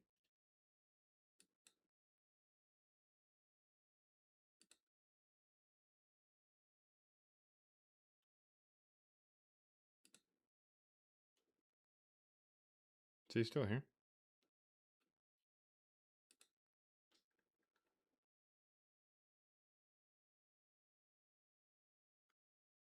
Hello? Yeah, Oh, can Jody, you hear you're me? back. Yeah, you're back now. Okay. Yeah. All right. Yeah. You're right. He died in 40, and then Julius Caesar apparently died in 44 BC. Yeah, so they'd be 80 something years apart. Mm-hmm. Yeah, his Pantera, of course, means panther. That's Yeah. it's perhaps Yeah, it was his a last common. name. It was I just guess. like a common. Yeah, and that was like a common name apparently back then as well. Yeah, I don't know. I just didn't know if you knew of any, like if you knew of So it or the not. I just meaning wanted of to the hear your name thoughts on Abdus it. is up for speculation. Abd in Phoenician means servant of, and S is perhaps short for Eshmun, a Mhm. Phoenician god of healing and truly god of Sidon, which is where he's from. So it's possible that Abdus just means he worshipped that particular god of Sidon. But however, it is also possible that Pantera was ethnically Jewish given his birthplace. But Sidon, I mean, kinda. Sidon is where it says that Jesus goes through, like when he leaves Tyre. Like it mentions Sidon a couple times in the Bible, but it's like it's not really too terribly close to it's not really too terribly close to Jerusalem per se. Okay. Yeah, the host is slow. It's all right. We'll help him out here. I don't know what's going on there. But was there anything else there, Jody? No, that was it. I just wanted to hear your thoughts on that. I appreciate it, brother. Gotcha. Yeah, not a problem. Yeah, thanks for coming up, man. Alrighty. Let's see. We've got everyone else. Panteras. Yeah. Italian guy. What's going on, Italian guy? Yeah, not too much, buddy. Question for you. How do you come to this conclusion? So when you're saying Jesus and Paul never existed, what is the actual methodology you're using to come to this conclusion? The methodology of history, man. We're just taking a look at history and also logic, considering the fact that you can't be born 10 years before you're born. No. Wait. What is the methodology you're using? Don't say history. What is history? Yeah, we're just taking a look at history. We're taking a look at like archaeology, that kind of thing, geography. Yeah, but so if that's the case, nevertheless, it doesn't really matter. So you people. can't be born before you're born.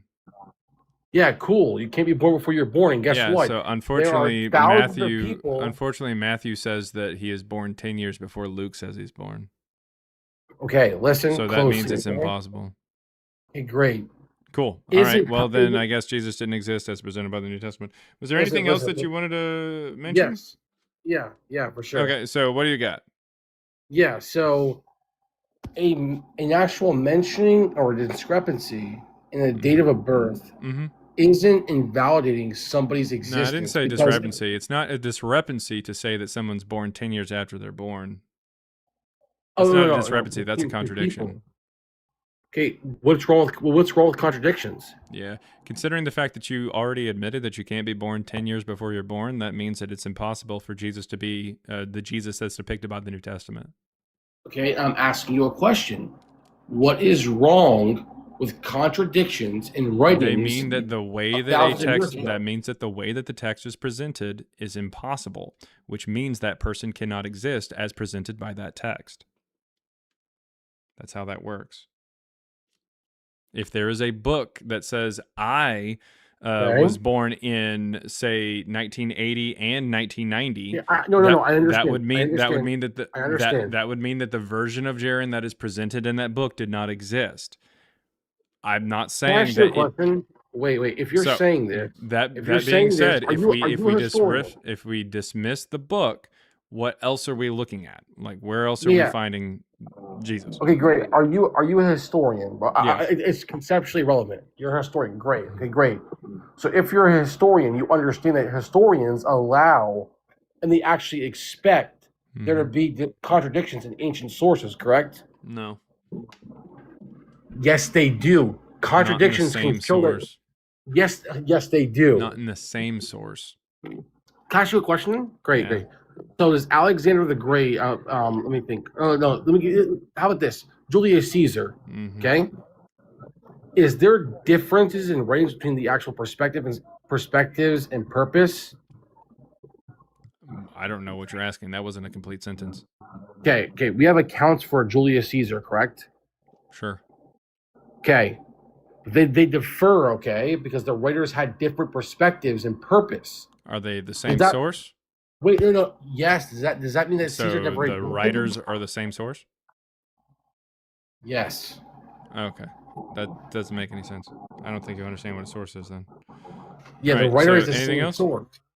Okay, well, you already said they're different writers, so that would be different source. Wait, I just don't understand what are you even saying? I'm saying that Jesus and Paul, is presented by the New Testament, everybody didn't here, he's exist. cooked. He can't beat me. He's gonna kick me out of here. He can't beat me. He's gonna kick me out. Yep, he's scared. No. Anyway, say what you're gonna say. I'll respond to it. Go, say what I you're gonna already say. said it. You just started Say talking it. over me. Say it again, Ask nicely. please. I'm saying that Jesus and Paul, in their natural sense, as presented by the Okay. New Testament, did not exist. That's what I'm saying. Great. And the methodology you use is actual contradictions, correct?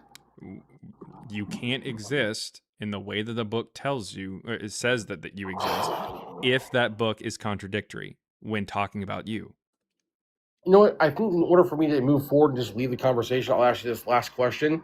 If you grant that, will you also grant to every viewer here there is actually, I believe, thousands of ancient figures that have contradictions as well? Name one. Attila the Hun. I don't know. Sappho, Spartacus. And There's I don't say Spartacus. that any of those three, I'm not up here saying that they exist. Wait, you're saying you're saying Attila the Hun, Sappho, Spartacus, Leonidas. Mm-hmm. Leonidas? What about him? I'm saying what? You didn't even finish your Wait, question. you dumb bitch. You didn't Leonidas finish your didn't question. exist. Leonidas didn't exist? I didn't say that. You just did. There's no No. writings from him. There's not a single writing from Leonidas. Okay. They're only known through Roman and Greek, I believe, Greek accounts, right? All I said is that I'm not up here saying they did exist. That's not me saying Did they Hu- didn't exist. wait. There's a difference. You Let me dumb give you. bitch. Let me think again. Hold on. Let me think again. You got to get your brain all worked How up about? just to think. How about? What about Try cranking it. No, there's Homer. What about Shakespeare? William Shakespeare. Mm-hmm. Confucius, Buddha, Okay. Pythagoras. Mm-hmm. Do they exist? Pythagoras, no. Everyone else that you mentioned, yeah. They all meant. Wait. We have no first-hand contemporary writings from those people, though. So, Not at first all. of all, we do. Firsthand, yes. We Yeah, have great, the writings great. of Shakespeare. As far as people What- writing wait, about no. Shakespeare, we William actually have Shakespeare. like his birth certificate. What do we have from Leonidas? Leonidas? One. I didn't say Leonidas. that. You didn't mention that in your little group of people that you just asked me about. I said. Well, I forgot what I mentioned. There's Hannibal I know, it's 'cause your Barca. brain, you said you have to kind of get it to think again. Try getting Wait. it to think a little So more. just to be clear, for you to posit somebody exists, Mhm. you're going to have direct writings, correct? No. Yes, under this logic, you have to. No. Every person I mentioned, there's contradictions for their existence. Okay. Spartacus. What Yeah, about Spartacus? I don't think Spartacus existed. Are you stupid? Are you dumb? Do you have This evidence guy's for a him? fucking. This guy's a fucking joke, dude. Do you have evidence for him? No. Wait. Is there any writings from Spartacus? Yes or no? I don't know. There's not any writings for him. But Okay. is there writing? So me saying that he didn't exist wait. is stupid because why? Wait, how many sources from outsiders and other people do we have for Spartacus? Are they contemporaries of Spartacus? You're a fucking embarrassment, dude. You're an embarrassment. What an embarrassing person, dude.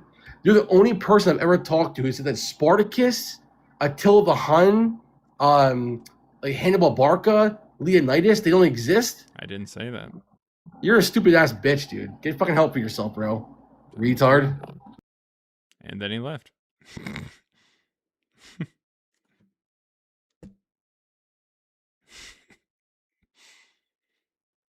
All right. Yep, there he goes. Me saying that I don't claim that they existed is not me saying I claim that they didn't exist. I don't know anything about Attila the Hun. That's not my topic. I don't know anything about it. It's not my field of study. It's not my interest. I don't know. If you want to make the claim that Attila the Hun did not exist and you present the same evidence for Attila the Hun that I do for Jesus, yeah, like not existing, then yeah, I will believe you that Attila the Hun did not exist. But in order for that to happen, we would need to have no mention of him, and any kind of mention of him we can prove has been a potential mention of him we can prove has been interpolated into by somebody much later on who was just part of a religion or some kind of belief system that actively was incentivized to believe in that person. Then we would also need to have stories of Attila the Hun that all include anachronisms, stories that all include magic and stuff like that, and they would need to be written over a century after Attila the Hun. With the first one being written by somebody who didn't think that Attila the Hun actually walked on this earth, not walked on this earth, but was an actual human being. There's that. Yeah. That's what we'd need.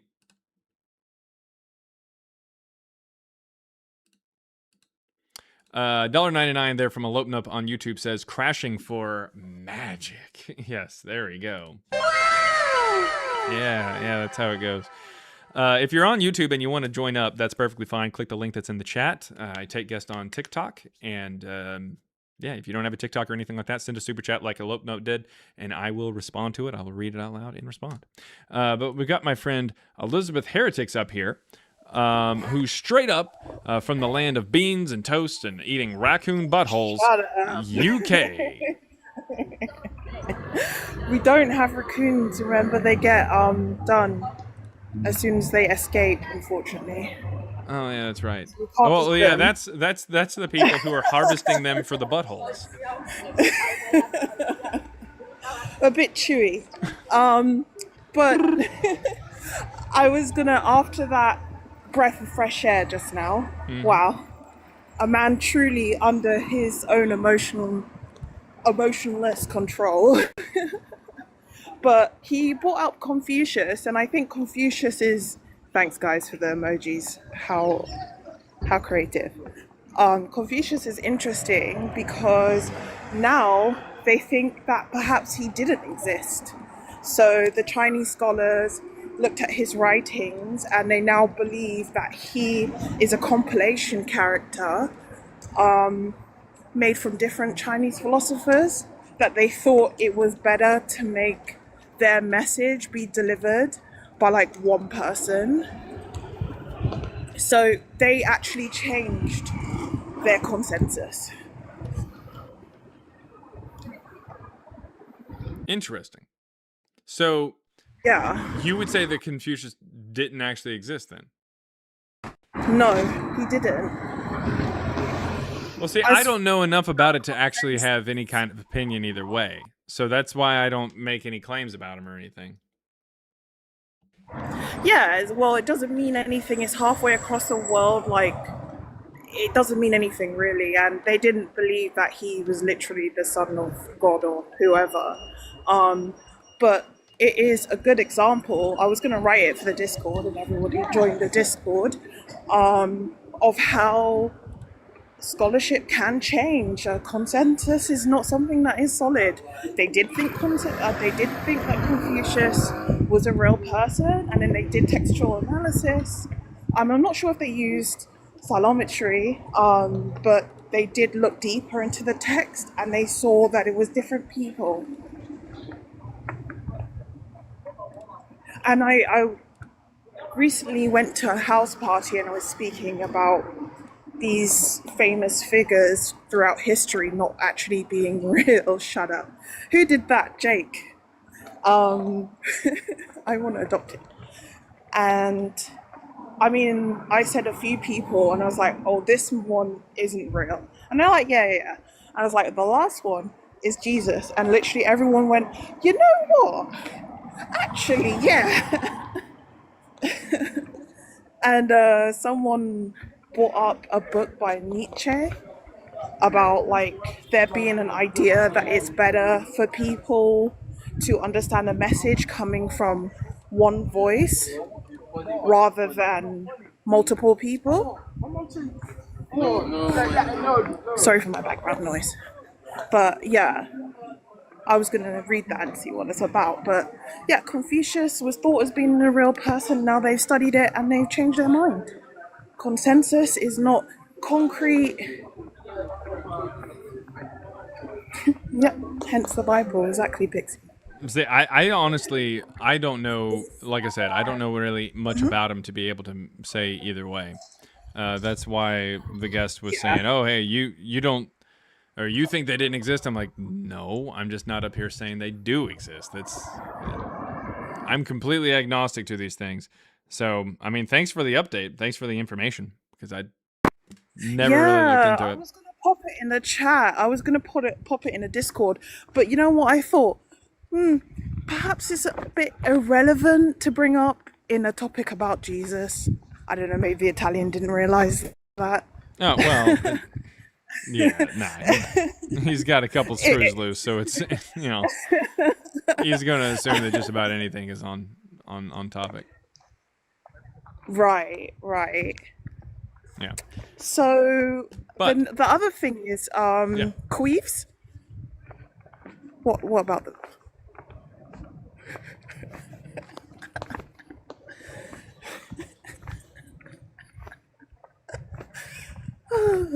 Go on then. Eat that butthole.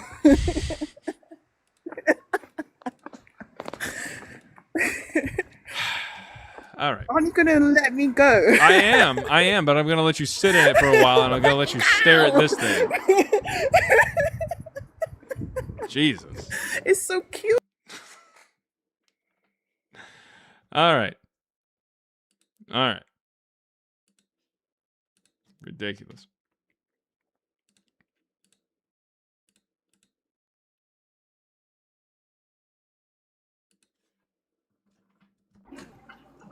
Why'd you run? No, I didn't run, bro. I thought it was actually pointless. So you ran? Let me get my. Well, no, I didn't run. You disconnected, right? You For crashed me? out. Yeah, you crashed out. Oh, You yeah. said a Oh, yeah, slur, buddy. and then you I ran. crashed out. Wait, what slur did I say? Slur? Yep. I didn't slur. The fuck? Did you use the R word? What? Did you use the R word? What does that mean, the R word? What did you call me at the end? That's a slur? Yep. Apologize for it, and we can continue this conversation. If that is a slur in today's days, sure. I'm sorry for calling you a slur. Wait. That's really a slur? Are you trolling me? Nope. That's a commonly used word. Okay, anyway. It is not. Yeah, sorry. I apologize. Yes, that's a slur. So can I just ask you one question? I'll let you respond. Admit that you ran. I didn't run. I think it's You pointless to have a disconnected. You crashed conversation. out. You said a slur, and then you disconnected. That's you running. Okay, That's yeah, the I definition said it. of running on TikTok. If I said a slur, which is like apparently a commonly used word, sorry. Sweet. I apologize. Was that a Okay, sorry great. with a question or a sorry with a period? I am confused. I'm confused. Okay. Well, you said something you shouldn't have said. I apologize. If that's a slur, I apologize. Sweet. Yeah, Okay. anyway. Now Yeah, admit right, that you right. ran, and I then we didn't will continue run. this conversation. Well, I left. Yes, you did not kick me. I left. Because the conversation got too much for you? I mean, you're No, I back, think so the very con- clearly I it's not think like you think the- that I can't have a conversation. I think it's just a pointless conversation because why'd you there's come certain back? things. Well, I wanted to ask you a clarifying question. Then you and could have I asked that then continue. instead of leaving. All right. Here's the So clarifying you question. ran, right? Well, no, Because I'm it not gonna say got I too ran. much for you, so you No. decided to leave. Well, You decided to listen. disconnect as opposed to asking your question then. With all due respect, I'm back here, so therefore I didn't Right. run. So you ran, and now you're calling back. Okay, right? yeah, sure. I ran and I'm calling back. I'm calling back. Great. We've established that now. The reason I was asking these questions is because you're operating off of like a certain off an operator, okay? Which is going to be that if there is like some form of like imperfect sources, that therefore qualifies the person never existed. And if you disagree with that, can you give me the actual rebuttal? Because I guess I'm confused here. You're saying if the sources are imperfect, if Then there's the contradictions, person presented by the sources didn't exist. That's correct, what I'm saying. correct. Not Great. Not the person. For instance, if I told you a story about George Washington driving a Ford F-150, we would know that the story presented by me is not real. The George Washington that I presented is not real. But we can still verify that George Washington is real using other means. Considering the fact that the New Testament's version of Jesus does not exist because there's impossibilities like contradictions and anachronisms, then we have to use something else outside of the New Testament in order to prop him up. What is that thing that you were pointing to? Well, wait a minute. Yes, with George Washington, yes, but the problem is with George Washington, we have direct contemporary evidence of him. So we're not discussing. I know. That's what I'm saying. We have evidence of George Washington outside of my story, right? Right. You're giving a false equivalent because you're giving a false equivalent. No. Wait, if George, the story is presented, if a book is presented or a story, you're not understanding. I'll listen. Go ahead. It sounded like you did understand, but then you decided to just go ahead and just flip back around and literally sniff your own ass. Now listen. If a story presents a person in a way that is impossible, then that person presented by the story or as presented by the story did not exist.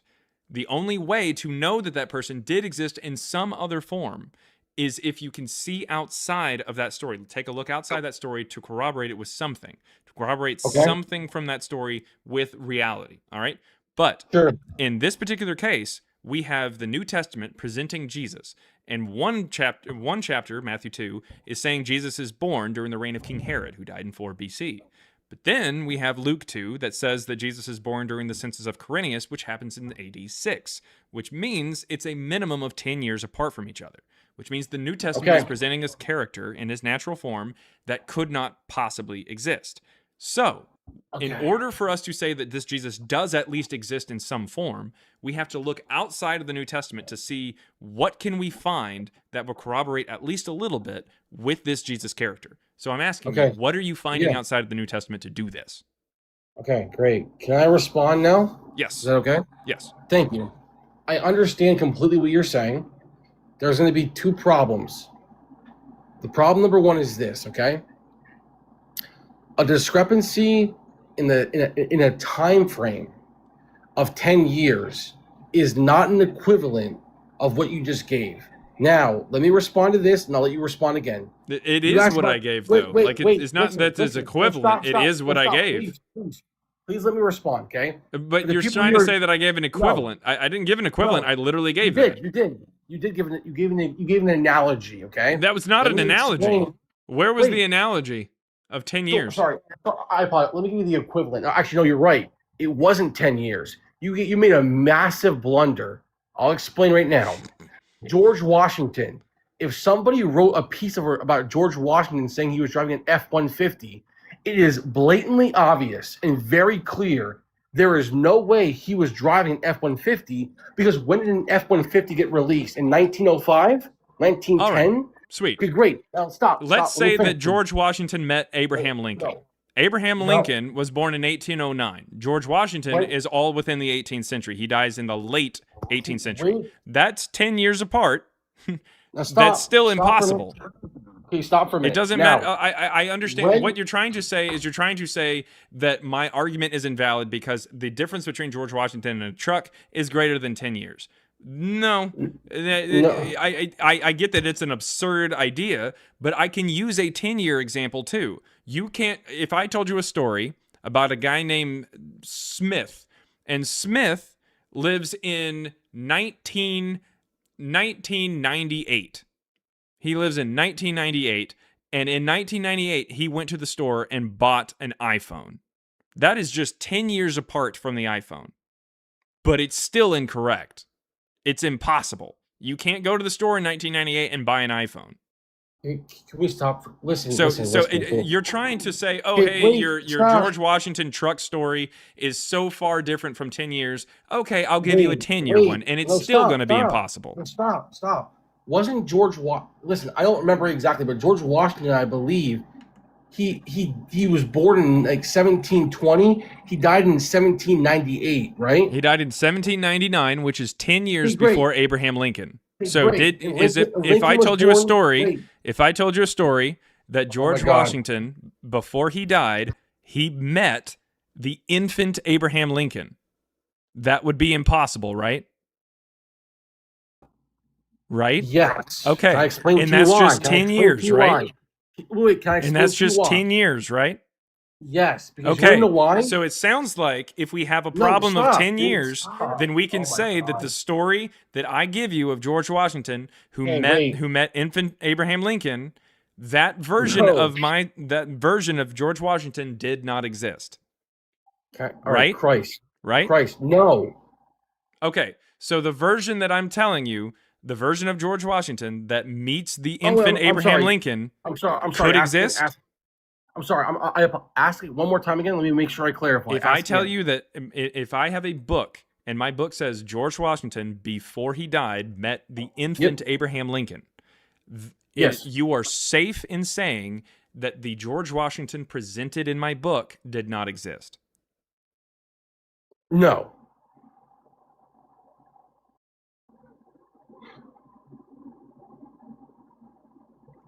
Explain how he could have existed. Oh wait. So yes, he could have, but there's a difference here. How? Okay. Yes. So here's the difference. Okay.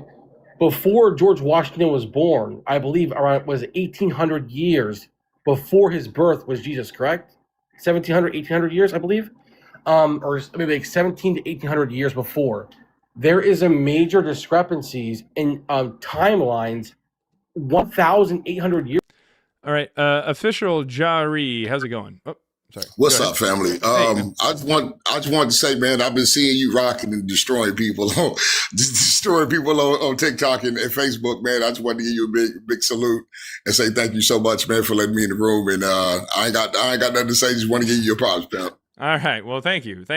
I've got about maybe 30 more minutes or so before I'm hopping off there, but that last guest was trying to find anything and everything to possibly say that my analogy isn't working. Even when I changed the analogy to something that was within 10 years, he's like, okay, now George Washington is somehow different. Oh my God. It's so bad. Yeah. It's so bad. What I've learned from your content is a lot of people, they respond with emotions, right? And there's no logical actual proof of Jesus being existed, or it's no logical proof outside of certain reading material, right? Because if it really existed, then who took the Bible down to the copyright office? Well, the Bible was copyrighted. The Bible is the copyrighted book. Copyrighted. You got to go down to the copyright office, U.S. Patent and Trademark Office. Who took it down there? I mean, the people who translated it into English, you mean? Like the NIV, you mean? Nah, listen, regardless of whatever translation, whatever King James, all of them, it had to get taken down to the Patent and Trademark Office. Dude, why was I invited up here right now? What's going on, dude? Yeah, I don't know what that guy's saying. The King James version isn't copyrighted. Yeah, it is. If you open up the first page. Well, like a particular print of it, you mean? Yeah, that's what I'm saying. Or are you saying prints- like the King James version? No, I'm saying particular prints. Like, okay, like you got the King James version, you got the whatever versions, the different versions, Are or you whatever talking about it is. in the United States, or because technically it's a split status? Yeah. It's in public domain in the United States and most of the world, but there's a perpetual crown copyright in the United Kingdom because the crown did it. Like they did a translation and said, because we did this translation, it is technically like our work, so it's copyrighted. Yeah. I get what you're saying. What you're saying. But I mean, my like, whole point for is, instance, like the Greek manuscripts and stuff, like they're not copyrighted or anything. Right. Now, if you translated them, then the person who does the translation can say, "This is my work that I did, so I get to copyright it." Yeah. Right. That's what I'm saying. So it basically it's to kind of boil it all down, brother. Watching your content, a lot of people, they just kind of respond off basically what their grandmama told them and their emotions, right? It is what it is, right? If your grandmama told you, took you to church every Sunday, especially in my community, your grandmama took you to church every Sunday, it's kind of hard to go against what grandma said. It is. So, like I said, bro, thank you so much. You're dope, and keep rocking. That's it. Oh, thanks. Thank you very much for coming up, man. Thanks. Let's see here. We got Benjamin, who was down in the chat chirping and saying all kinds of shit. Yeah, dude. Why did you invite me up, bro? What was the point of that? Why did you invite me up? Oh, yeah. Let me see here. You said, let's see, you kicked him. He was following your logic. You were just kind of chirping in the chat about how that guy was definitely not understanding what I was talking about and was trying to find anything and everything to kind of weasel out of a very obvious problem. I mean, did you have any way that you wanted to jump up here and help him since you're white knighting for a dude? Well, no. Like, he basically just made like pretty good points, obviously. So, what point did he make that was pretty good? Well, he was basically telling you that, like, I believe if you throw out Jesus, you're throwing out other people as well. That was his ultimate argument. Based on what? I don't remember what he said exactly. Yeah, no, that's not what he was saying. No, he was. He was saying to you that he did. He said to you that if you're using this criteria, I forgot what. That wasn't what he was saying exactly. Whenever he was trying to argue against the George Washington problem. Well, no, he was saying to you that if you have certain criteria to make Jesus not exist, other people would follow from that. Also, of antiquity, you'd have to grant that. He mentioned names. I don't remember all of them, but he mentioned names you'd have to throw out as well if you're using that criteria for discrediting Jesus. And he mentioned Alexander the Great. I think it was Leonidas, Spartacus. He said, right? Yeah. You would have to, by definition, throw them out because those three people. No, that would make a lot of sense. And now that you're up here with your second account and you're trying to gaslight everybody into thinking that that's what you were saying, what we're going to do here is we're going to acknowledge the fact what was that, Benjamin? Second account. I'm a follower of him. I came in here from he shared the live. Yeah, dude. Really quick, whenever your other account is the Italian guy and you have an Italian last name, that's not my account. It's pretty obvious that it's you. He shared the account. No. So not only do you have the exact same voice, you're also Italian. It's pretty clear. I'm not a what? Yeah. So anyways, would you like to keep making your argument before I block this one? It wasn't my argument. I'm here because he invited me for a share. Yeah. You're just embarrassed, obviously, clearly. You're saying that I am the same guy as before. He shared it. And now you're trying to defend yourself through white knighting for yourself? I don't know. I don't know what you're doing, dude. This is weird. But you make good points, though. Yeah. Cool. This is very weird. Would you like to continue your argument from earlier, the Italian guy? I didn't make an argument. I don't know what his name even was. I forgot it. Mm-hmm. His name was Benjamin. It shared. It wasn't Benjamin, was it? I'm here through the invite. How did he share it to you then? It was shared to his followers. So you follow him, but you don't know his name? I don't remember it now. You're very weird, dude. So you opened a message that was sent to you and you didn't know somebody's name? I joined a shared invite. He specifically sent you a message that you opened and clicked on in order to come here. No. And you don't know his name? It said somebody was live. I hit it, clicked at the top of my screen, and came to this live. No, you explicitly said that he shared it to you. You said that earlier. Is that how it works when someone hits it and that's what you said? Like, a notification came down. I clicked it. Mm-hmm. Yeah, that Yeah, means you're he'd send weird, it to bro. you, and you don't know his name. I You're mean, it's very weird, you. bro. It's very clearly the you. I mean, It's and this not is me. recorded on YouTube, by the way. So It's like, not me. it's very obvious that it's you. It's not. So Okay. explain how it was shared to you. Explain the process of how you got Yeah, it. sure. So I was on my phone scrolling, Mm-hmm. and a notification came down and said so and so is live. Okay. I hit that link, clicked it, and now I'm here. So and so. So you follow him? I believe so. Yeah, I would have You to. believe Correct. so? Okay. And who was I would live? have to. Who was live? Let me go check. I have to go check my followers. One of my followers I'm following. This is very weird. He wouldn't This be is on your very list weird. of followers if you were following him. You think that I'm the same last guy? You are. I'm not him, dude. Mm-hmm. Whatever you say, man. Hey, All really right. quick, let me ask you a question. Based on this Yeah. answer, we'll find out. Considering the fact that you heard his conversation, what word did he say at the end whenever he dropped down and crashed out initially? What do you mean? What word did he say to me? He called me a particular slur. What did he say? I don't remember. You don't remember? What are you talking about? Is the R word a slur? I am so confused. Is the R word a slur? What's the R word? What's the R word? Yeah. You don't know what it is? No. It's funny how he didn't know what it was either. What? All right, I'm just completely confused. All right. Cool. Did you want to make All right, your we have the argument, or conversa- did you want to just Can keep we jacking finish off? the Can we finish the conversation? I'm just so confused. I what's will happening finish right the now. I have no idea conversation what's with you, going on. Benjamin, if you admit that that is you. If you admit that this is your other account, I will continue this conversation, Benjamin. I'm being dead serious. I have no idea what you're talking about. I understand. I want to continue this This is conversation. weird. It's perfectly All right. fine, but you're going to have All to right. admit that that was you. And you left. Oh, my gosh.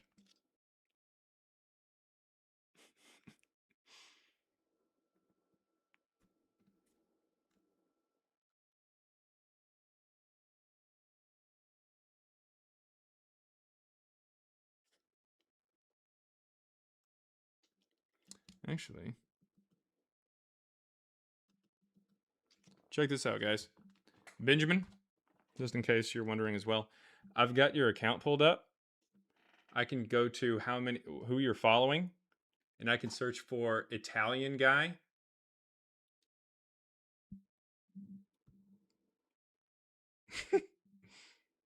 Sorry.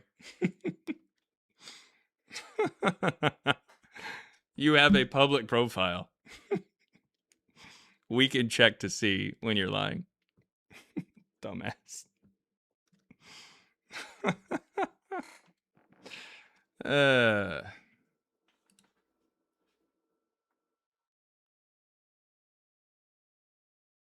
Yeah. Mr. Bacon said, yeah, I just looked at that. He doesn't follow Italian guy. Busted. Damn, son, where'd you find this? All right, AZ, how's it going? Hey, C. Not bad, bud. I just had a quick question for you. I love all your content, including your book. You don't mind if I push out your book, platform your book, when I'm going around? I have like 3 favorites. CBJ is one of them, Christ Before Jesus. And then I have Holy Shit of the Bible by Jay Schneider, and The Bible Says So by Dan McClellan. So these are all 3 books that I highly recommend to people. Hold on, one second. So Royce in the chat said he cooked you, LOL. And then he said, bro's just mad. He shared it to me too, LOL.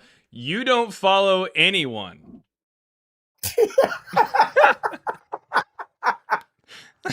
No followers. No followers. That's terrible. That's just terrible. He's getting worse. It's just compounding. I don't But know anyways, how thank he you thinks for that grabbing a ridiculous. copy there. And thank you for putting me on a list of books just like that. That's awesome. It's a great book. I especially love chapter 6. Working on it. Hard. I'm trying to get through it. It's a little difficult for me to understand fully, but I'm processing. So I take it in small chunks. Because Yeah, I want to it absorb can be everything. tough. Sometimes people will actually read a chapter and then they'll read it again just to kind of make sure that you got it, because we cram a lot of stuff into like a short amount of space there. Yes, you do, sir. Yeah. But I appreciate it all because it's all valuable. It's all valuable information. So I appreciate it. Yeah, well, thank you very, very much. That was AC, and what he was talking about, by the way, is the book Christ Before Jesus.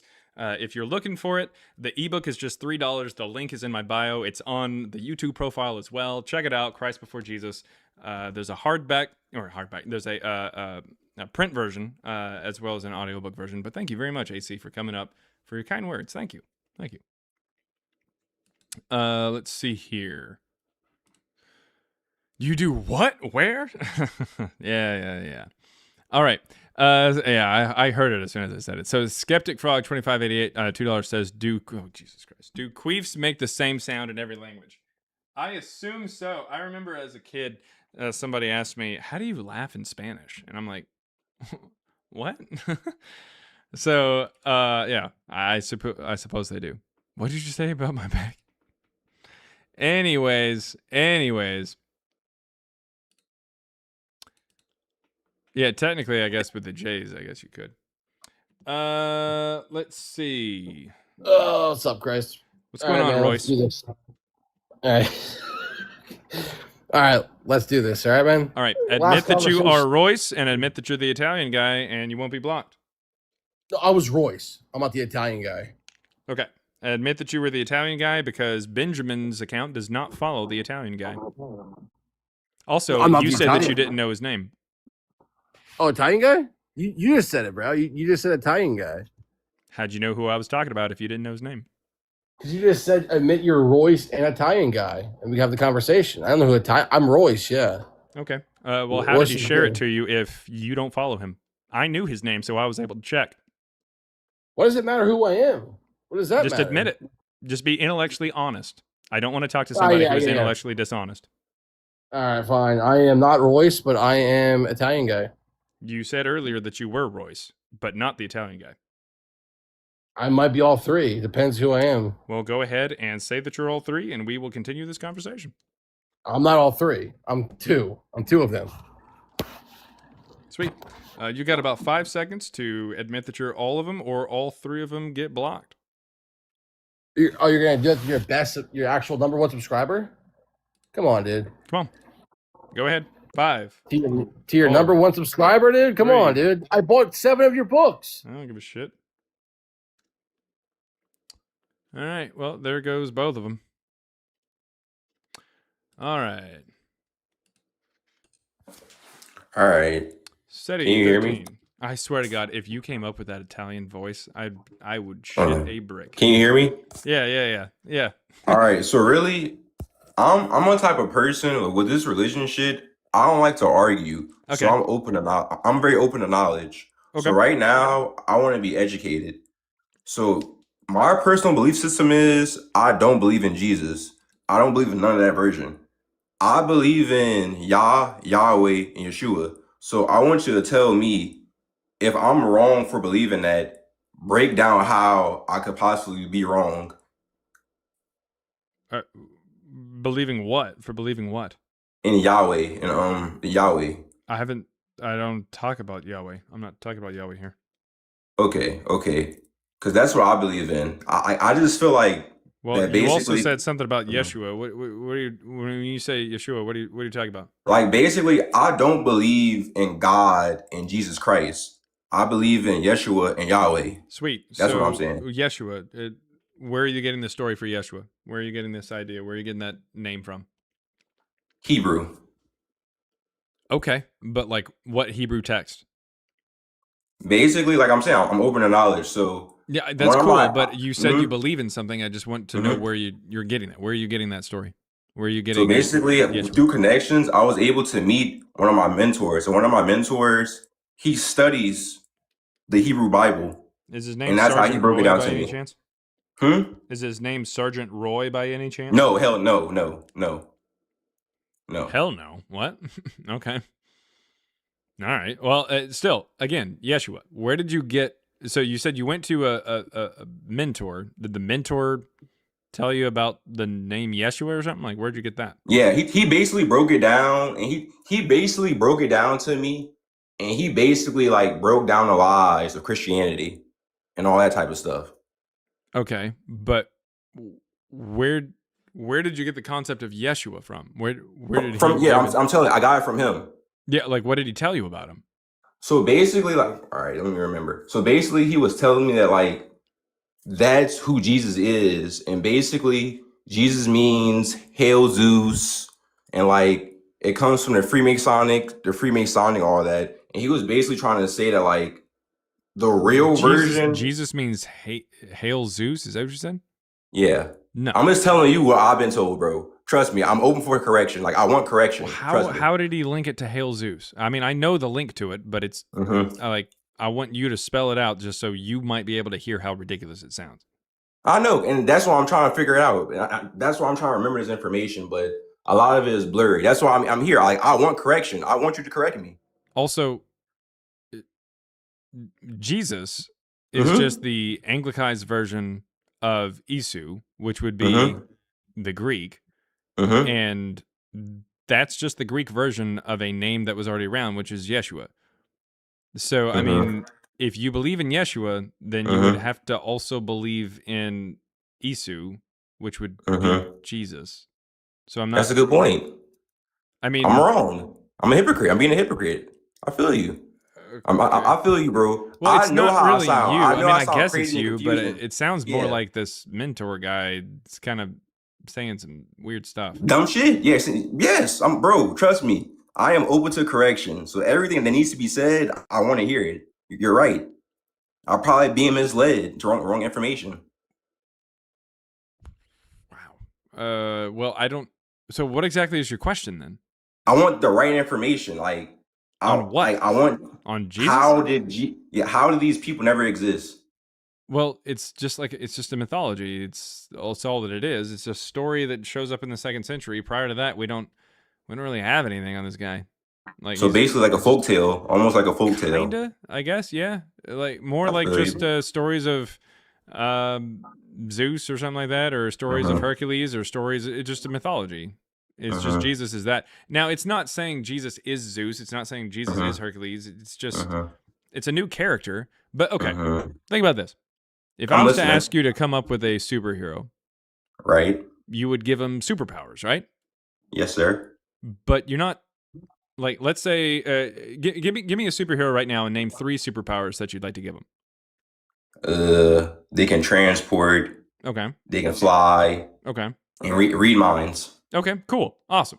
Now, you weren't copying, like the superhero that you just came up with sounds pretty cool, but you're not copying Professor X, who's able to read minds. You're not copying Superman, who's able to fly, and you're not copying Nightcrawler, who's able to you said transport, but teleport, I guess.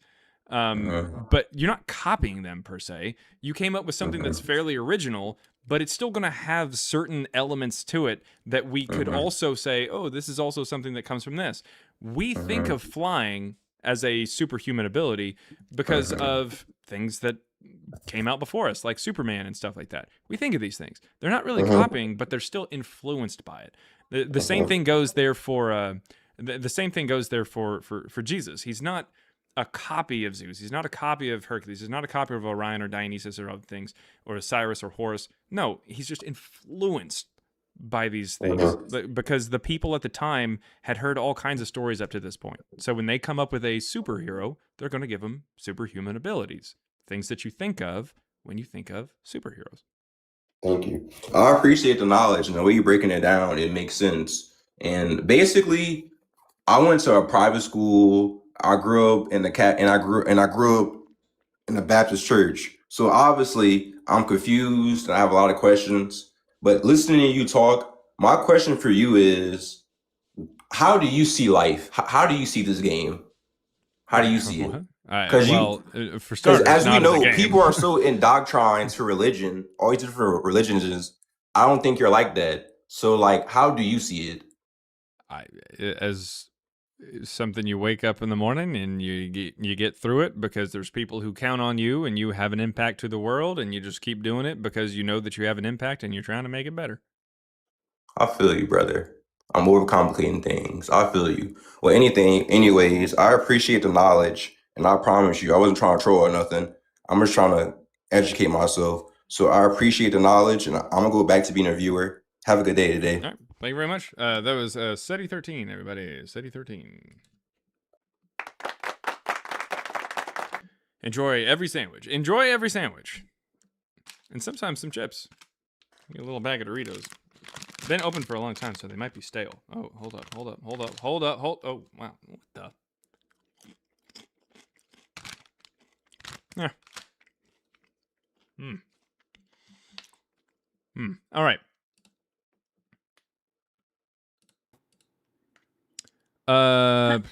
Nails, Tinkerbell, Thoughts Queen. Yeah, Queen. I'll take Queen. Oh, yeah, I was trying to figure out what's going on there. Dream Queen? I go by Pixie. It's Manic Pixie Dream Queen, yeah. But I go by Pixie usually, and my name is Audrey. Manic Pixie Dream Queen? Is that like a Manic Pixie Dream Girl? Yeah, but I'm the queen, so I win. Oh, I get it. Okay. Sweet. Yeah. Okay.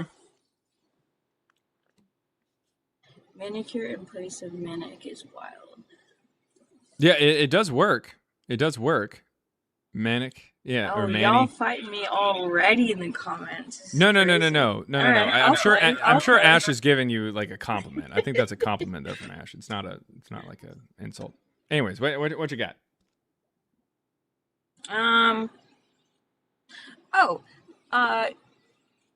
Okay, wait. I did have one question before I started. Jean Paul. Like I know at least 3 people named JP, Jean Paul, as a name. Is that derived from Jesus?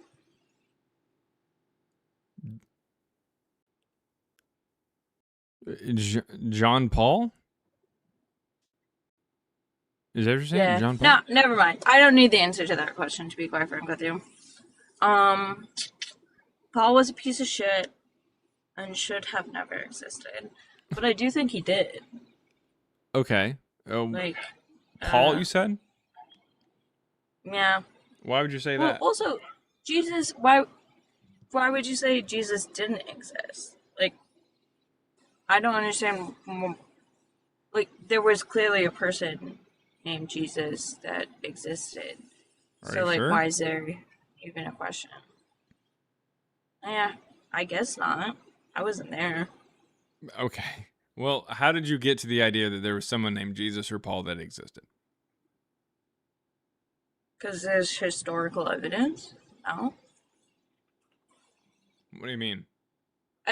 Him as a person was in like a fight with Caesar, and it's very documented. Like, there was a person named Jesus who was trying to like cause issues with the Caesarian Roman Empire, you know?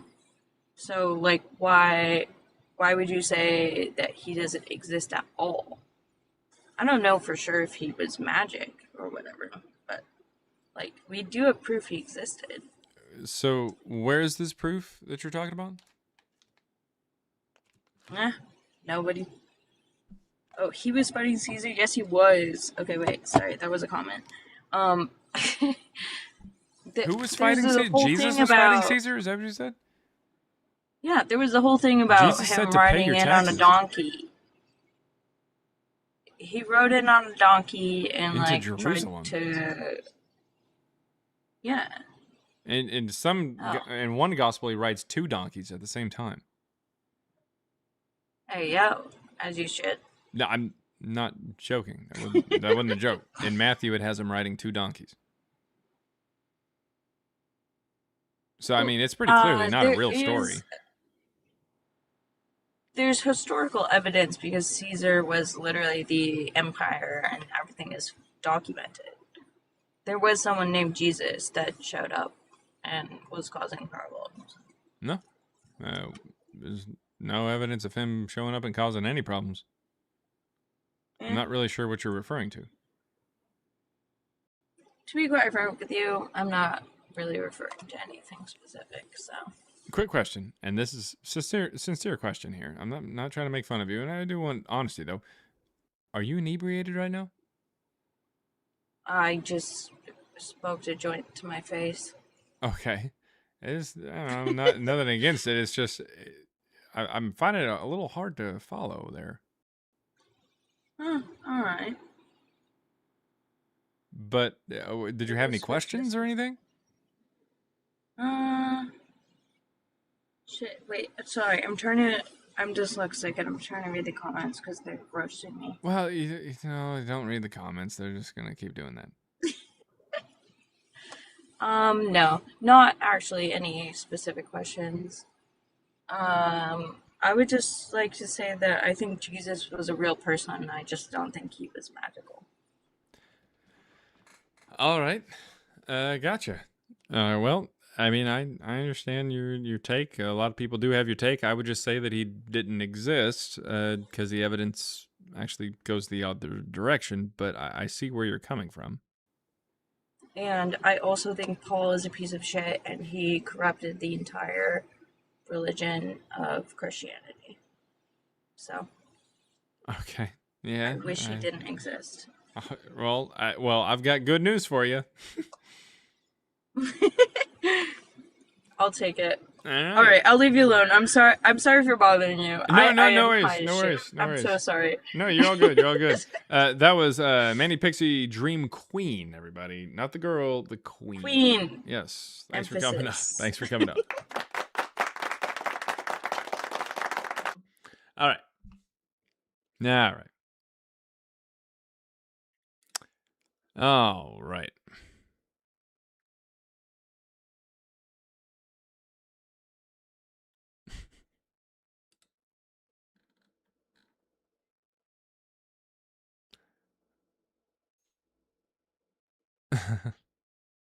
Boom, roasted. I've got that sound somewhere. Ah, god damn it, where is it? There it is. Boom, roasted. There it is. All right. I think that's about it, guys. I don't know if there's anything else. That was about it. It's always 420 somewhere. You're getting a jump start on it. Actually, over there in where's that? Is it St. Edward's Island or something? Is that it? No, I guess it's not. But yeah, it's 5 o'clock over in St. Edward's Island. Damn. Trapaholics. Anyways, all right. Let's see. The 23 minutes. Yeah, something. Yeah, you'll get there.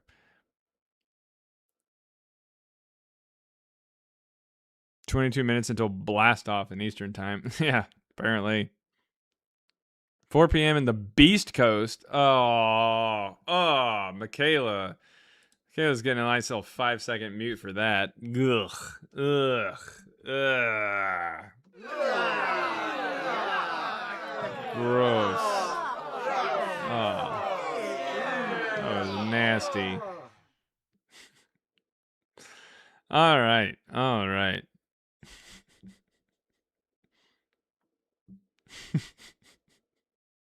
Can't believe the bigotry.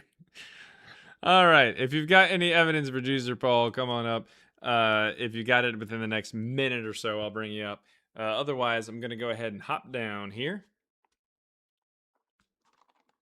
We're trying to get some evidence here. Our competition starts on Monday. Wish us luck. Well, good luck there for you. Hopefully, you can win a championship yet again. Bring home the golden sack. That surely can't be, but it can't. It can't be what it's called. But bring home the golden sack.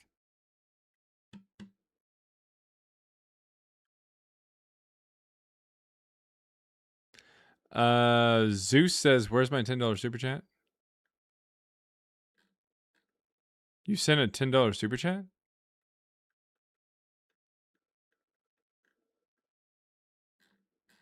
I don't have one. There isn't one.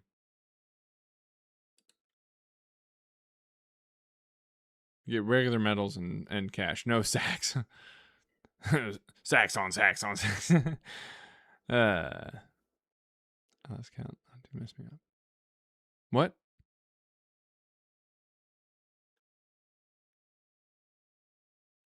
Someone's what are you counting? What's he counting? What's he trying to count?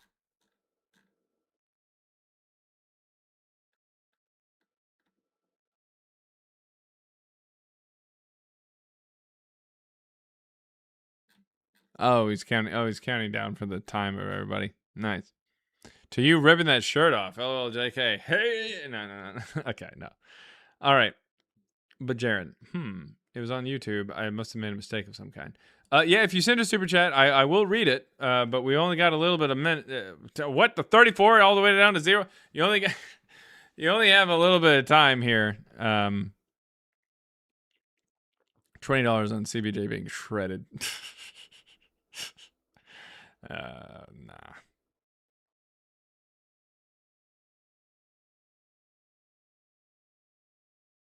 Hulkmania without the racism. Brother. Yeah. Now. All right. Well, if you want to hop over and do the super chat, you can, but I don't see it there. Bree says, "Are we rating Ace?" I suppose so. Also, Bree, you might want to leave here before too terribly long. I don't know if you know this or not, but like Dallas beat traffic. That's all I'm saying. Oh, it's karaoke night on Aces. 30 minutes away. Okay. Yeah. All right. Bree, how do I say this? I know where you live. Okay. No, wait. That sounded creepy. I've seen where you sleep. No, wait. Okay. Well, hold up. No. All right. No, but seriously. No, traffic is terrible. Traffic is terrible at this time. 30 minutes like in the afternoon, but not like around 11 maybe. I'm in your bushes. No, wait. When are we getting the CJ Beach episode? I don't know. I hate driving in Dallas. 30 minutes away. As a Southern Californian raised, yeah, should have left 2 hours ago. Besides, I have to pick up Vice at 5:30. Wait, Vice is going? Wait, what? Vice is going?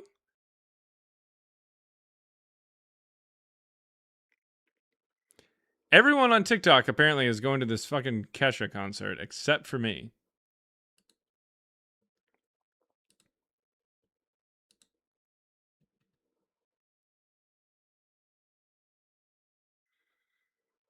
Ridiculous. Aaron's not. Okay, me and Aaron are not going to Kesha. We're all going without you.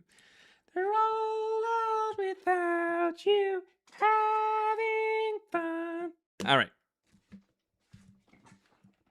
Where'd you go? Go. All right. I will. Oh, wait. Hold up.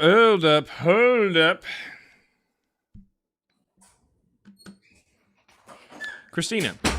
Come see Rise Against with me in October. I don't want to take my husband. That's really. You have my curiosity. Who's playing with him? Who's opening? Alkaline Trio. That's pretty much the only reason I'm going. I mean, I like Rise Against, but I'm going to see Alkaline Trio. But I need somebody to go with me that likes Rise Against also. Well, your view towards Alkaline Trio is my view towards Rise Against. And also, the inverse is true. Your view towards Rise Against is my view towards Alkaline Trio. In What? fact, you might like Rise Against more than I like Alkaline Trio. How? Wait, I don't think we can be friends if you don't like Alkaline Trio. Alkaline Trio, That's like a deal breaker for They're me. like the American Good Charlotte. What? And No. that's how I view them. I'm like, there they are. Yeah, they're there. Whatever. I- Whatever. I'm rethinking our whole partnership. The closest I will get to listening to Alkaline Trio is listening to the California album from Blink-182. Oh my god. Simply because what's his face was on there. What's his name? Matt Skiba. Yeah, Matt. Matt Skiba. Yeah. Skiba. Okay, you keep his name out your mouth if you're not gonna be nice. And now he's a much better guitarist and much better live singer than Tom from Blink-182. I'll give him that. But he's Now that he's sober, yeah. Okay, fine, whatever. Well, then I guess I'm gonna look for somebody who likes Rise Against and Alkaline Trio to go with me. You know who Any does? takers? Lady CBJ.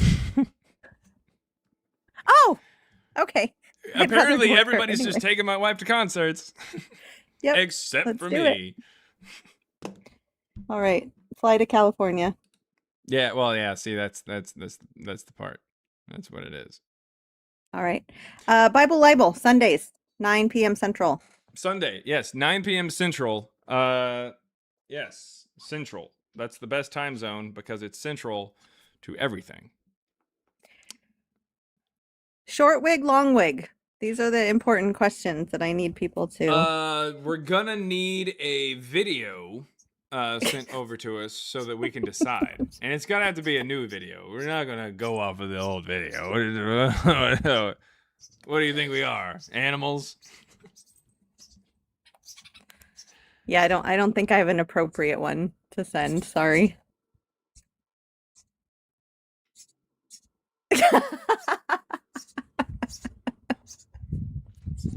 Anyways, You're lucky you got the first video. Anyway. All right, Bible Libel. So yeah, Bible Libel is at 9 p.m. on this Sunday. Check it out. We don't know the topic until you show up. Yep. That's how that goes. We spin the wheel of torture and then that's what happens. And sometimes some of Matthew's questions come up and you're just like, what? That question was super long because he likes to just write and it doesn't show up. Or sometimes a Christina question shows up. And it's dumb. and we don't really understand it. Or sometimes a Jaron question pops up and no, it doesn't. That was a trick question because he never actually wrote anything down on the list. Oh my God. Matt writes too much. Christina writes whatever. And Jaron doesn't write at all. This is going to be a success. That's how it works. Call us. I mean, if it's going to be that big of a shit show, call us the Alkaline Trio. Rude. Nothing you can't rise against. All right. Oh my God. Anyways, follow Christina the Godless so that you can be ready for Bible Libel on Sunday night. Sunday night at 9 p.m. Make sure that you're following Christina the Godless because that is your closest way to get into there, your fastest way to get into there because she'll probably start doing the TikTok studio and everything like that here before too terribly long. Should she be like the host of it, if that makes sense? Here before long. Yeah, I'm very scared of that that job, but I will get it. Yep, as Orange You Tired of Him says, Sunday. Be there. Okie doke. All right. You can drop me. Oh, yes. out. What sound do we have here? Let's see here. We gotta have something good, right? Surely there's something. Thanks, Trev. What happened? Oh, okay. Yeah. here we go. Elizabeth says stay queef. Oh, yeah.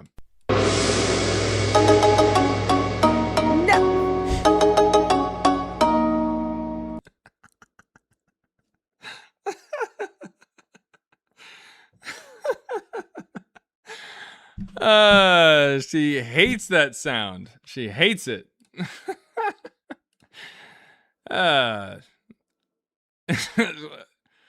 It's just a sound. All right. There we go. Oh, the finals live. Oh, that's pretty cool. The finals.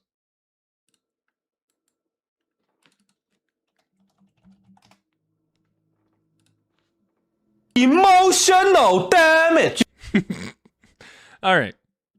It feels racist. It's not racist. It's just a sound. It's not making fun of anybody. I'm not calling her anything, and I'm not calling myself anything. It's just a sound. What? All right. And her is a sound. Was there a slur on there? I mean, it's just it's a gong with the music. Is it used primarily in racist ways? Is that how that works? Is that the music? Is that how that works? What? It's used in racist. I've heard a gong, like the Gong Show or something. Like, is that what it's talking about? Yeah, kinda. What? What? What? No one knows what it means, but it's provocative. It gets the people going. It's a musical slur. Jesus Christ. Okay, what if it's not with the gong? Or what if it's just the gong? Can we find a sound of just a gong? Let's see if it...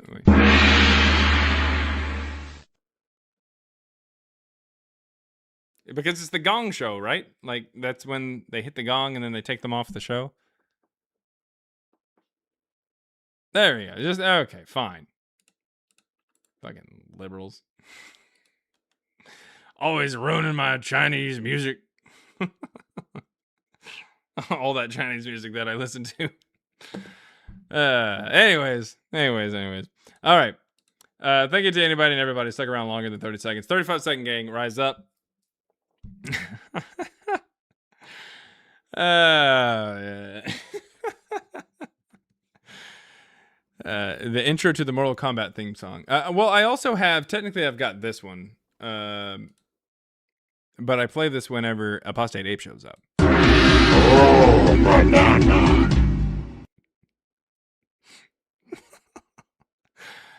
Oh, I like that one too. All right.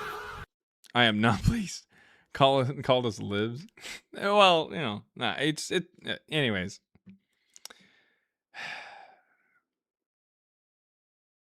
Jabba. Anyway, no, so I think it's Donkey Kong. It's the sound that Donkey Kong makes on Donkey Kong 64. Okay. Peace out, Girl Scout. We'll be down for some Thin Mints. And they're over on YouTube. Thank you very much for coming up. And the super chats and everything like that. Thank you for commenting. All that good stuff. Thank you very, very much. Enjoy your weekend. I don't know why I didn't tell the TikTok people that. I guess the YouTube people enjoy your weekend. The TikTok people can just go rot in a sack, I guess. No, I don't think so. But no, seriously, enjoy your weekend. Hopefully you guys have a good time, and I will see you guys later. You've been you. You've been Tube. I have just been CBJ. Thanks for stopping by.